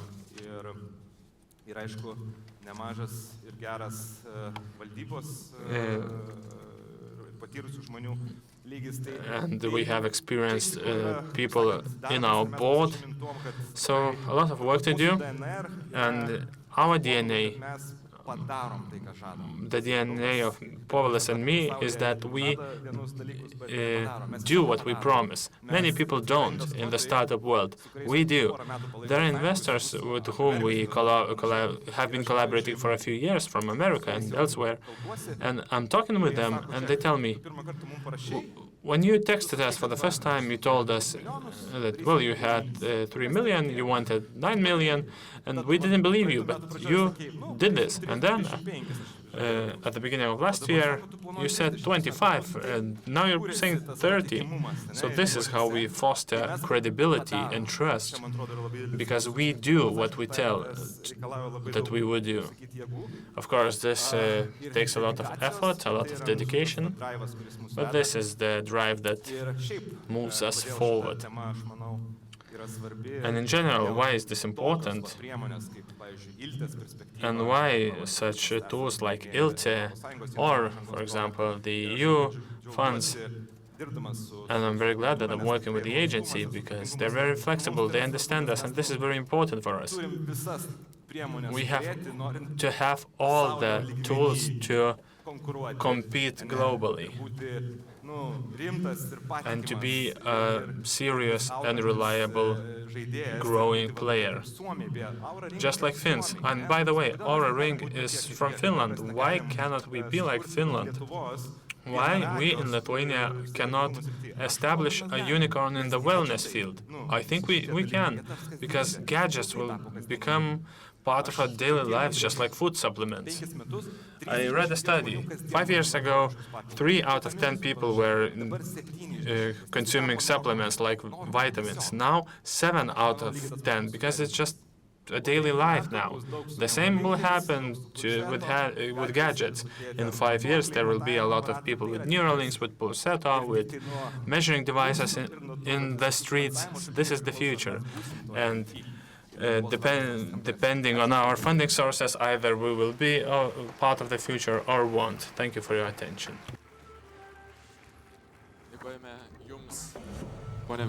Thank you very much. Are there any questions in the audience? Please stay for a while. You mentioned that your wife had cluster pains. Has Pulsetto helped? She still has some pain fits, but she is the frequent user of Pulsetto. And by the way, we do not have any proof yet how much Pulsetto helps with cluster headaches. We are getting ready for that. She uses Pulsetto and it helps a lot. But actually, it is a very serious disorder and health problem and rare diagnosis. Can it happen sometime in the future that you put on this device and it shows you your stress level, for example? Your watch shows it. What about Pulsetto? Well, we're moving in that direction. We will not use any tracker here to measure your heartbeat, but already now we integrated 10 measuring features into our app. And you can see the way your stress level changes, your heartbeat changes before stimulation and after. This is we're moving in that direction. So once you are shown that you are experiencing stress, you will be sent a message saying put on your pulsator device to reduce it. I googled on the device and now I keep getting the ad. And ads say that if you Google Sabonis 11, then you will get a greater discount. Well, actually, usually Sabonis has a lot of coffee before the matches, and he's trying to stimulate a lot his body, and I've spent a lot of time with them, and sportsmen are using this device frequently. Have you contacted Sabonis? And then they bought it? No, they bought it first on their own. And what about Ronaldo? Same for Ronaldo. Well, I can imagine Cristiano Ronaldo sitting at his pool and thinking that he had a bad night's sleep. Let's Google the vagus nerve stimulation, and he found out about Pulsetto and purchased it. Thank you very much, Vitalijus Majorovas.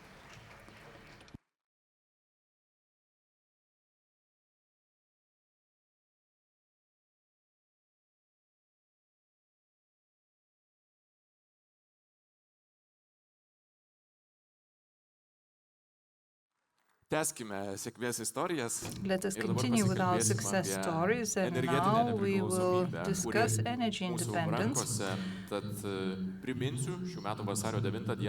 the 9th of February, we synchronized our networks with the continental European network, and this was an essential step towards energy independence of our country. It was an important event for both Lithuania and the rest of the EU, which showed that the EU investment and cooperation can result in benefit for every single inhabitant. I'm now inviting the head of Litgrid, Mr. Rokas Masiulis, to say a few more words about that.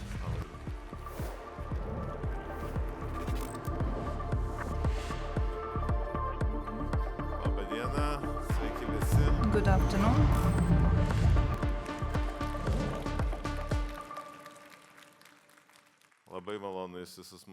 I'm pleased to see all of you here today. I will tell you a rather different story from the one that we have heard before. I will talk about energy sector and national issues, but it is extremely important for the success of our country. I will put on the first slide.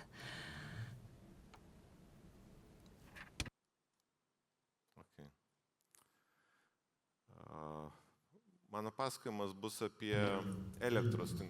will talk about the synchronization of electricity grid. You see Estonia, Latvia, and Lithuania on the map. Up until recently, our electricity grids were connected to Belarus and Russia, and we also had the link to Kaliningrad, and that was the Soviet heritage. The fact that we disconnected from Russia and Belarus and got connected to the Western grid was the last step to take to become independent from the energy point of view. But in order to gain energy independence, we needed to take more steps before. It all started with oil refinery Mažeikių Nafta. When Lithuania regained its independence We underwent an energy blockade. We had no fuel of our own, we had no diesel fuel, no gas of our own. It didn't last for long, but all those of you who lived in those times remember that blockade really well. And when Lithuania decided to sell its oil refinery to Orlen instead of Russians, right after that decision was taken, the only oil pipe from Russia to Lithuania was closed down for repair. It was in 2007, and the repair works continue till now, and it will never be reopened for sure. But that was the first step that convinced us that you should fight those who can do anything to harm you in order to win against you. And you have to continue fighting against them, and you have to continuously do consistent things in the right direction. And at first we had an oil terminal in the sea which was meant for export only. Then we re-equipped it for import. And the oil refinery could continue functioning properly. We also had a liquefied natural gas terminal in Klaipėda built, and finally we disconnected from Russia and Belarus, Russian and Belarusian grid, and connected to the European grid. 20 years later, we now have a result. Why we were successful? What made us successful? We had all kinds of governments and people in power throughout those years, but throughout that period, all governments agreed on issues related to energy sector, and all of them worked hand in hand on those issues. I don't know how interested you are in geopolitics and how well you are aware about Russia's abilities to make people angry at each other, to make use of the silly nature of human beings and to destabilize the situation. But Lithuania managed to avoid it. They didn't manage to do it here in Lithuania, and we should be proud of it.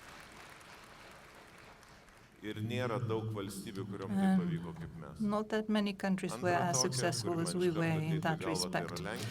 The second one that I should mention is Poland. We both are convinced that we have to have our own independence, that we have to be loud about what we are striving for. We are not being cunning, we are being brave, taking the first step, and our neighbors often say that we do without thinking, we do things without thinking, but that is a good thing, because we take risks in order to achieve a goal, and this is what makes our businessmen successful. This inherited character, these ancestor genes allow us to do that. We should not be afraid to take risks in order to achieve our goal. And our government was united on this issue throughout the 20 years. Of course, there were all kinds of debates and scandals, but in general, overall, we should be proud of it. I was the one participating in the construction of the liquefied natural gas terminal, and people kept saying that the whole of Lithuania was building that terminal, and especially Klaipėda, because they had to survive a long period of extreme noise. Throughout those years, we felt the support of all the institutions. Same goes for the synchronization. Government institutions, the government office Everybody contributed, and Lithuania was the only country where the Prime Minister was supervising and monitoring all the related projects. The political parties, governing political parties changed time and again, but no matter the party, the Prime Minister was in support of those projects, and this is the most important thing to have, because the Prime Minister is the one who decides.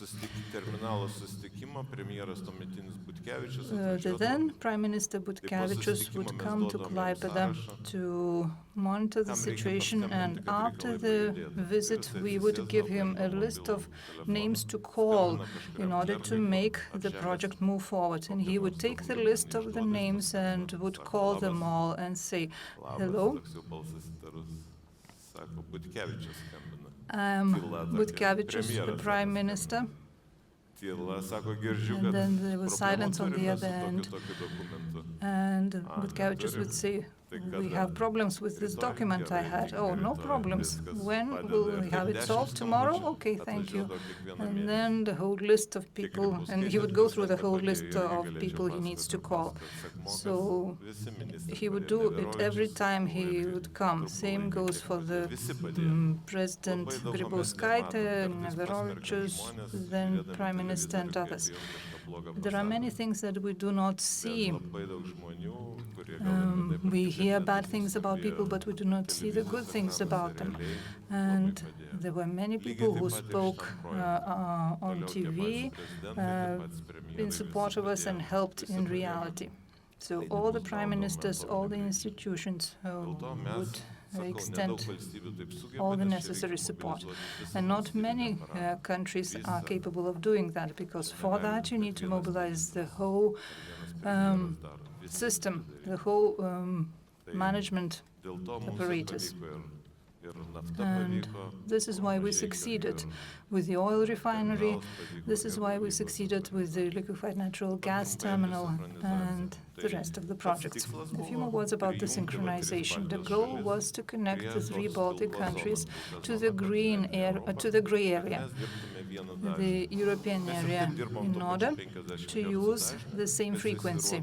We would use the same 50 Hz frequency, but it would vary depending on the time. And the systems were not working in synchrony, so we had to find the moment when we could start working in synchrony. And for that, we needed to prepare well and to invest a lot. These are the projects that were implemented in the three Baltic countries. I will say a few more words about that later. Latvia and Estonia invested a lot too. Lithuanians invested 50% of the project cost. If we include Harmony Link that will be built in the future, some 70% of all the investment, almost 80% of all the investment, fell on Lithuania. And the majority of the work also fell on the shoulders of Lithuania, because the connection link was enabled through Lithuania. So we had to build a battery park. It is placed in Vilnius, Utena, Telšiai, and Alytus. And there was another project that we needed for synchronization that other countries implemented. Electricity transmission grids and substations. I will not mention too many technical details, but just have a look at the electricity or transmission grid in the east and the west. Before that, we were mainly focusing on the eastern part, because the main transmission grids were there, but we needed to relocate our transmission grid closer to the west, and we had to change the whole of grid, and it took us a lot of time. We could have synchronized it all earlier, if not for all the work that we had to do. Well, if we were working on our own, we would have done it quicker, but we had to work all together. So as you can see, we had to build the grid anew, to relocate it into the western part of Lithuania, so that and prepare for the sea wind park integration. And the sea wind would generate electricity at a different time than the grid on the terrain, and we would do well. The compensators that work in synchrony were the most complex part of the project to implement. As usual, we would have it all done at the last minute, and only same happened with the compensators for synchronization, and only 2 weeks before the connection was opened, we installed the final component of the compensators. And same happened with liquefied natural gas terminal. The last works, installation works were finished 10 minutes before the first ship with liquefied natural gas arrived. So these compensators, 9 of them in general, 3 in Lithuania, 3 in Latvia, and 3 in Estonia, allow ensuring stability of the grid. The EU demanded that we have it, and we gained a lot.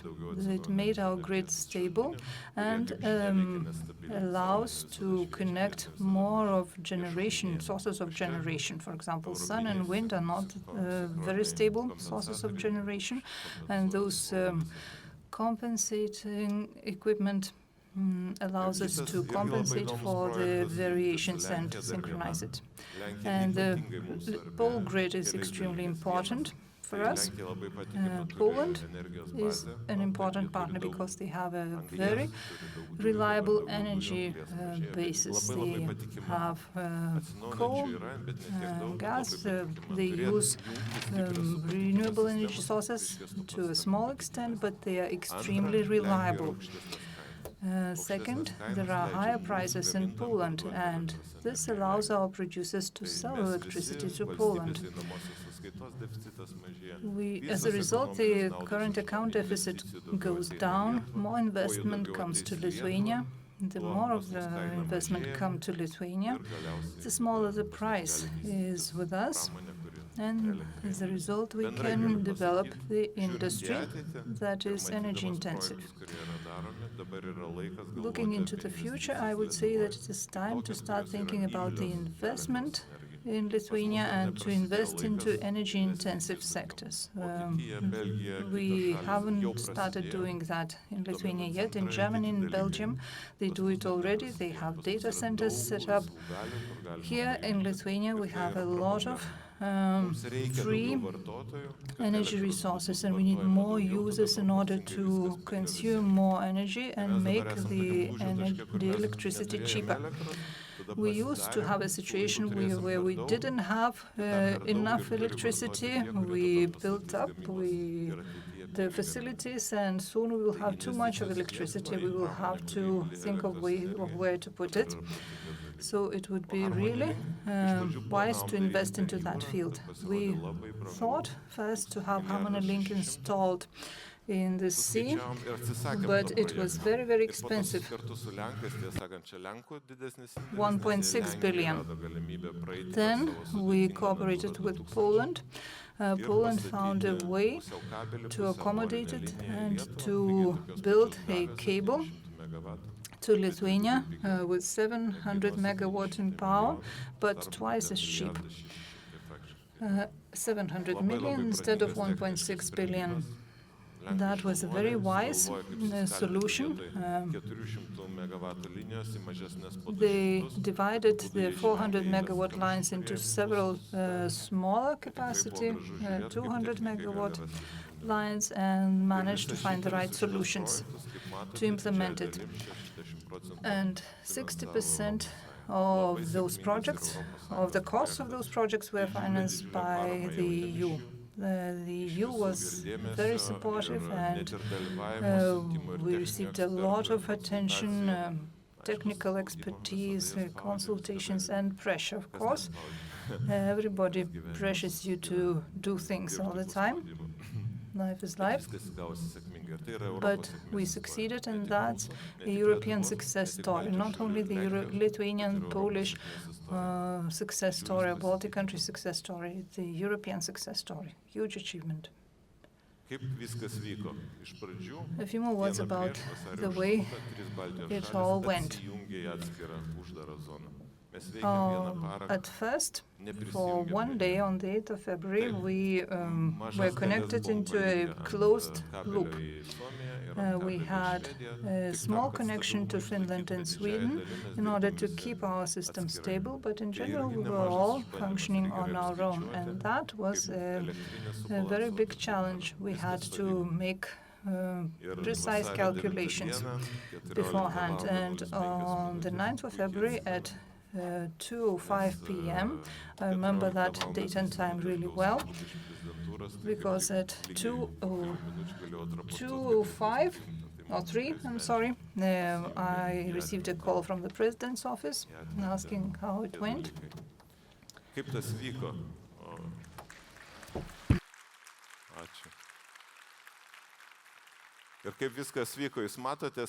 How did it all go?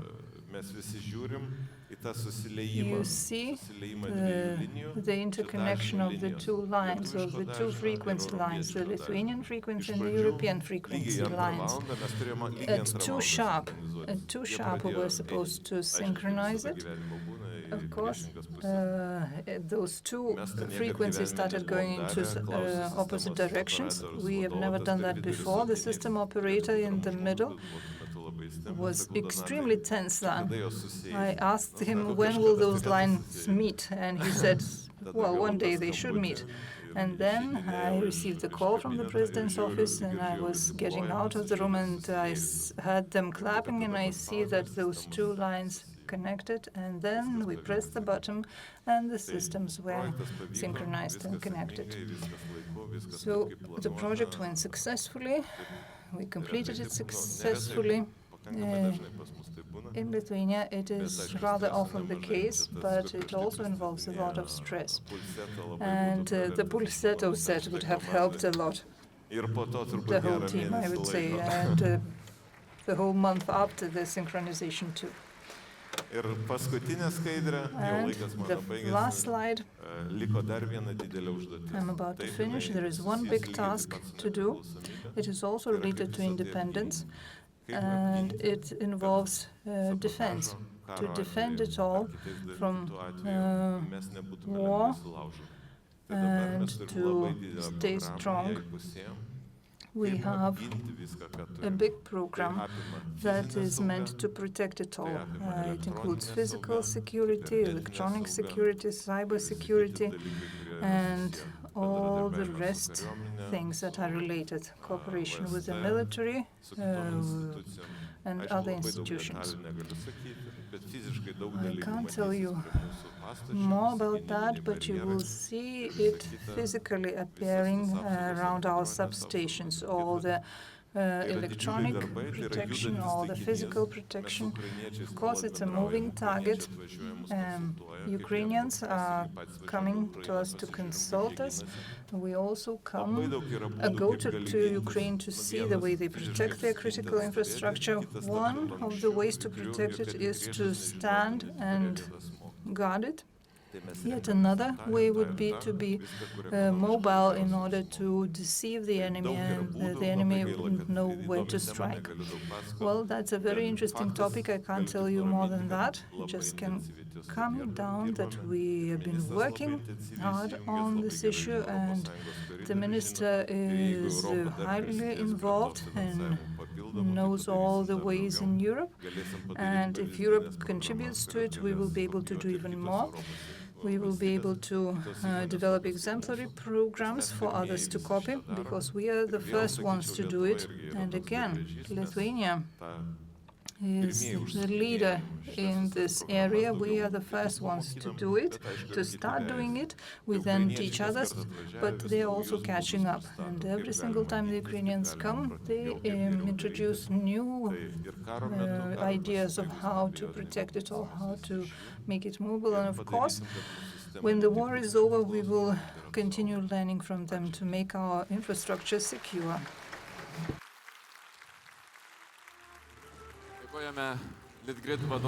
Thank you, dear Rokas Masiulis, head of Litgrid. If you have any questions, please raise your hand. Okay, I can see we have one question. Please raise your hand again. The microphone is coming.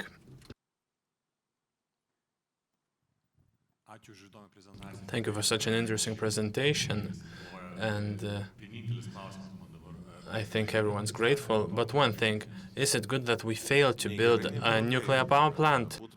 It is neither good nor bad. If we had built one, well, nuclear power plants are very stable. Renewables compared to nuclear aren't as stable.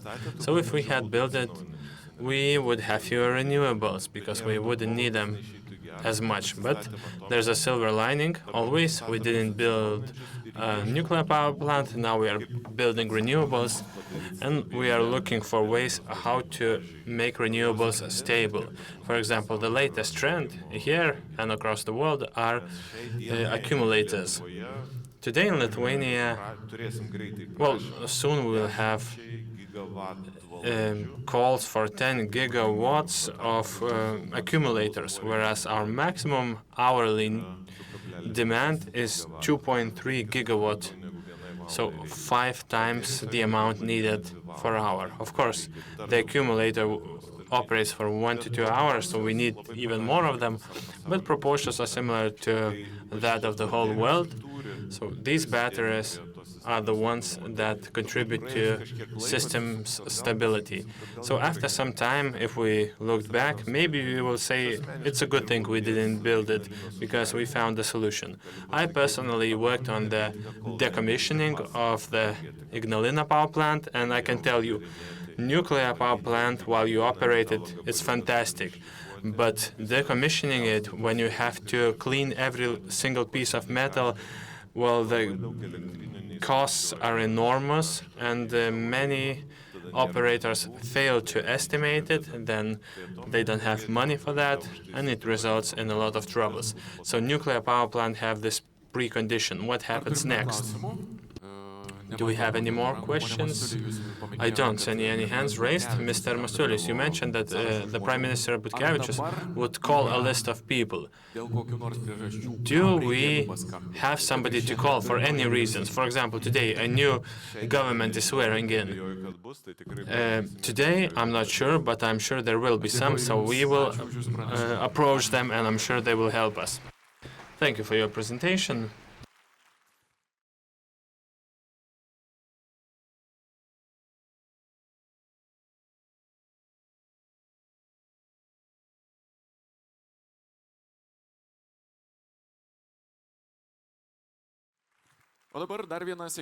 And now another success story, that of the youth. How entrepreneurship education goes beyond school. And one of the examples is Damir Samarin, who, together with his friend, created a Brailis, an educational community. So I would like to invite both him and Head of Junior Achievement Lithuania, Angelika Rusteikienė.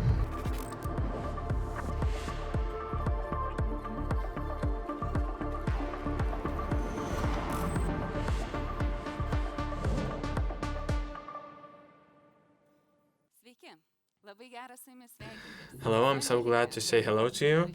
I'm Angelika, a Lithuanian Head of Junior Achievement in Lithuania, that of Entrepreneurship, and I'm Damir. I'm a co-creator of a board game for blind people and people who are able to see. Today we can see that the school is no longer a place where knowledge is transferred. Today schools are becoming entrepreneurship labs. This is where global ideas are born, and school children have a possibility to create their first startup and experience themselves what responsibility and creation for Lithuania mean. Today in Lithuanian schools we see AI, engineering startups. Students love sustainability subject and are creating healthcare, environmental businesses, and they're even going towards social businesses. We, as Junior Achievement, are trying to connect them to entrepreneurship and innovation communities so they can believe that students can create value, that students can create issues of concern, and create very interesting innovations. And thanks to them, more than 3,000 school children are going towards entrepreneurship, and very interesting innovations are being created. They achieve both successes and failures, ups and downs, and we are glad that already in school they have a possibility to go through what we see in the market on a daily basis. They can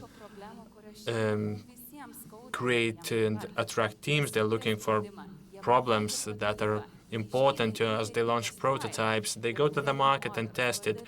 They create marketing, financial plans, and all this now comes to you, dear clients. Angelica is telling everything, portraying everything in such a beautiful way. And what am I doing? I'm an alumnus of this program, and I'll tell you from my personal experience, because 3 years ago I started establishing my own company. On the right you see pictures of me and my colleague when we started our entrepreneurship pathway, and it started from a very simple school task. We needed to create a board game idea.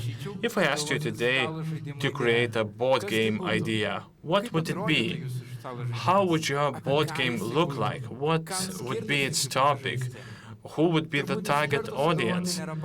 It's difficult to come up with an idea like straight away, and for these two 17-year-olds it was difficult as well. But then a brilliant idea came to our mind. What happens if our board game solved an actual problem and was aimed at the people who cannot play board games? We thought of people with physical disability. They are enjoying their time together, but there are no games for them, so maybe we can create one. And as you see in the timeline, everything started from the idea. We presented the idea, we received school marks, and this was supposed to be the end, but it was only the beginning. We were invited to the Lithuanian Junior Achievement Innovation Camp, and I know the name now. Then we thought that a few businessmen would come from the city, and in our school we would be able to pitch the idea. So we were so anxious about this idea. We met the Lithuanian Junior Achievement, founded our own company, and received the next task to create the prototype of the game. Here are Eligius, my colleague, and me with this wonderful box, our baby, the game we created, Brailing. We are co-creators of this, and from the beginning of the final product, this pathway was very long. And now I'll tell you how a casual day looked like for us. Between the classes, by generating ideas, creating drawings, we would print 3D prototypes, and then we would go to the Mažeikiai blind people community. We tried to play the game. We would receive a lot of criticism. You forgot this, you didn't take this into account, this is ununderstandable, and there are so many things we have to change. So we would go back to school and then try to improve our prototype. And thanks to the patience of our blind community, we created 7 prototypes in a single month, and we had a functioning, even though not perfect product. There are many young people with such a possibility in Lithuania, and this is the basis of our entrepreneurship ecosystem, because they come to our labor market, they are our partners, our staff, our business founders. They know how organizations function, and they receive these crucial competences for the 21st century that we need so much in the labor market. Why this experience of founding a company, creating a board game, why was it so important to me? Because a young person is trying so many different things, they're learning so many things, but this was a great way for improving ourselves. And these on the screen are a few competences where I improved, because I thought that me and Eligius, when we were school children, I remember that we have had a lot of ambitions. a lot of willingness, a lot of energy to do something, to go places. But I'm so glad that we found this organization, this program, so we were able to direct our ambitions towards the correct direction, and this resulted in these beautiful products. Now let's go to the city of Panevėžys. I think one of the most favorable things among our nation without basketball are the dish called šaltibarščiai. And a team in Panevėžys created lyophilized šaltibarščiai with the help of their teacher. And it is available not only in Lithuania, but abroad as well, and it even reached outer space. If I went to Klaipėda, there's this wonderful team that, together with their chemistry and entrepreneurship teachers, created tea plus gummies. They thought of the way how to innovate their tea, and now they have patented their product in Switzerland, because Switzerland is the capital of gummies. They brought it back to Lithuania, and we were able to find it in stores as a treat or as a basis for black tea. And the best news is that at school, once you finish the program, it is not the end. We, as young people, go on our personal paths, be it studies, careers, businesses. We are applying these competences and knowledge, and it is good not only for us, but the benefits go to the ones around us. So our Brailing and our company UAB Brailis, the experience shows that we enter the social business ecosystem, because our business is about helping others, about supporting each other. So we are now cooperating with other social entities. We are no longer two young people with an idea, but we're part of a greater mechanism. And with this important knowledge, we are going towards our entrepreneurship path. And to make sure that these are not only words but deeds as well, I'm glad to tell you that this is our game, and after graduating from this program, I am not afraid to tell in front of you that if you care about this idea that every person is precious, there's a place for everyone, regardless of your childhood, of your background, of your presence, of your ability or disability. You can play Brailing, and if it resonates with you, you can scan the QR code and purchase a game on Brailing.com. If your neighbor is scanning the QR code, do it yourselves as well. And another secret, believe it or not, but when you registered downstairs for the conference, you may saw some bags. So believe me or not, but I think that it is our Brailing board games that are inside. So if you want to be like one of the presenters, make sure you purchase one. Okay, so we still have 30 seconds. Let's scan the QR code, because it is exactly the innovative and young people that we want to help Lithuania discover. Because our experience is not only simulation in a class, it is establishment of real businesses.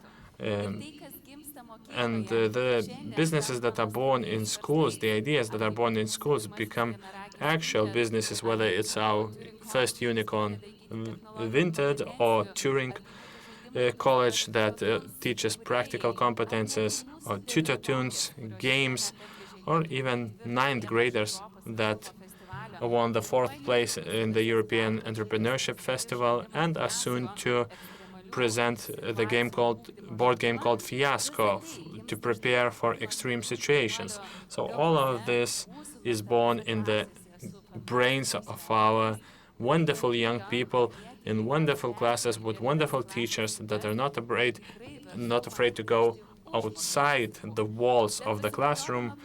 And using the chance, I would like to invite you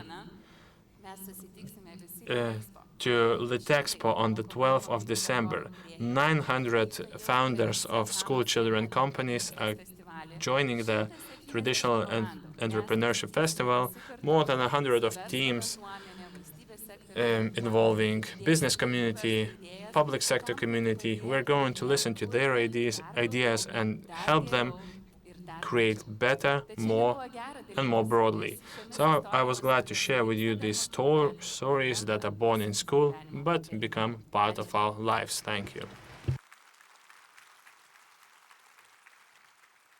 Fantastika. Damir Samarin ir Anželika Rusteikienė. Thank you so much. Kviečiu jūs pasilikti scenoje. Could you stay on stage for a while? We might have a question or two. Damirai, aš noriu jūs paklausti. Jūs sakėte, esat I have a question to you. entuziazmo. You said you are full of enthusiasm. That is evident. Let's move forward a bit. Can you please tell what the board game is about? We all understand the Monopoly game. What is this game about?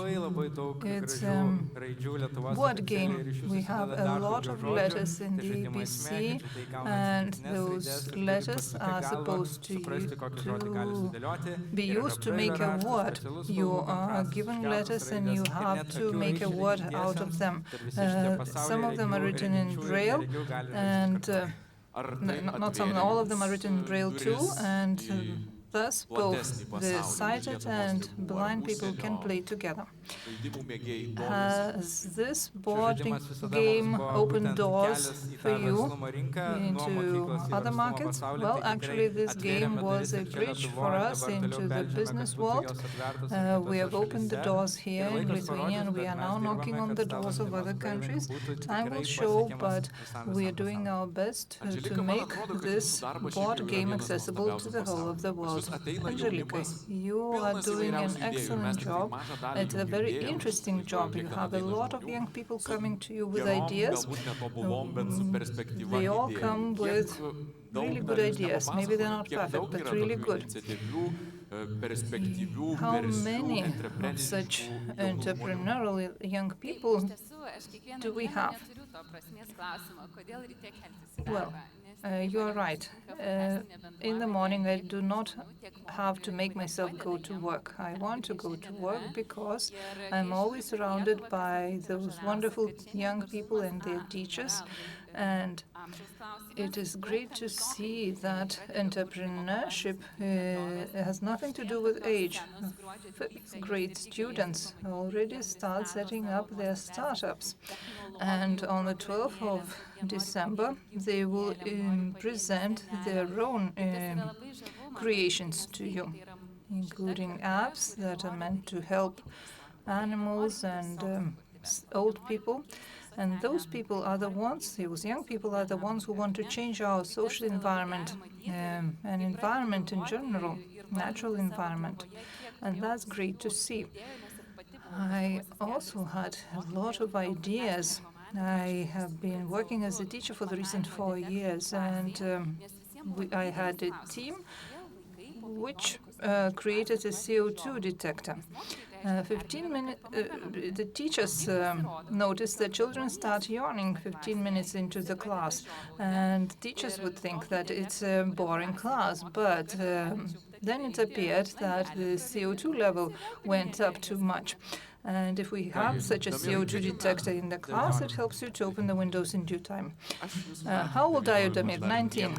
When I was 19, I had no achievements at all, and my parents would support me with money. Thank you very much, Damir and Angelika. Please take a short break, but we will meet soon again.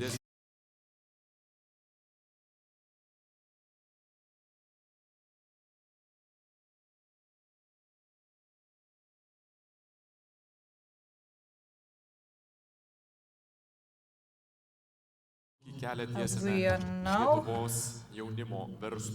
starting a discussion on the entrepreneurship opportunities for our young people in Lithuania. Those of you who want to make use of the interpretation available, please scan the QR code to get connected to the Interactio app. and to be able to listen to interpretation into Lithuanian. Diskusija, tema, kokį So kelią now we tiesiame are about to Lietuvos start jaunimo the verslumui discussion ir on kalbėsime apie the jaunimo opportunities for galimybės, young iššūkius ir people sąlygas, kurios to padeda be idėjoms entrepreneurship plisti here in verslais. Lithuania, and we will Prie šios also discuss the diskusijos challenges kviečiu prisijungti žmonės, kurie on the savo path darbu of patirtimi becoming tiesia a kelią jaunimo business verslumui Lietuvoje representative. We ir will Europoje. discuss Tad į this sceną topic with the people who are sugrįžti jau helping our young people atsikvėpusios here in Anželika Lithuania and in Europe. Lietuvos Junior I'm now Achievement inviting vadovė ir Anželika Damir Samarin, Rusteikienė, viena head iš of Brailis įkūrėjų. Lithuanian Prašau, Junior kviečiu Achievement, sugrįžti. and Damir Samarin, Diskusijoje the dalyvaus co-founder Ruth of Passerman, Braille. Europos komisijos užimtumo socialinių reikalų ir įtraukties generalinio direktorato Employment, Social direktorė. Affairs and Inclusion. Šioje Programming and diskusijoje Implementation turėjo Director. dalyvauti ir We Dainius were supposed Žvirdauskas, to have Lietuvos Dainius mokyklų vadovų Žvirdauskas, asociacijos prezidentas head ir of Technologijos universiteto the inžinieriaus licėjaus Association direktorius, of bet School direktorius dėja Masters, susirgo, tad siunčiam but jam he couldn't linkėjimus come ir linkime kuo due to greičiau health pasveikti, issues. o šią diskusiją moderuos jaunimui puikiai We pažįstamas will have a Paulius moderator Ambrazevičius. Tad that young people pasitikime know ir really well, pradėkime diskusiją. Paulius Ambrazevičius. Let's meet him with a round of applause, and we will have a discussion. Taip, sveiki, aš esu Paulius Ambrazevičius. Hi, I'm Paulius Ambrazevičius. We will continue in English. If you want to listen to the original discussion in English, you should continue listening to it directly.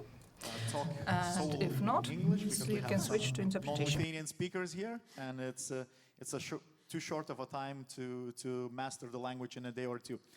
So, young people consider, I'll do a short intro, young people consider Lithuania one of the best countries to live and build prosperity. We remember that according to World Happiness Report. But do they truly have the right conditions to create a dynamic and innovative nation? This panel discussion aims to explore the state of youth entrepreneurship in Lithuania within the broader European context. It will highlight opportunities, challenges, and potential both locally and across the EU. Young entrepreneurs, experts, and representatives of entrepreneurship support initiatives will share their experiences and discuss the youth entrepreneurship ecosystem and education. And we will start with Ms. Passerman. First of all, we chatted a little bit in the backstage, and you said that there's quite a difference between Lithuanian youth employment and Lithuanian entrepreneurship trends. So how do youth employment and entrepreneurship trends in Lithuania differ from those in other European Union countries? Thank you for the question. Good afternoon, everybody. Well, the most striking difference is that youth in Lithuania wants to have self-employment, wants to set up their own business much more. Like twice as much as young people in other countries. And yes, exactly. The bad news is that everywhere in Europe there is declining population, as you know, so there are less young people. So actually the problem of youth unemployment, which has been a big problem throughout Europe, is actually decreasing, if only for demographic reasons. But this is not the case in Lithuania, actually. So that's a bad part. We have another characteristic of Europe, I think, more than other countries, is the existence of the so-called needs. So that's young people which are not in education, employment, or training. And for these, we have a program which is called the Youth Guarantee, which is basically pushing member states to intervene on youth unemployment before it becomes a problem. So trying to guarantee to young people either an apprenticeship or a new start in education or a job within 4 months that they're available. And on this, actually, Lithuania has been quite successful because it is reaching about half of the needs, while the rest of Europe is much lower, like 20%, because it's also very difficult to reach these people because if they're not in employment, they don't really want to work either. Anyway, so there are lots of various different aspects, and therefore, so on this point, Lithuania is also doing well. Since one of the main interests is the issue of entrepreneurship, I think it makes sense that we try to also support as much as possible young people to get into their own jobs. And then I let my next speaker speak. Yeah, Angelica, before going to the question that I have prepared for you, I just have a follow-up question that from the things that Ruth mentioned. Why do you think this kind of situation exists here in Lithuania? Why are Lithuanian youth so eager to create their own workplace? Does it come from cultural things or historical things or anything like that? Thank you so much. Thank you for sharing this data, because I think we as a team working in the area to empower entrepreneurship, it's like, oh wow, so good. Our KPI is there. But when we see actually the trends for the past 10 years, I think what Lithuania did very well, it's very purposefully investing in entrepreneurship education. Because we as a nation, we would have some part of the entrepreneurs born back in like 90s and later and haven't exited. But to widen this population, we need to bring more awareness and understanding to more families where your parents wouldn't be like entrepreneurs before. And I remember more than 5 years ago, we did a research in the middle schools in Lithuania asking about stereotypes. Could be like girls or boys entrepreneurs, or if you have no parents entrepreneurs, do you want to be an entrepreneur? And apparently kids in that age, they're super open and they always dream and they say, of course I'm gonna be a CEO, of course I'm gonna be an entrepreneur. So this was a message for us that it's not like born entrepreneur or not. It's really that we can build awareness, we can help with education, we can expose those young people to real entrepreneurs who really want to give back to the community and empower them more. So for the past 5 years, I would say very purposefully in Lithuania, we broadened the experiential entrepreneurship education in the schools, the company program of junior achievement all across the schools. And this is very important because not only the philanthropy came as a funding model to make it because businesses saw the importance of it, but also our Ministry of Economy joined the pathway. So we scaled it 4 times. To compare, when I joined as a CEO, we would have about 200 companies like in a maximum, and now we have almost 800 a year. So imagine thousands of students can try their startup way in the school. And what is important, we went downscale, not only working with the high school, but middle, and we are starting primary, guys. We want to share, we want to, in 3 years, reach 100% of Lithuanian kids in the primary education. So this is one of the ways, of course, and on the other way, I think it's definitely our success stories in the market. We see more startups, and the startup ecosystem is super keen to empower more. So this is it. When we do this like event in December, we have almost 300 entrepreneurs coming to the event and talking to kids. And many students told me, especially coming from the regions of Lithuania, they're like, oh wow, I would never imagine somebody is just willing to say me how better I can be. So then they crush this glass ceiling and understand that everything is possible. So we have one of the young founders here with us. You've heard him presenting his idea and his product.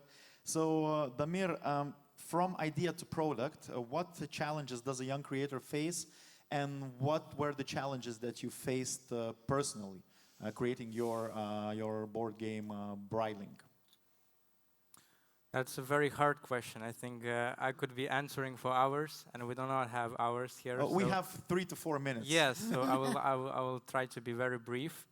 I think a lot of challenges actually. First of all, I think it's hardest just to start, and that's why organizations such as Junior Achievement are really important, because they kind of invite you already when you're at school. Opportunities meet you, and you see the idea that maybe I could try to create a business, because it's really hard to be in the high school and like, oh, I would like to start a business and I already know what to do, step number 1, step number 2, step number 3.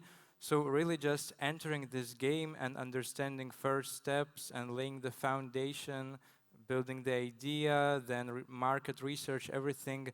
It's very hard. So a lot of problems in knowledge. And I think for young people, the hardest, maybe not for all young people, but for me, is just to realize what do you want for it to be long term? Because we young people are not very stable in our opinions, in our worldview. So we can really change. In like 3 years that I'm building Brailing, we changed a lot. But having role models and having the mentors of people who are building businesses for 5, 10, 15, 20 years, and just being able to chat with them about your idea, to ask questions, and to see what are milestones ahead of you, and what can you aim for, and just ask for direct advice for your situation right now. It was really helped me the most. Yeah, so basically understanding the direction and what are the steps go there. What was the opinion or outlook of people in your environment, looking at you as a young founder, young creator, and also a schoolboy? I can even say that because you have started really young. So, what were the maybe the negative things that you might have heard about yourself, and maybe is it the does this show the approach to young founders all around Lithuania and in other parts of community as well? So, were there anything bad that you would hear that you're too young to do things like that? And how was your immediate surroundings reacted to you creating this? Of course, closest people are the ones who will always support you, but if we look at the broader audience of like classmates, people in my school, other people that just knew me for years, when they know you for years and they know your negative sides, they know your mistakes, that you're just a simple guy like anybody else, when you're trying to reach higher than anyone, of course, there's a lot of judgment there, just basically, come on, you're a simple guy of a very small town. What are you trying to do, and whom are you trying to prove what about yourself? Like, we know you. You're just like us. Why do you try to be better than us, or why do you try to, jump higher than you are able to jump? So, of course, there are a lot of a pushback, but I think it's normal. And people will always look at you like that until you reach some level of success. And even if I will one day reach some certain level of success, the goal is not to prove to people wrong, because our life is too short to prove people wrong, that you were wrong about me and I did that and you're still working a 9 to 5. This is not a goal at all. We should be focusing on ourselves. So it's just, I think, important thing is to look inside of you and build your identity not on opinions of other people, on something stable, something that will not be shaken. Yeah, because I think the thing that they call the tall poppy syndrome still exists.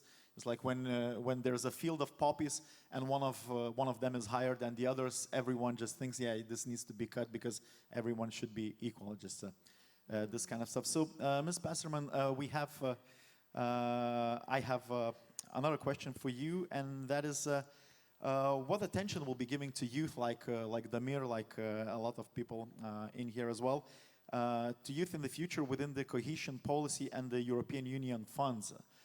Because I think that's one of the things that could better the Lithuanian youth entrepreneurship, like the European Union. We love the European Union funds here, I know. We've been loving them for the last 20 years or so, and we're thankful, of course. But so, what are the things that what kind of attention will be given to youth? Okay, well, I mean, there's a lot of attention given to youth already in the Cohesion Fund. So within the Cohesion Fund, there is a fund which is called European Social Fund, currently Plus, but okay, European Social Fund, which is about investing in people. And this is, and basically the European Social Fund supports the youth guarantee that I mentioned before, investments in employment and investment in skills, education and skills. So of course, some of the things, if you ask me, what does youth, what can be invested in youth, it probably falls in both fields, yeah, because it could be about getting people their first job, and then it would be called under the title employment, but then it could be about training, and then it would, or apprenticeships, and then it probably would be under the title skills. And this is already the case. I think about overall a third of the budget is spent on employment, a third on skills, and a third on social inclusion. This money can be used for lots of different things: employment incentives, apprenticeships, traineeships, mobility supports, outreach measures, training specifically on digital skills, on green skills, and also very important things that was mentioned before, the mentoring, the guidance services, and things like that. On specifically entrepreneurship, it can be also be used for training on business planning, on financial literacy, digital skills, and incubators, counseling. So there's quite a lot of areas. Actually, if you have an idea of anything that supports employment or skills, the Commission would probably support it. I mean, even if it's not in the list that I said. What was also mentioned this morning is the possibility of financial incentives financial instruments and revolving funds. Yeah, it was one of the first speeches about the issue of revolving funds, because of course that's very useful. Because once you have funds that are loans that you can give for micro businesses and things like that, then they come back to the budget and you can use them for something else.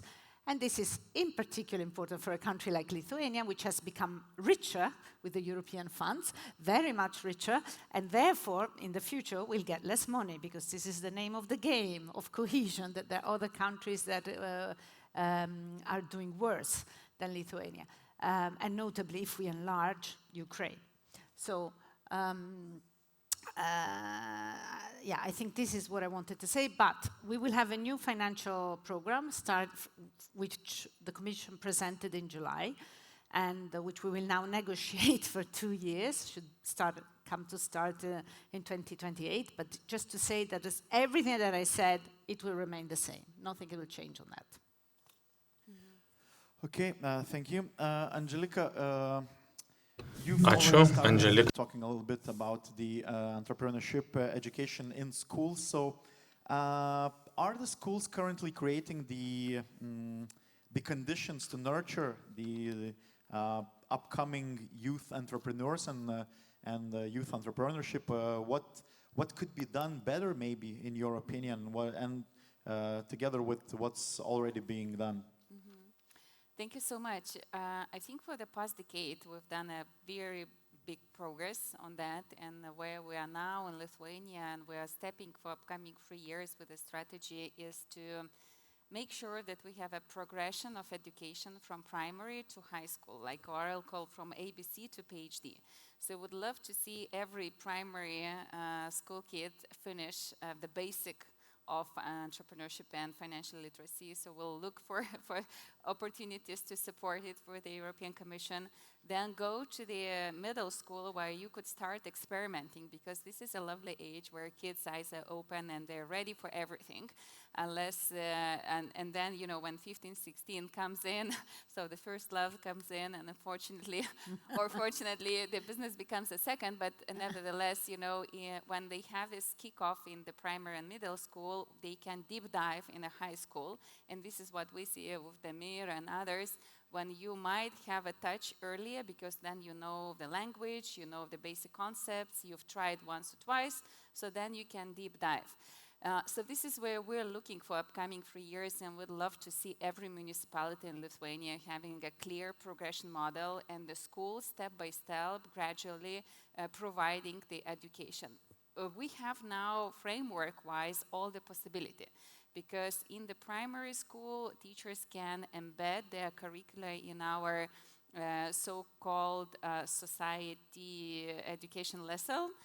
saying like this. You can embed it in a formal curricula, or as we see in the schools, more and more schools are making a separate lesson of our junior achievement lesson focused on entrepreneurship and financial literacy. Then in the middle school, this is our biggest gap in Lithuania because we don't have a lesson for that. We don't have an entrepreneurship lesson, and we unfortunately don't have then the teachers. So we have to rely on the other subjects like technology, IT or so. So we are proposing actually now in Lithuania for the government to make a change and to include in the curricula the elective entrepreneurship subject for the primary and middle school, because this would be a dedicated timing in the school to really run a lesson and focus on this topic. And then the kids, they come to high school, we're lucky. We have a lesson of economics and entrepreneurship in the 10th grade, and now, already a year ago, we have a lesson in 11th and 12th grade. Of course, with exam, sometimes it's an issue, so we feel like maybe a separate entrepreneurship education module could be also embedded in a high school. So, schools are very, I would say, structured organisms. So if we would let it just, on the leadership of the schools, then it's tough. But if we, with a government, can propose a framework where a dedicated 45 minutes at least once a week would be there, so there will be more structure, and which would ensure that more kids can really go into this, not only the ones who might have a sparkling eyes and somebody, could see them. So this is where we're heading, and I think when it comes to entrepreneurship education, the kind of longevity and sustainability is very important of everything what we do. So, for example, for the past 5 years, we've been scaling the company program, or mokomosios mokinių bendrovės, to ensure, and this is what I would dream of, that like in 2016, I think the Commission recommended to Lithuania that every kid finishing a school should try the company program. Because if it doesn't matter if they will be entrepreneurs or they will be, the teachers or the working for the government, they still embed in the same organizational structures. And if we can help them to bring this entrepreneurial attitude, which means go and do it, right?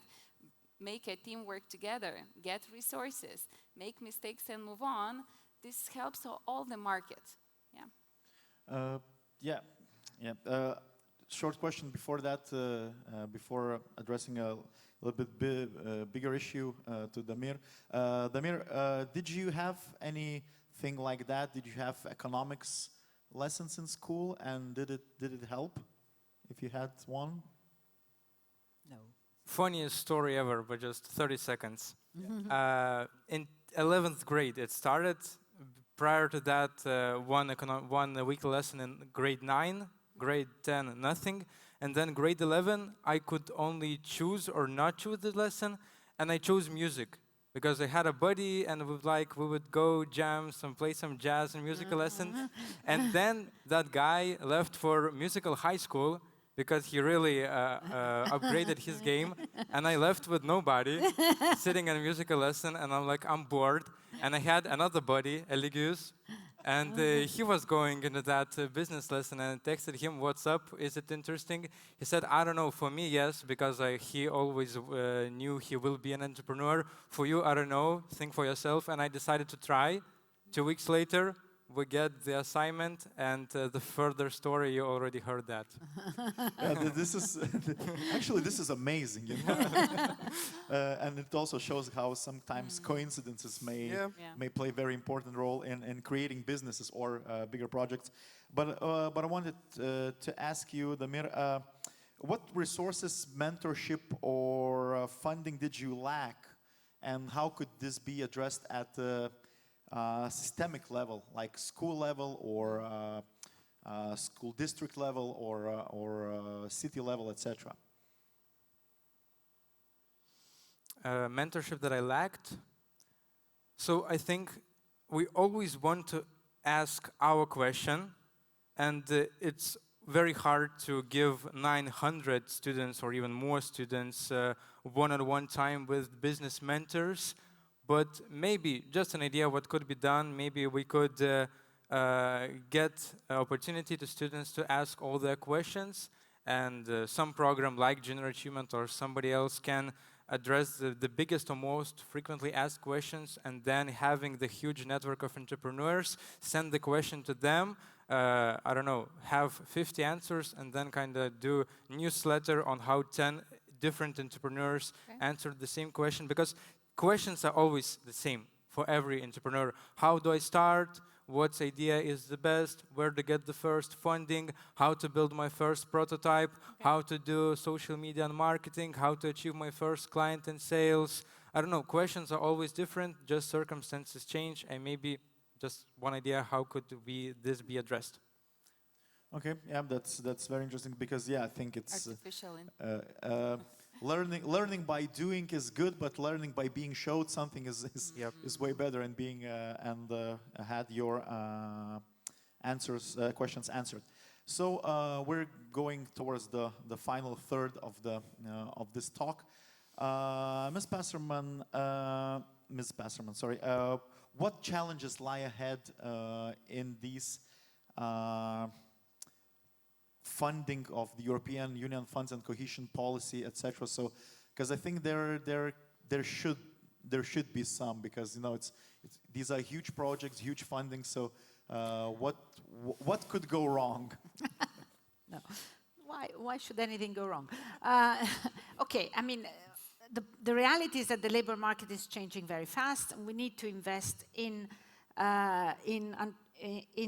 digital skills, in green skills, for green transition, and also we need to address the demographic issue. So the fact that there are less and less young people entering the labor market, so which means that the normal change, I mean, what happened in the past when we changed from one sector to the other, basically the people of the older people of the decreasing sector went into early retirement, and the young people took the new jobs, yeah? But this is not possible anymore. We can't afford anymore early retirement, and there are not enough young people. So it's very important that there is a transition also for older people. I know it's not there, but that they adapt, and I think this is actually one of the main challenges. And for young people, the issue is really not to lose one single resource. That is why it's very good, that is why we're also working a lot on activating younger people, what about the youth guarantee, with the activation of the needs of the young people not in employment, education and training, etc.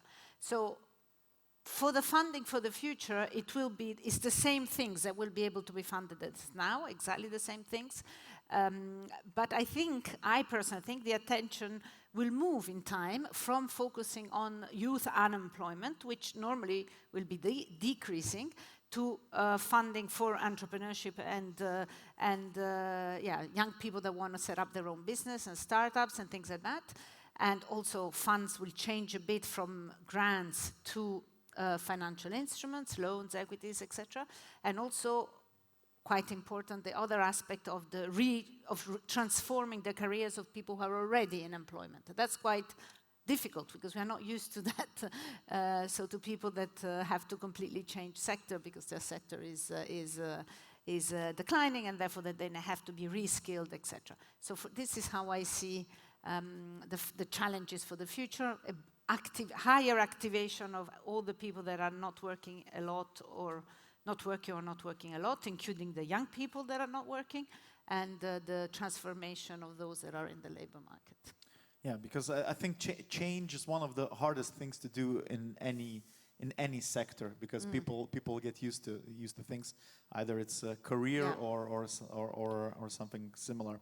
Angelika, one final question for you. Let's imagine in the ideal world,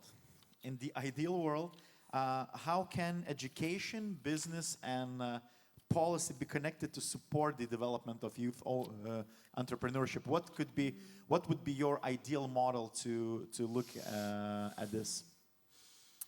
Yeah, this is something, I've been working on the past 10 years. So I think we're step by step getting there in Lithuania, and probably our small geography at some point helps us a bit. But so framework-wise, from a policy perspective, I think the entrepreneurship lesson should be just embedded in the curricula, because this is the skill set, the entrepreneurship competence is something we need for all the sectors. You know, all the kids have to know how to work in teams, how to bring resources, how to communicate, how to make decisions, get the crisis, plan their time, and it's across sectors. It's not necessarily only for entrepreneurship, right?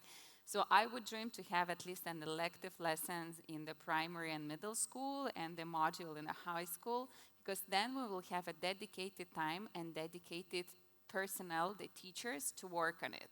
Because it's a priority not there, so there are always a lot of other priorities on that. Secondly, when it comes to the education implementation, so I think all the research globally has shown that we should start early. So this is why we are now moving towards primary education. But the second very important thing, entrepreneurship can be taught only through experiential education. You cannot teach it through books, through just inviting the entrepreneurs in the class. Kids have to try it itself. They might fail, and it's lovely. They might succeed, and it's also lovely, you know? It's all about the process. So we need to make sure that the experiential entrepreneurship education is in the class. And the thirdly is also to support the schools on each regional level to help them to become kind of entrepreneurial hubs, if I may say so. Recently, we started the project in Lithuania creating the entrepreneurship classes. So one is like visual identity of the class, where kids come and they know that this is the class where they're gonna learn entrepreneurship competence. But secondly, is really to training teachers as much as we can every year, uplifting their knowledge and helping them to connect with the local enterprises to make sure that the business community comes into class as a guest speakers. The teachers have an opportunity to bring the kids to the businesses as well to showcase how it works. So it becomes, you know, a nice partnership on a local level as well. And then, of course, when we meet on a national level at the great festivals, so this is like, you know, creme de la creme, where you can see the result. So step by step, let's have a time in school, let's help the teachers with the knowledge, let's help to create the environment in the school and connect the partnership with the businesses so they can be role models, as said Damir, or they can also go into classes, into the businesses and see how it works daily. And then we will meet them on a national level to see their success or failure stories. Both are good, but the most important skill set will be there. Damir, one last question for you. You've already talked about business mentorship and how the business mentors could help you. Why do you think this business mentorship is it the most important thing in young entrepreneurs' life to have good mentors, or is it just a part of different things? So how important mentors were for you, and do you think that would be to other young entrepreneurs as well? I think it's not the most important thing. It's definitely important, but at our age, information, like we have enough of information. Artificial intelligence, a lot of books, a lot of people. We can actually knock on some doors. Some people will help us even without some programs. Some people will mentor us. But the most important thing is just to accept responsibility, because without personal responsibility and drive and, I don't know, courage to strive for results, none of the programs, none of the educators, we cannot help youth if the youth do not want us to help them, and if the youth do not want to help themselves. So the main responsibility is on the youth to accept the opportunities we have and move forward. Yes, so thank you. I think that is the end. So I want you to give a huge round of applause for CEO at Junior Achievement Lithuania, Angelika Rusteikienė. Thank you. Co-founder of Board Game Brailing, Damir Samarin, young entrepreneur, and Director of Funds Programming and Implementation at the European Commission's Directorate General for Employment, Social Affairs and Inclusion, Ms. Ruth Passerman. My name is Paulius Ambrazevičius. Aš esu Paulius Ambrazevičius. Pasimatom sekančią. My name is Paulius Ambrazevičius. See you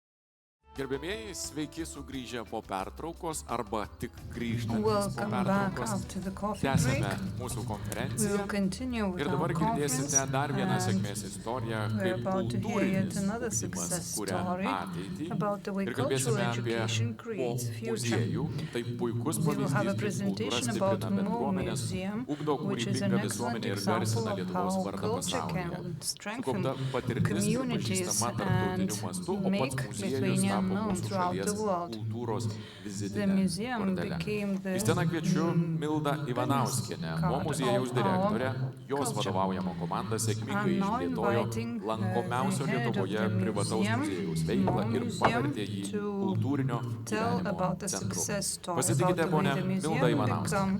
became this center of cultural life. Milda Ivanauskienė, please welcome her on stage.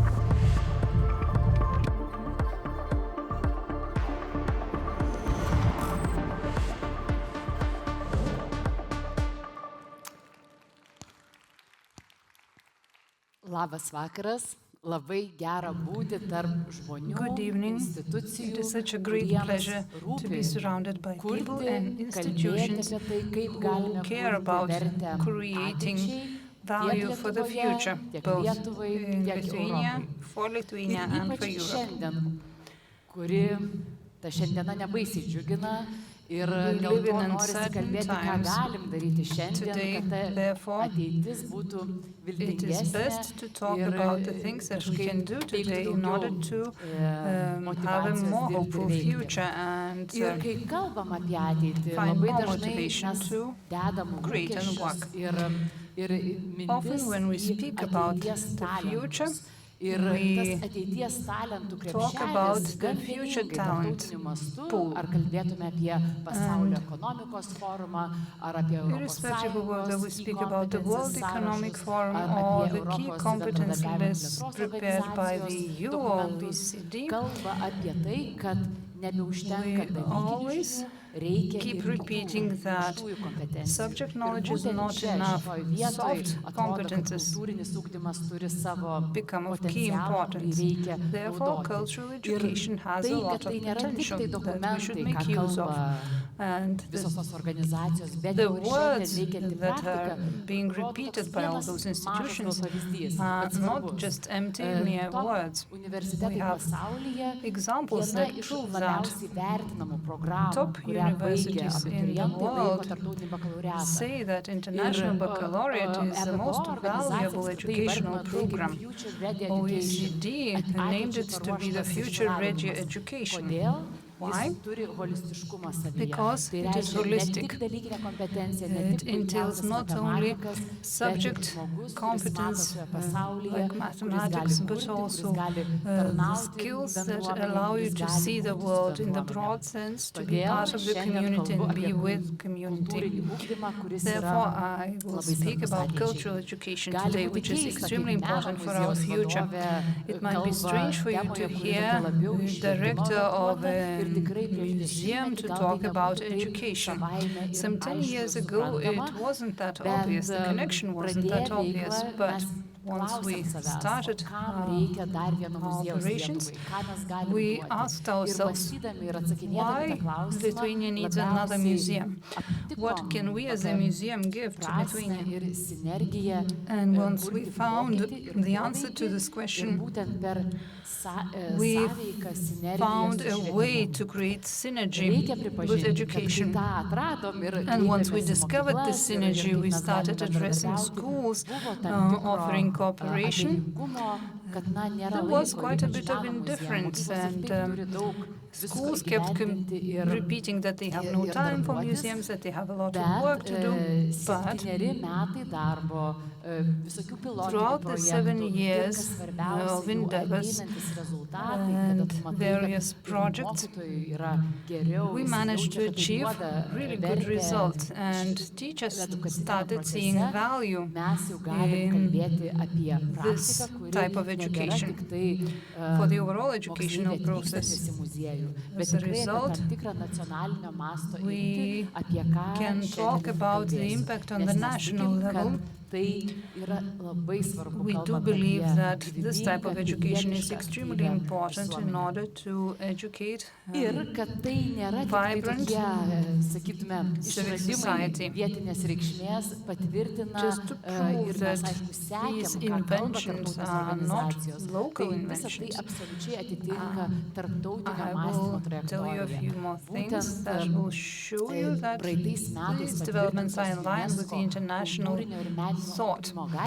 Last year, UNESCO approved of the artistic and cultural education guidelines, and 200 countries, over 200 countries in the world signed those guidelines, which shows that it is not only Europe and the wealthy world that see value in it. The overall international community sees value in it, and this is the pathway that their thought follows. One of the key concepts in the guidelines is that the world changed. And for the education to change its goal, to achieve its goals, it has to change too. And one of the key issues emphasized there was that cultural education should be an inseparable part of formal, informal, and non-formal education. There is a systematic practice with entrepreneurship, and we would very much like to have such kind of systematic practice with the cultural education. And the things that I will be talking about might become part of the systematic solution. Those artistic and cultural education guidelines speak of cultural education as an inseparable, necessary part of the overall education in order to develop such soft skills as socio-emotional competences, creativity, lifelong learning ability skills, you name it, because with time it will be inevitable for all of us to be able to requalify, to upskill. And we are doing better and better with time.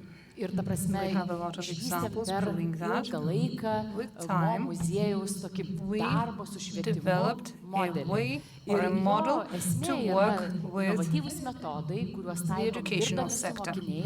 We do apply innovative methods when working with school students, but we also continue working with teachers in order for them to take over those methods and to integrate them into their daily activities and practices.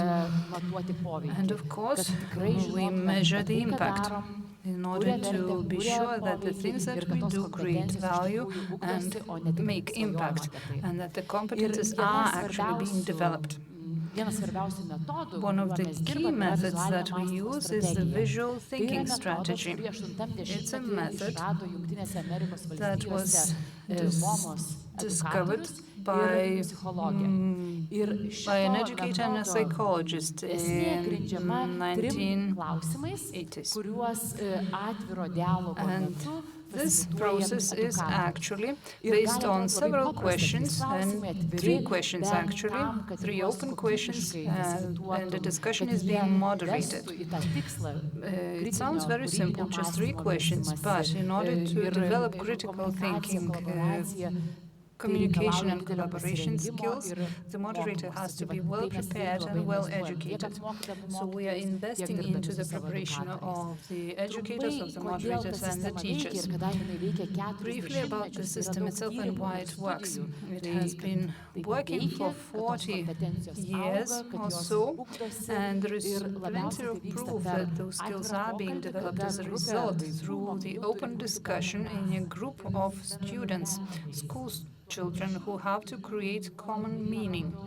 They also have to communicate the things they see, to explain the reasoning behind it, to share the information with others, to hear others, to exchange reasoning again. And this allows developing the competencies, and it is more successful if you do it on a continuous basis, systematically.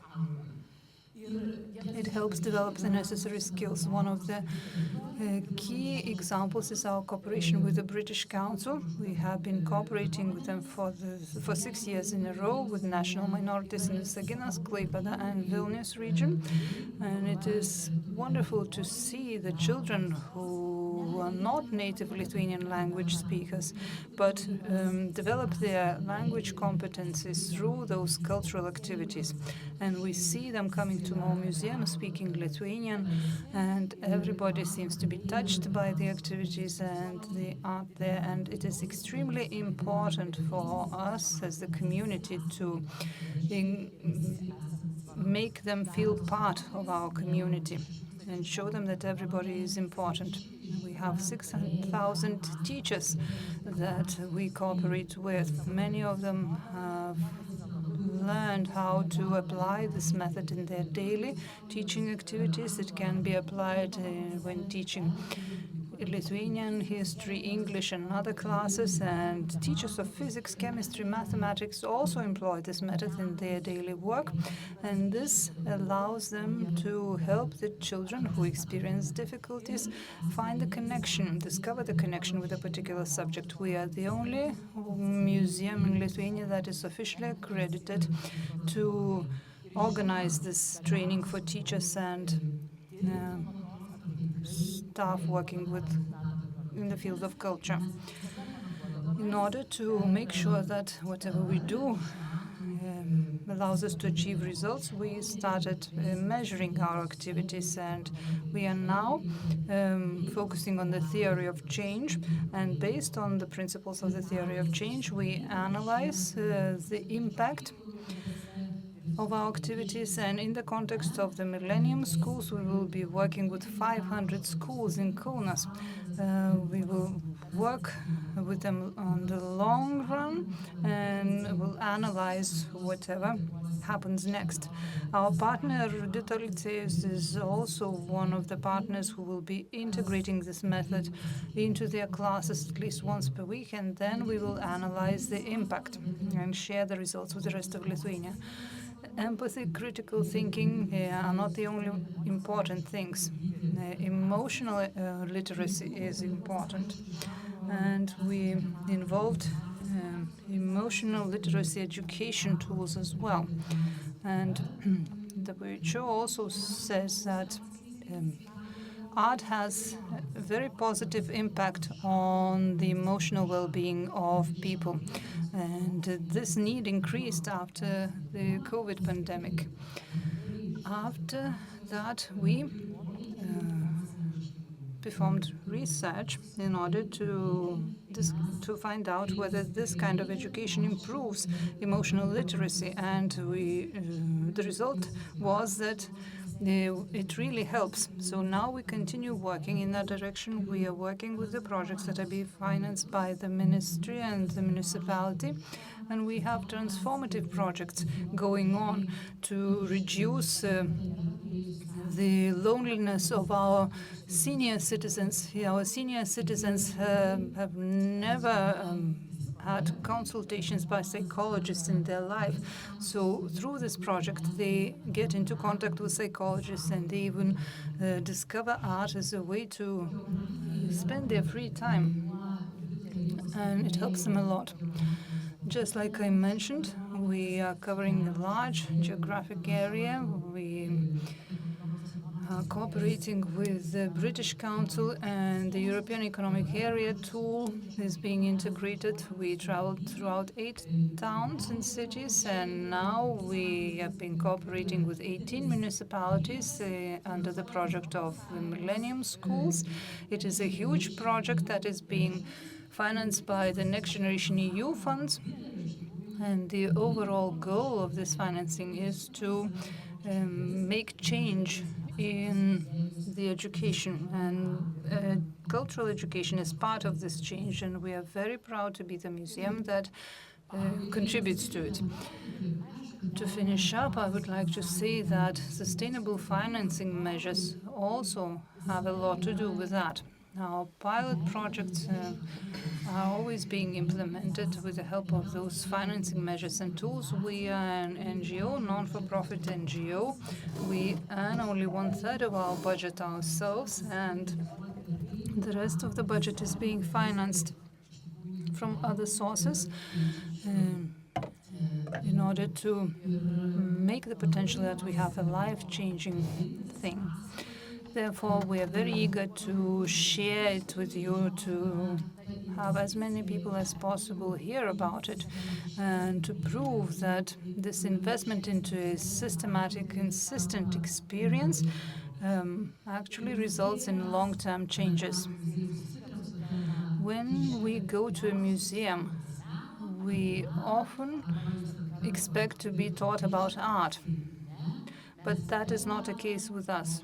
We teach to think through art, and cultural education is a lesson on thinking in life. It doesn't matter whether you are a philologist or a representative of exact science, they are for you. And here, through this cultural education, we do not teach you how to preserve paintings or do something with art. We teach you how to be active and contribute to creating the future. Thank you so much. Thank you, dear Milda Ivanovska, head of the MO Museum. If somebody has any questions, please raise your hand. And I have a question. How many visitors did the museum attract last year? 140,000. And this is only a third of the budget you collect. Exactly. When you're such a successful museum, only a third of the budget could be covered through tickets. You know, I was listening to you.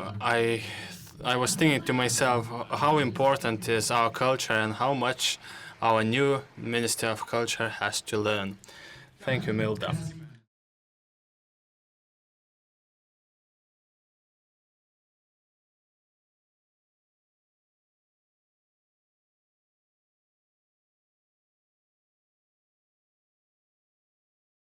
We should continue our conference with another success story. And now let's go from food to space. The sky is not the limit. This morning you may have had some innovative freeze-dried products by Supergarden. And now let us listen to the example how this business went from local market to the global stage, not even the global, but to the outer space. So now I would like to give the floor to Mr. Tomas Nagelė, Supergarden commercial manager, developing the brand not only outside of Lithuania, but outside of the planet Earth. So let us welcome Mr. Tomas.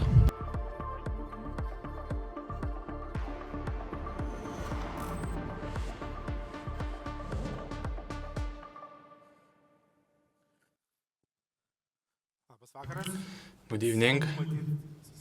I'm glad to see so many of you here, so many of you who want to listen to interesting stories. I do believe that our story is a story of success, and it is also interesting and difficult, because, as has been said, we are working on a very difficult product. The technology itself is very complex. Entering the global market, even the European market, is very challenging. And we do face some challenges, but we also look for ways to tackle them. So let me share the story how Supergarden was established, what are we producing, and how did we reach the stage that we are going to provide food to astronauts and to the space industry. But before we go to space, we have to begin from space, actually. The story of freeze drying began at the beginning of the last century when the technology was developed. But it gained momentum when NASA began planning missions to space and started to look for ways how to make food lighter, better, and they discovered the freeze-drying process.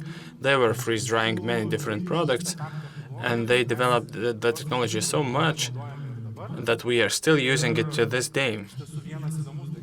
And one interesting thing, I mentioned, you probably tried our freeze-dried ice cream, and ice cream was precisely one of the first things that they were freeze-dried by NASA. It sounds like an innovation today, but actually this was the very beginning.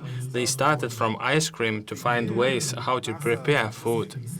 So NASA kept on developing the technology, and throughout the Apollo missions, even the ones that ended up in moon landings, astronauts were eating freeze-dried food. So with this story about space, well, this story was what inspired Super Garden, and we began from very simple things. 6 berries that everyone knows, and we have grown so much, so our innovation level is huge and our ambitions are even bigger. Maybe it would be useful to describe the process, what freeze-drying is. To put it simply, we are vaporizing water from a foodstuff. So you see 3 pictures. Here we have a berry.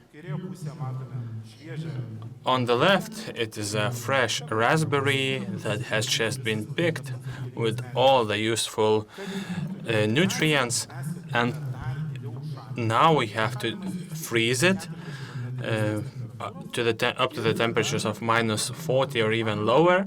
And as you see at the bottom, we have big machines, and we put the freezed berries into these machines. Then in the vacuum, the processes began that are called sublimation.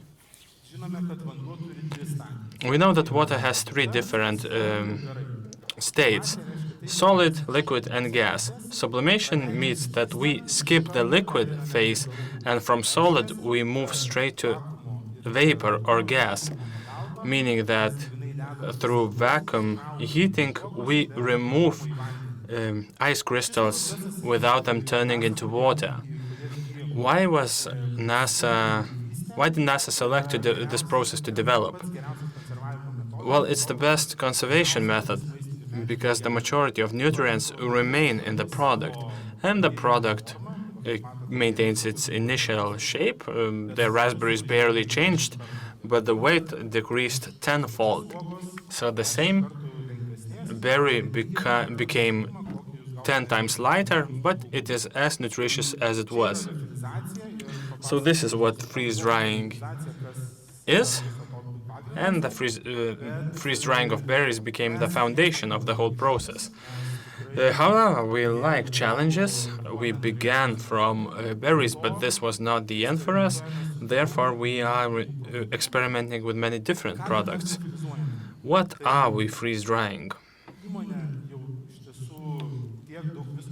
The company has experimented with so many things that we no longer... One brand is no longer sufficient for us, so we have 4 main directions, 4 different brands. One of them is Super Garden, the most well-known one. It is basically all freeze-dried snacks where we have a simple product like berries, fruits, vegetables, spices, flowers, fish, meat. Even alcohol can be freeze-dried. So there are barely any limits to freeze-drying. The main limit is the fat. Unfortunately, we cannot freeze-dry chocolate because its fat mass is too high. Nothing happens to chocolate because this fat doesn't get removed during the vacuum heating. So Super Garden is the brand for all the traditional products, but now we're mostly developing star candies, freeze-dried ice cream and candies. It sounds like an innovation, even though it was among the first products to be freeze-dried, but currently it is one of the fastest growing trends across the world, freeze-dried candies. And freeze-drying ice cream is actually a very complex process. We managed to develop it, we have these capabilities, and we are quite successful in this regard globally. Another brand, the newest one, is Stami. This one is oriented towards the military and active free time, for example, hiking. And this product involves major food products like chili soup, champignon soup. It just takes up less space, it's lighter, but if you pour hot water on top of it, you get a very tasty and nutritious product. We only launched it a couple of months ago. We created 24-hour survival kits. It's mostly aimed for the Lithuanian armed forces, but in the zones where there are tornadoes or earthquakes, they have these survival kits. We were looking for such a kit, but there were none in the world, so our survival kit is 100% freeze-dried. Freeze-dried food does not expire for 10 or 20 years. Of course, we need more research. We say that our food expires in 10 years, but in any case, the expiration date is very, very long. Even after 10 years, the quality of the product does not decrease. So for us, this is a very interesting area. We're experimenting even more. And this was the third category. The last one is bites, innovative, patent-protected freeze-dried snacks. I'm going to tell you about this a bit more because this is the project we're sending to space. And now let's move on with our presentation.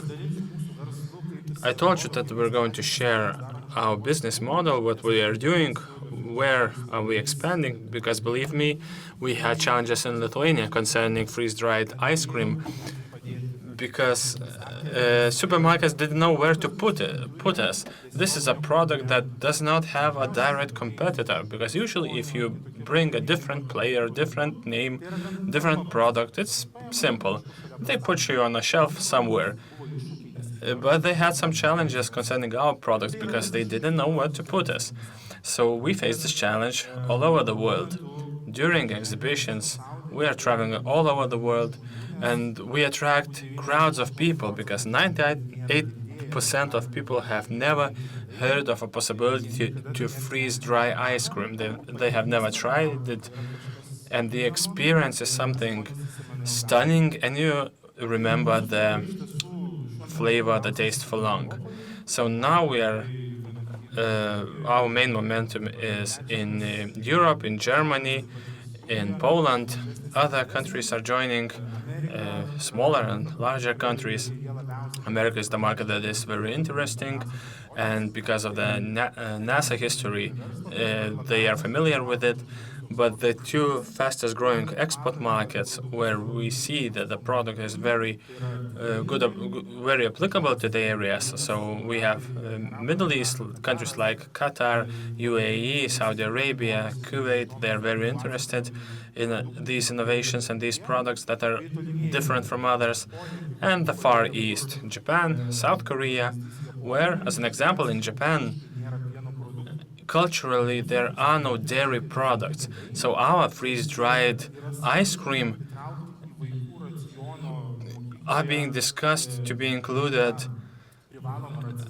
as a compulsory meals in schools. It's a sweet product, but it has calcium, and Japanese people lack calcium. So we are developing very fast in these countries. But again, you see the orange dots. We have countries like Australia. The Australians are saying that this is a perfect product for us. We love ice cream and we love picnics. But when you go on a picnic, you cannot take any ice cream with you, so you have to have ice cream that does not melt, which does not contain water. Also, African countries, South America, Canada, these are the markets where we are growing very fast, and there's plenty of interest there. So we are developing globally very fast. Of course, there are many challenges. But the awards, the medals that we have received show how much we are recognized. This is a short list. We have more awards, but the best recognition is the one in the picture for our company. Last week in Dubai, in the ISM exhibition, it is an exhibition for sweets and candies in the Middle East. Our freeze-dried ice cream were selected as the best candy in 2025. This shows where the market is going. They are looking for interesting, innovative products, something that's not so standard. Also, next week we go to Germany, Anuga exhibition. We are nominated for Anuga Taste Innovation Show Award. We hope to win it. But we see the demand for such products is growing very rapidly. Another interesting way how to enter other markets, what we have done in Japan, as I have mentioned, this is a very interesting and relevant market for us. Here you see packages where we collaborated with video game Human Fall Flat. I don't think that it is popular in Lithuania, but it is actually developed by Lithuanians, and it is very popular in Japan. When it was published, for a few years it was in the top 3 video games in Japan from all the games in the world. And this collaboration between our product and another Lithuanian product was something quite unexpected. But what we see from packages, we added their characters, the game characters. But I think from many different sources you've seen products in Japan. They need some crazy ideas, some characters, something like that. So this collaboration shows how a product should look like in such a target market. So to enter different markets, we have to adapt ourselves. We cannot just use the same image we apply everywhere. The same is happening in South Korea. In South Korea, we are starting to collaborate, but from their government we received a response that we cannot call it ice cream because they are not codes. So now we have to find a way how to adapt our packages, our communication, what is the most relevant for us, because this makes our product exceptional. When entering new markets, you have to be very flexible. You have to know what is relevant, what the market needs, and what we can offer. Back to the so-called bytes, our innovative product. Why is it innovation? As I mentioned, it is patent protected, and it is only a tiny cube, 1 cubic centimeter cube with a lot of nutritional value. We take flour of freeze-dried products, and since the weight decreases by tenfold, 1 single cube contains the nutritional value of a full carrot or 10 raspberries or a full beetroot. It's a huge, healthy source of vitamins, which we developed together with with Kaunas Technology University researchers. We binded it with butter, because you need something as a binding material because they're very dry. So this butter binding turned this into a perfect product, easy to consume, and offering a lot of balance, a lot of fibers, proteins, fats. And usually the bite contains 3 or 4 elements, depending on the flavor. And our owner was reading sci-fi novels when 1 pill contains full chicken, so this was the idea for this product. And based on this product, we started our collaboration with space industry. This is exactly how we started, because up to that moment, all the food used to come from NASA, from America, even in the European Space Agency. But the ESA decided that we have to develop something ourselves. So this is where we came in, we showed what we have, and our product is very relevant to the space market because freeze-drying process and this mixing that we do can be performed on a spaceship. Astronauts, while on a mission to Mars, let's say, they can make this product themselves. Let's say they grow their own spices or berries or something, then freeze-dry them. And since during the freeze-drying process water is vaporized, their byproduct is water, and then water can be again reused for growing products. So this could have a complete cycle, a closed cycle. And this is what brought us to the space agency, and currently we're participating in a product where we are creating a recipe with alternative proteins like lactoferrin, which is similar to a woman's milk and which has all the anti-inflational substances, materials. So this is the project that allowed us to win the tender, and we are further developing it. Now we are focusing on the sense of loneliness because, as you can imagine, one feels lonely in space. So different foods can help one solve this problem. And by this we're moving to the next stages. So this is what we are going to do.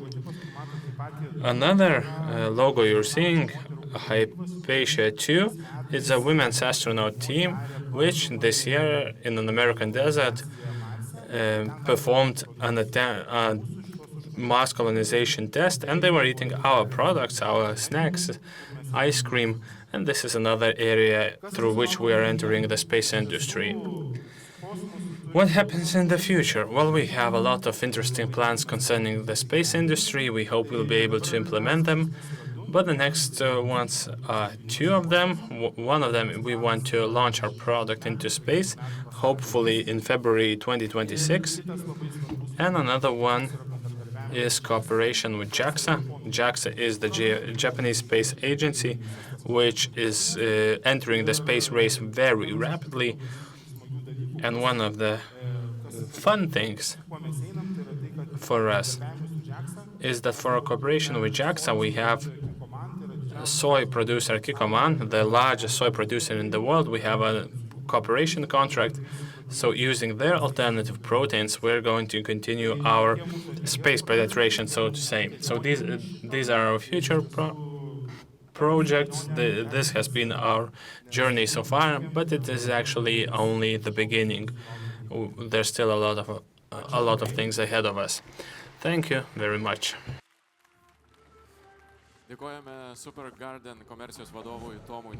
Thank you very much, Thomas Nagelė. I have a lot of questions for you, but I will ask only some of them.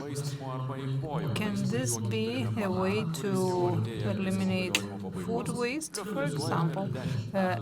We have a banana that is about to rot, but you can dry freeze it and then it can stay eatable for many years. Yes, that could be done, but it is a very expensive process.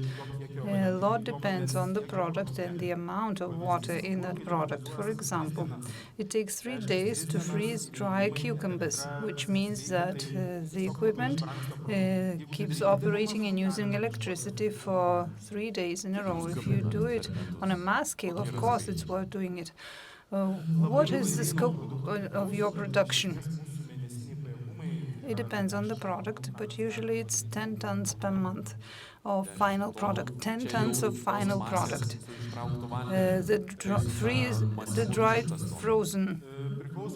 Freeze-dried, products, yes. We heard young people creating freeze-dried cold beetroot soup. Don't you feel the competition? Maybe this procedure is being used throughout the world. No, we don't feel the competition. We helped the young people to create this product. We contributed to it. We cooperated with Panevėžys Minties Gymnasium, and we helped them create new products, including the freeze-dried red beetroot soup, and they are not our competitors. We are very happy to have young people who are in favor of using various technologies and be more innovative, because this allows you to win more market. Please help me understand.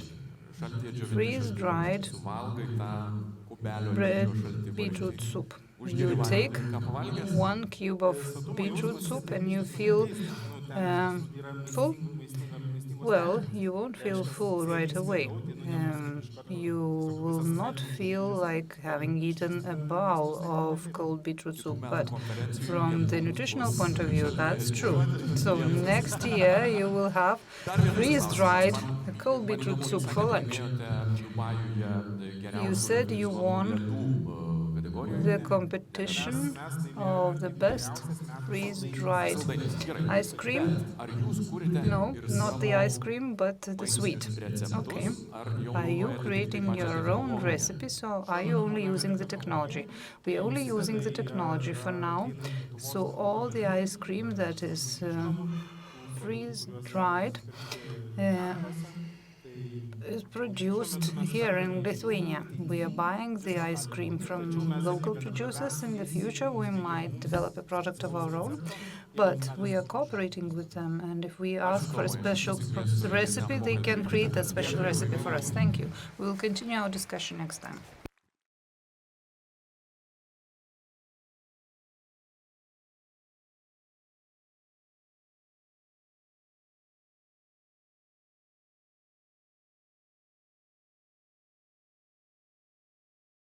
We are about to start the last discussion of the day, and the topic of the discussion is Mission Europe, Lithuania's assistance to the aspiring EU member states. I will soon introduce the panelists, but before that I will say that Lithuania has already went through the accession process and is now sharing its experience with those who are only attempting to become members of the EU. So we are helping others to implement the necessary reforms to become members of the EU. And we will discuss the way Euro integration looks like under the circumstances of war.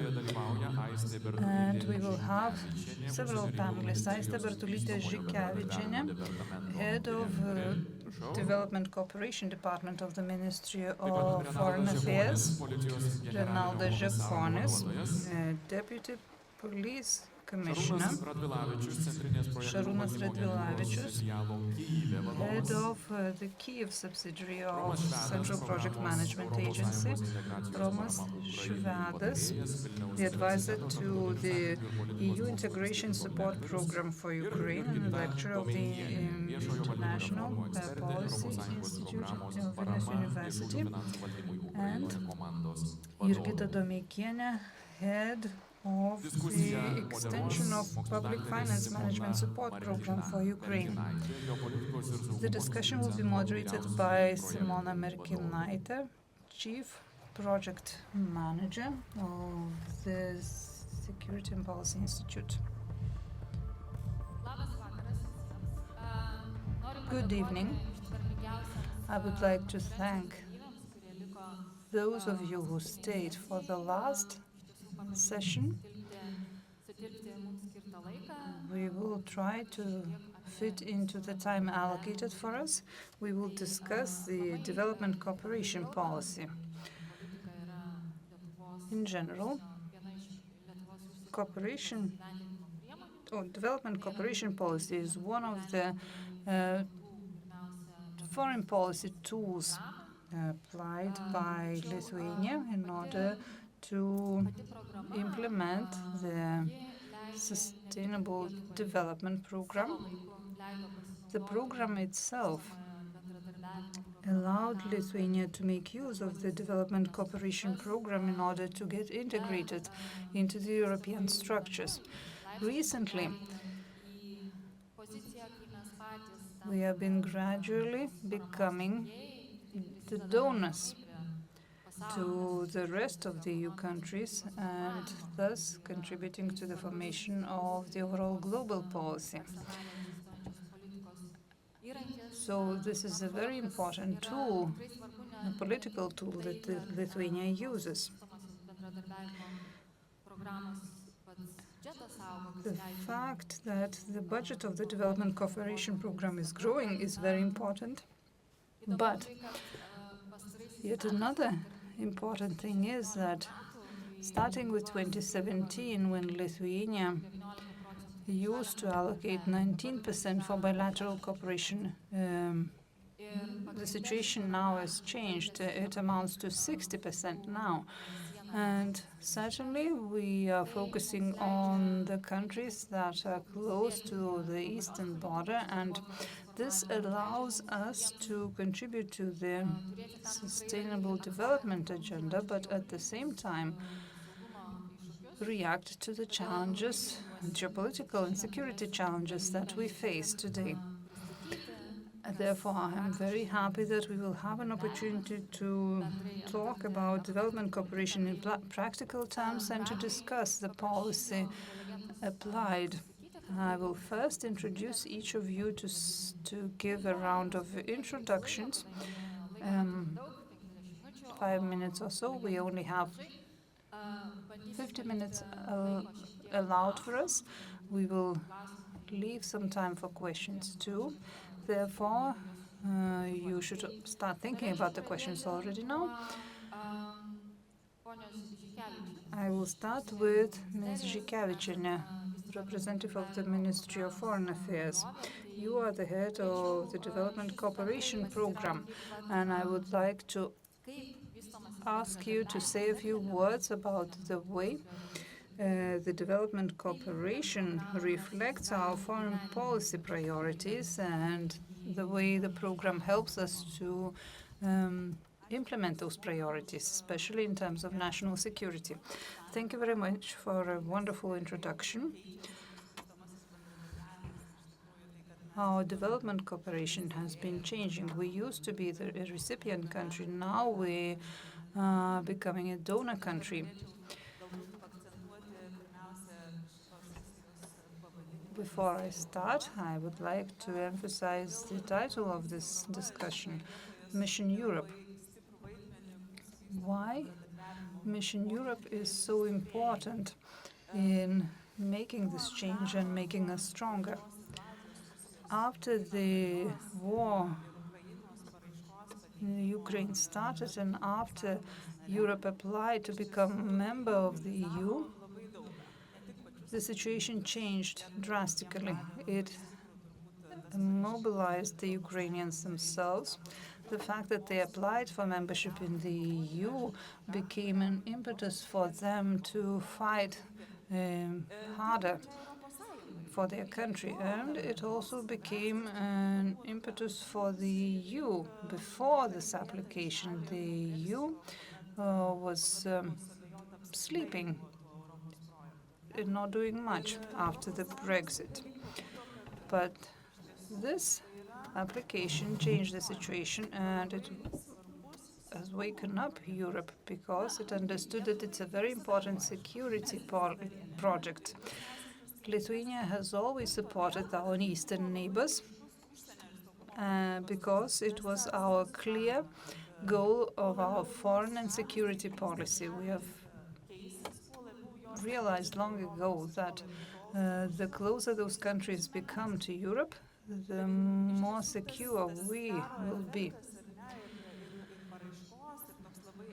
The war that started the application and the Commission's reaction, swift Commission's reaction, when Ukraine, Moldova, and Georgia followed with the applications, mobilized our efforts.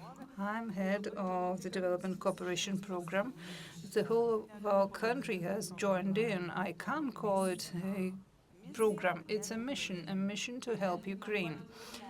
And since the very initial assessment of performed by the Commission after Ukraine, the Ukraine received help from us to answer all those thousands of questions that the European Commission asked them to answer. And as a result, the change began.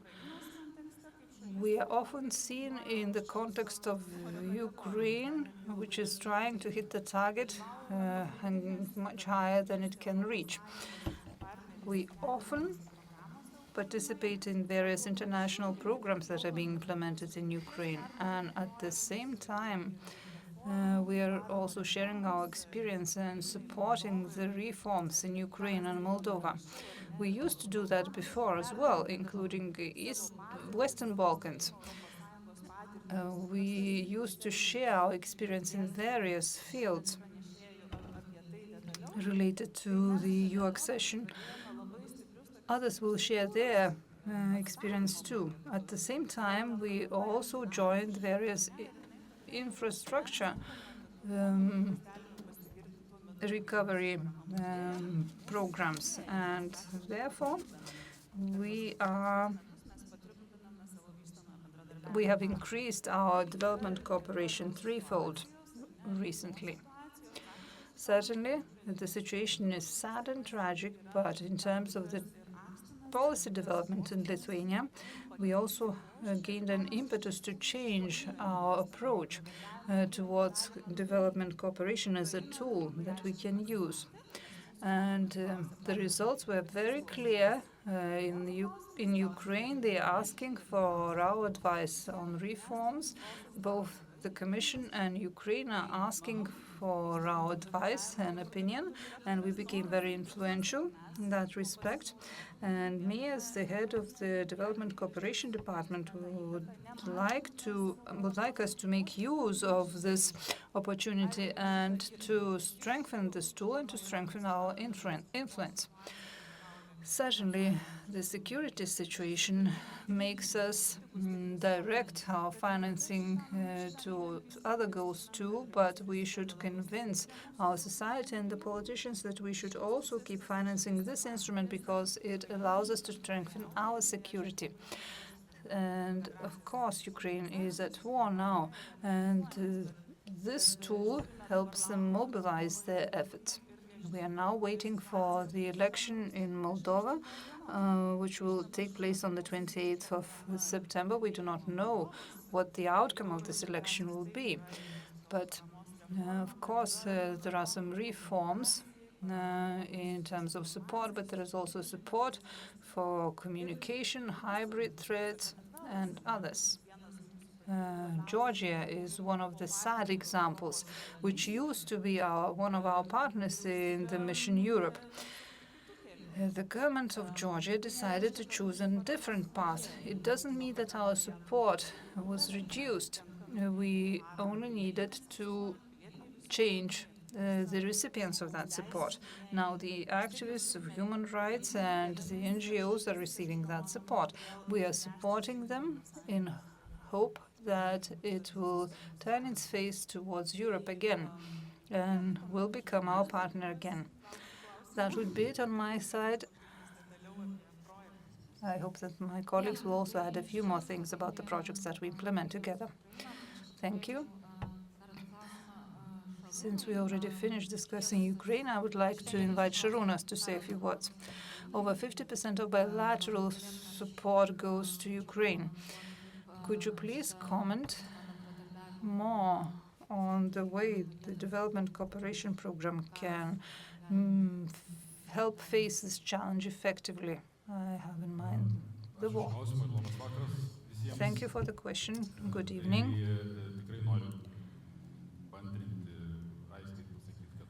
Just to reiterate what Aiste has said, the support provided by Lithuania is multifaceted. It is huge in scope and covers a number of sectors, including rebuilding of schools, also rebuilding of Lithuanian educational establishments and hospitals, energy projects, including. These are all infrastructure-related projects, but there are also soft projects that are more related to skills and public management. And we have other colleagues here with us who will cover that in greater depth. Just to emphasize the things that Aiste shared, I would say that once I moved to work to Kiev, I understood how big Lithuania looks like when you are in Ukraine. When you are a Lithuanian in Ukraine, you understand that you represent a huge country, because this is the way Ukrainians look at us. This is how donor countries, the European Commission, look at us. They see a big country in us, including in other international partners. And the fact that we are now represented in Ukraine tells a lot. We all used to be part of the Soviet Union. We still speak Russian. We have this experience from before, and this is why we're a good partner, we used to say, for other former Soviet bloc countries. But now we do not limit ourselves to this way of image. We are perfect experts. We do know the financial mechanisms of the EU. We have wonderful projects and programs that have been implemented in Lithuania that worked, and now we're implementing them in Ukraine. I'll give you an example. Create for Lithuania is one of the programs that is being implemented in Lithuania and attracts young talents back to Lithuania. We are now implementing a similar program in Ukraine to attract young Ukrainian talents to come back to their home country. That's one of the components. As an answer to the question why we're doing this and why should we doing this, unexpectedly I learned that we can learn about ourselves a lot. Only when you are in Ukraine you understand what a long way we have made as a society, as a civic society, as a community, and you clearly understand the progress that we've made in terms of administration, road, infrastructure, you name it. So these are very important lessons to take with us. And of course, there are areas where we can learn from Ukraine. Civil protection, defense. Ukrainians are learning to do it in times of war. And I would very much like to bring as many engineers, architects, and urban developers to Ukraine as possible in order for them to learn where to build bomb shelters, how to do it, etc. What concerns the process, it is full of challenges, and we all understand that it all happens when the war is ongoing. And the majority of our partners are public sector representatives, civil servants are clearly burned out. They're experiencing burnout, they have too much of work to do, they are underpaid, they have to always face alarms. You never know whether the meeting that you planned will happen or not, whether you will have to run to the bomb shelter, or whether you will return to that meeting or not. And in addition to that, you also need to take care of your children, of your parents, and that leaves a clear imprint on them. In Ukraine, public sector operates 24/7, I would say. No weekends at all for them to rest while the war is ongoing. There are also some objective difficulties.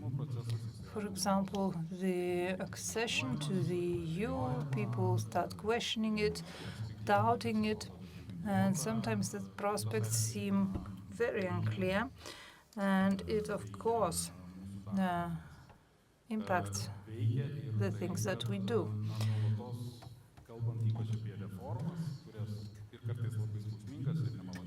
Some of the reforms are very painful and unpleasant, but they have to be implemented, and they always compete with the military needs. Sometimes the need is realistic. Sometimes we can't discuss the things that need to be discussed because there are more important things to discuss, but it is also a very simple reason to use as a tool to manipulate and say, look, we don't have time or money for that. We need to focus on other things now. And we face this on a daily basis. And one more unexpected element that we often tend to forget is related to the fact that now Europe receives a lot of support, huge amounts of support, lots of organizations organizing support, and that's great because the need is huge. But on the other hand, it requires additional coordination effort in order to be effective. And sometimes we face a situation where, for example, we have a donor that asks for more, then we leave this donor and we talk to another one who is less strict. So that would be my impressions. Thank you.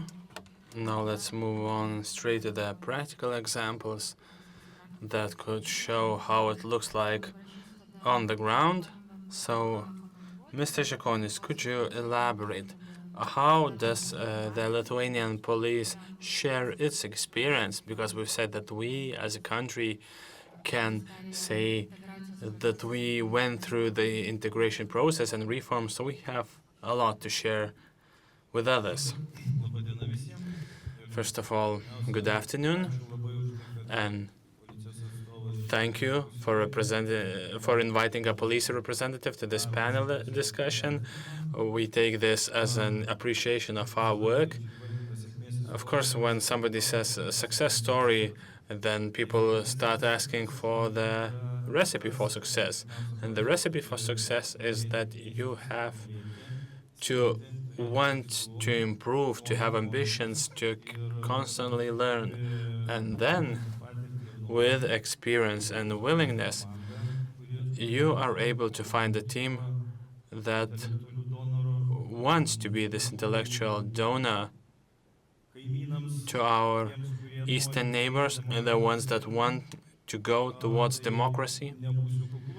So I'm not going to be very humble. The Lithuanian police, throughout these 35 years of independence, was and still is among the national institutions that made the most progress, that transformed itself from the Soviet model to the Western European law enforcement agency level, and our Western European partners are learning from us.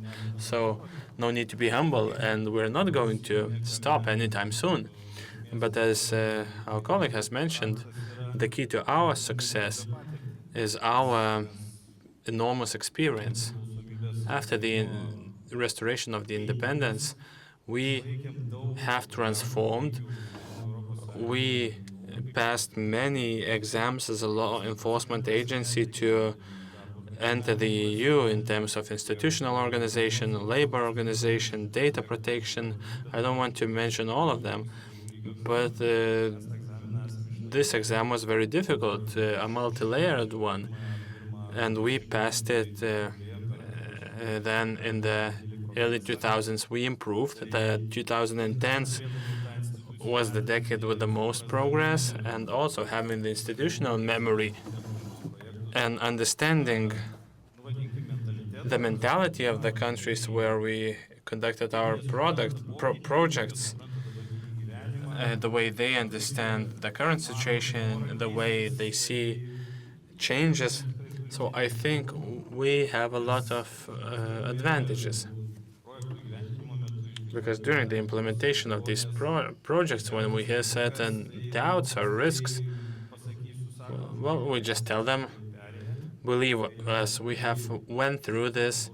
It's a bubble. Of course, there will be some work, some nuances, but if you want to change your institutional structure, it's not a hurdle, it's not frightening, and we will surely advise you, encourage you, consult you. We can go into details if they want, the technical details, administrative details. And we see that our partners, whether in Moldova or Armenia or Serbia, let's say, they start to looking at the problems and objectives in a different manner. But in order to teach, the teacher has to learn themselves. So we learn so much, and you mentioned the exams. When we passed it, but you cannot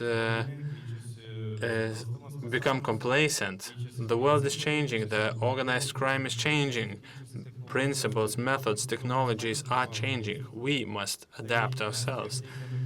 So when providing support, we provide support and we learn. And the lessons we learn through direct cooperation with our Ukrainian counterparts, well, it's enormous experience. Sometimes I myself ask who is teaching whom, who is advising whom. Because as has been mentioned, they're living in the war conditions. They do not have luxury to discuss certain decisions for weeks or months. They have to make the decision now. So this experience, these lessons, for us as donors, providing support when integrating in the EU community, well, that's extremely valuable. So before I conclude, I can assure you we're not going to stop. We have a motivated team and community. We have many people who want to go to participate in the projects as consultants, as advisors, to return with useful information. So this is very encouraging for me as a police representative. Thank you. And now let us move on to some other people implementing initiatives involving Ukraine. First of all, I would like to ask our Romas Švedas, you were not only participating in the Lithuanian accession participation process, so could you share your experience? How do you see the process taking place currently in Ukraine while to integrate in the EU? Hello, I'm glad to be here to share my experience about the Lithuanian support in the Ukrainian accession to the EU process. Yes, I myself was part of the negotiating team for Lithuania's membership in the EU. And when you think about it, it happened more than 20 years ago. Well, a long time ago. Also, I was working in the Lithuania's diplomatic mission in Brussels. I was vice president of the mission. So yes, I am participating in the project called Ukraine to EU, meaning Ukraine is going into the EU, and the project is exceptional because its axis is the EU, the European Commission, which is the largest donor together with Lithuania, just to understand the differences, the balance. So the EU, its budget is 10 million, Lithuanian budget is 1 million, and the EU said, okay, we are going to contribute to the integration process, and whom do you want to have as helpers, as the advisors in the process? And what's important to mention is that both the EU, the European Commission, and Ukraine we're selecting the partner that would help Ukraine in the accession process, in its pathway, negotiation pathway towards the EU. So Ukraine chose Lithuania.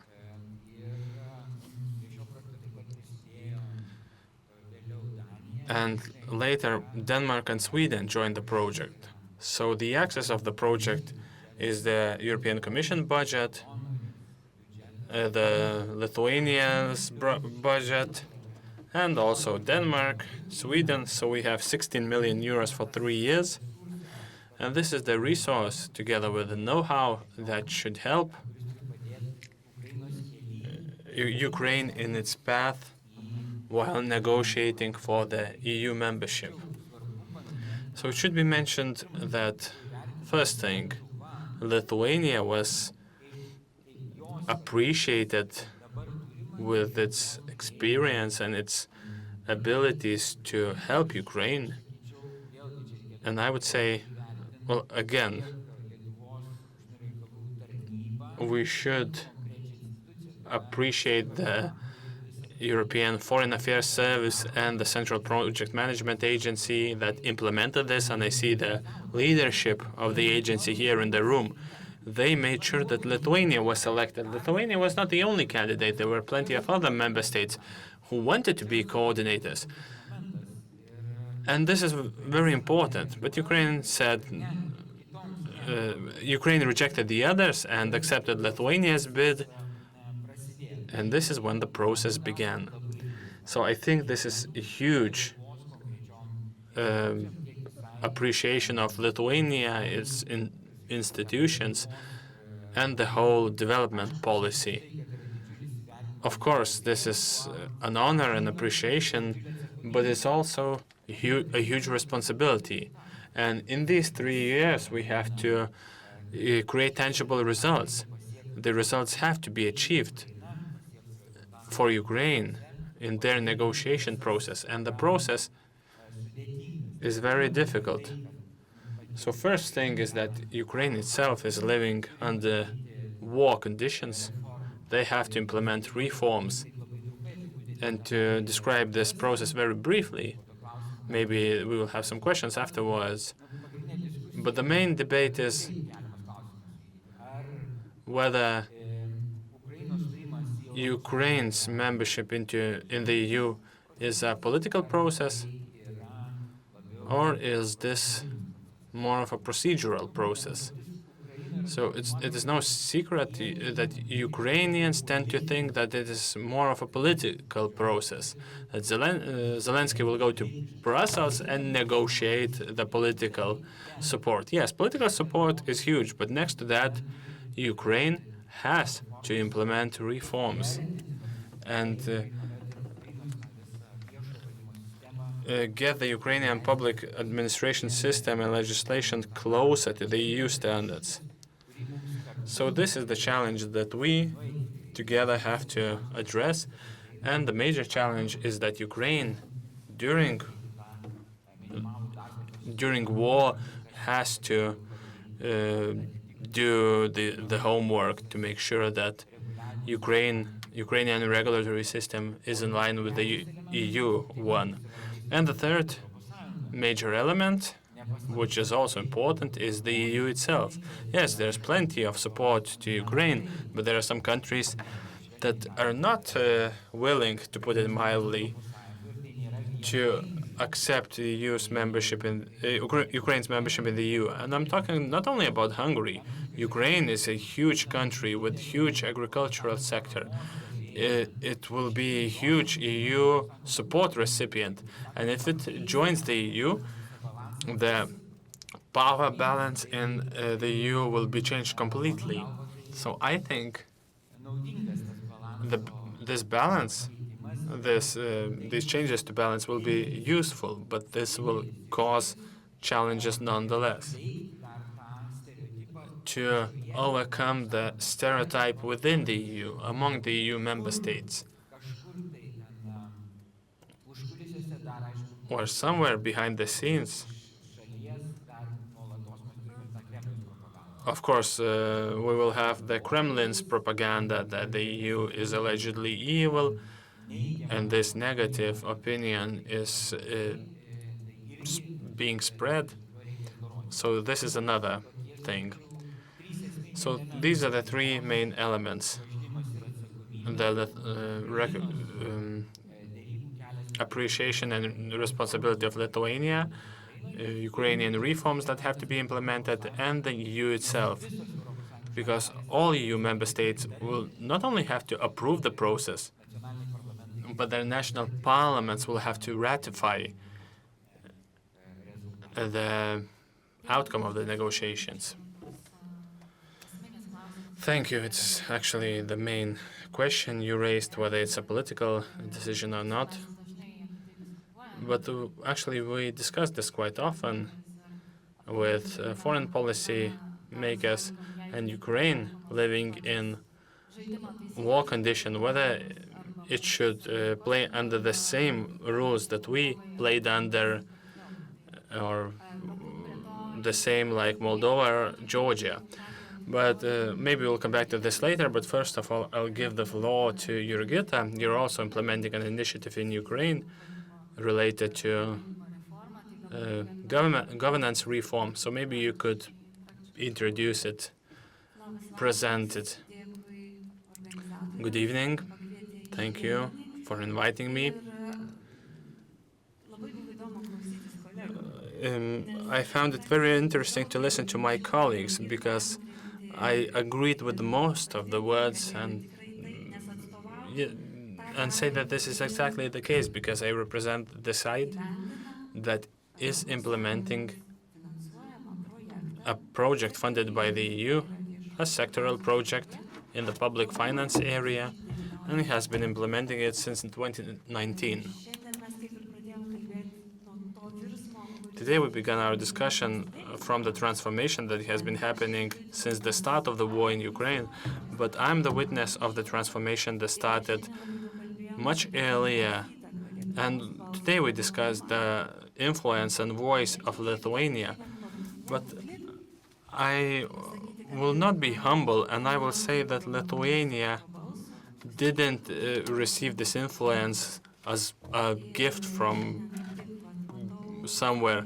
No, we worked for it. And I see my colleagues from the Central Project Management Agency, which is an institution that brought many Lithuanian public sector institutions to Ukraine, to Moldova, to other countries. And I myself am working in the public sector, so they told us, you have the know-how, you have the skills, we need to share them. So here I would like to talk about two aspects, about investments and influence. Maybe let's begin from the investment. Why the Central Project Management Agency believed that we, Lithuanians working in the public sector, have something to share? Well, because us, and I myself represent the generation that was raised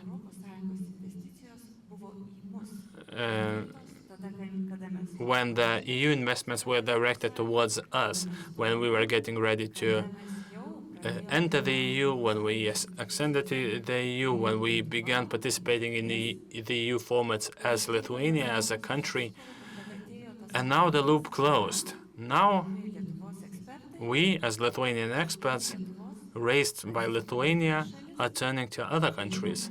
We are sharing our experience with them.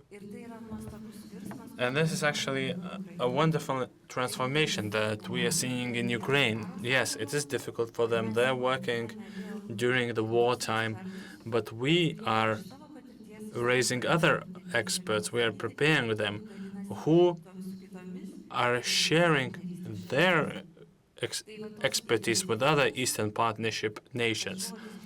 So these investments, the word that has been mentioned many times all over today, this is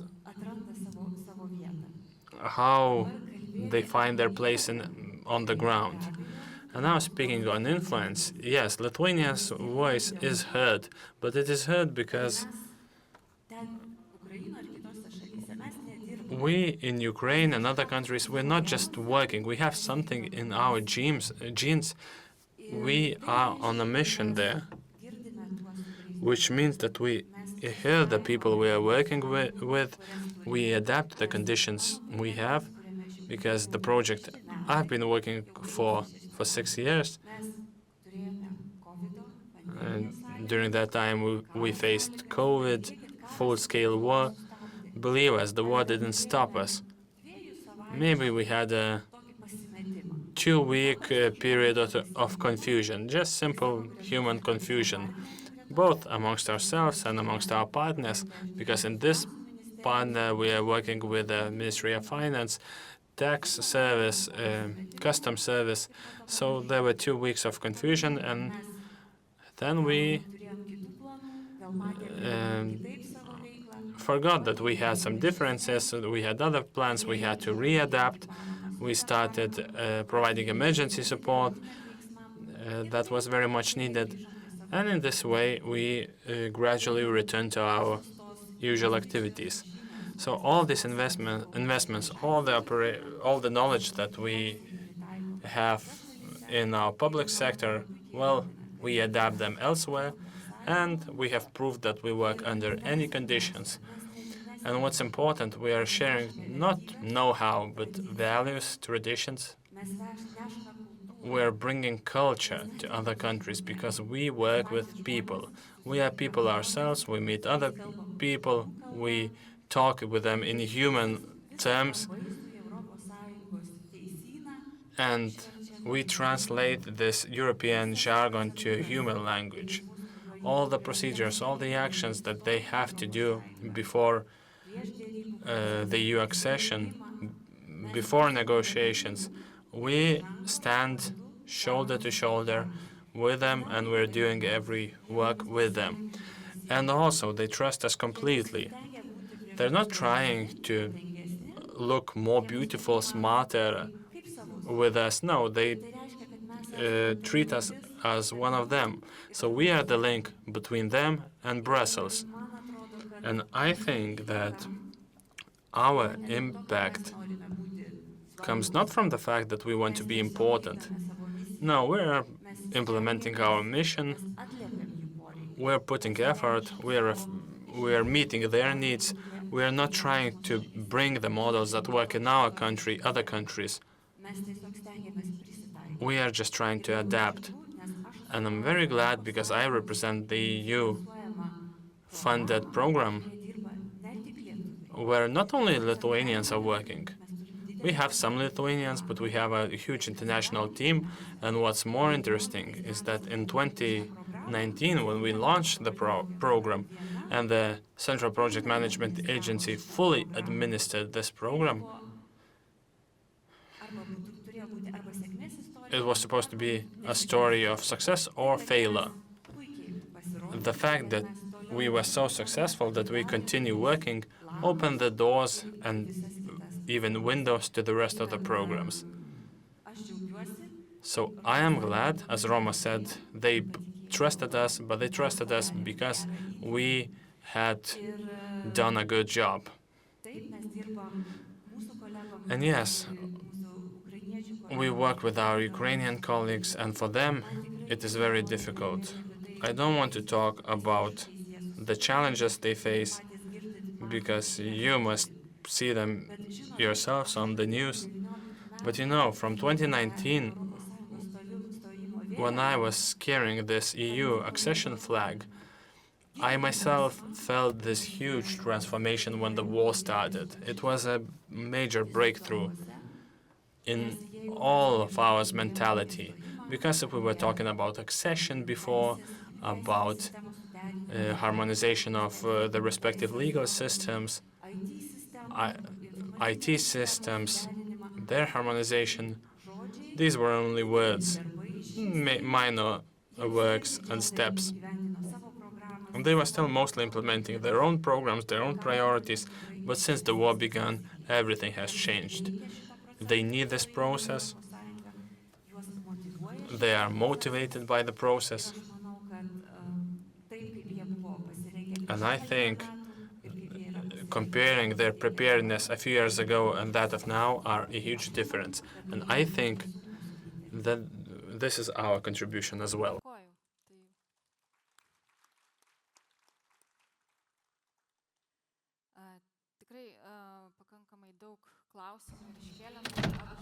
We have touched upon a number of questions and issues.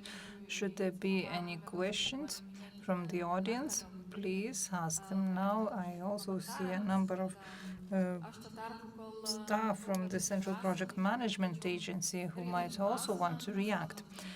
While you're thinking of questions, I would like to continue by saying that often when we see this title, Mission Europe, we consider it to be a project for the countries who are knocking on the door of the EU, willing to become members. But at the same time, we also heard a number of speakers saying that the EU is not always unanimous, that there are different ideas of who can be accepted to be members, and the center of Europe has now moved towards Ukraine. Ukraine is representing the European idea now, too. So could each of you comment briefly on the development cooperation as a tool to help us in that respect? Maybe a tool that allows us to be more concentrated within Europe and be unanimous. I can start. The UN development cooperation programs show that the best development strategy is the integration into the EU. And European Union was the leader of development cooperation for many years until that moment. And now we are at a crisis in a way. We all know that the US is backing off from the development cooperation. The key player, USAID, has backed off too. And the financing for the development projects will go down throughout the world. Therefore, we have to rethink the development cooperation to decide for ourselves what the EU should do with the development policy. This rethinking is going on now. And we have a new suggestion regarding the MMF, and the Global Europe tool also suggests certain changes to our approach. The EU should be more focused on its own goals and to protect its own values. We have been doing that throughout the years. And throughout the projects, we kept defending the values. We are very fresh in the field of development cooperation still, but those challenges are inseparable from what we're doing now, and we clearly see the direction that the EU should follow. Therefore, our voice on how to use this support effectively has weight. Are there any questions from the audience? Any comments? Anything you want to say? Since we started the discussion later, we can stay and discuss a bit longer if we need to. If there are no questions from the audience, I will then use the privilege of the moderator and ask the following question. Our center has a program for Moldova, which is also devoted to development cooperation. You clearly see now that Moldova is being attacked by disinformation sources, and there are various attacks performed by Russia, information attacks performed by Russia. We didn't have that intensive relationship with Moldova. before, but how much can we adapt actually here? And how much can our initiatives be adapted to the emerging challenges? The challenges that we face in Georgia and in Moldova are actually not reflecting our experience. We have to adapt here and to learn ourselves from what is happening. Romas, maybe you would like to add. Well, it can be a short discussion or a long discussion on the topic. I will start with the first question and then continue with the second about the changes that are happening in the EU, knowing the expansion of the EU and the accession countries. Usually, I would say that it's a fight between the good and the evil.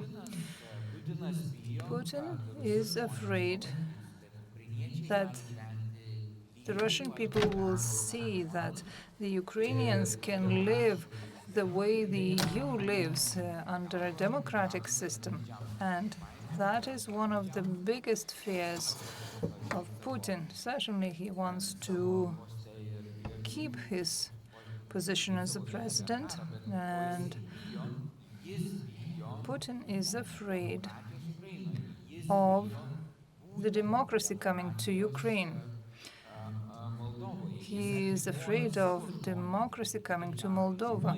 He cuts off his people from the information, and he attacks democracy in Ukraine.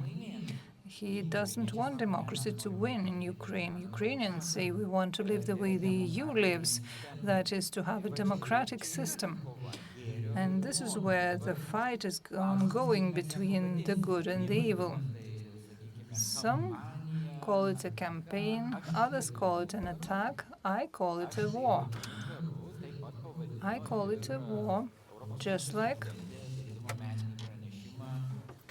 the president of the European Commission, she said, "We are at war." This was her first sentence back then.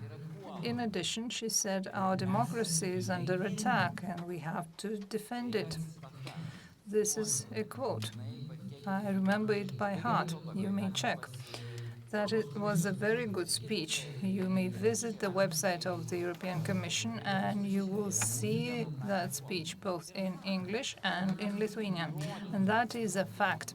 We have proof that it is under attack and we have to defend it. And she even suggests the tools to defend it, to continue strengthening the democracy shield, to establish a mobilization center for democracy, and other things. We are being attacked by an enemy, our democracy is being attacked by an enemy, and we are on a battlefield. For example, air forces, naval forces participate in similar fights, but we are fighting in the information field. Just like we have to defend ourselves in Moldova and Ukraine. We should perceive it as a fight. It's not public communication anymore. It's not enough just to communicate publicly, to form public opinion. No, we are now facing a war. We are fighting a war. And we have to allocate resources for it. Just like we are buying armament, we have to allocate resources for this particular type of fight. And that is extremely important because we're speaking about the fight between the good and the evil. And the evil should lose, but we as the good, we have to fight and not to make any discount. But here, Europe faces a problem. We are now speaking about the European values that we have to defend, and the EU has been founded on the basis of the founding treaty. If we have a look at that treaty, we will see that the first article speaks about the necessity to establish the EU, and the second article forms the basis for the EU. It lists all the values, European values, that we need to preserve. And we forgot all those values. First and foremost, it says dignity, then freedom, democracy, then human rights, and the rest. Freedom and democracy are among the values of the EU. We have to defend them. And look at what happens in the EU, what happens with Orban. The fact that the Ukraine is defending freedom and democracy, the values that are inscribed in the Treaty of the EU, should also make us, Western Europe, move faster. I think that the Western Europe is not doing the right job, even within the EU. There were cases when member states failed to abide by the values of the EU, and discussions were held to suspend certain rights of those member states. For example, Austria. When Austria stopped following the European values, they were stopped at a certain point. Now we are not stopping the ones that are not observing the European values. But why? Well, we have touched upon a very important issue, but we are out of time. I would like to thank all the participants of the discussion now, and just to emphasize that the development cooperation policy is a tool for us to defend our European values. And at the same time, it makes us bigger than we are from the geographical point of view, and that is a huge positive advantage. Thank you very much, dear panelists, for your participation in the discussion. That is it. Thank you very much for your valuable insights. Aistė Bartulytė Žinkevičienė, Renaldas Žikonis, Šarūnas Radvilavičius, Romas Švedas, Jurgita Domeikienė, and the moderator, Simona Merkinaitė. Ladies and gentlemen, we have approached the end of the conference and the program. We extend our sincere thank you to all the participants of the discussions, speakers and moderators. And I'm sure that you, as the participants of the conference, have gained a lot of useful insights, and they will help you in your daily endeavors, and we will continue making Lithuania known throughout the world.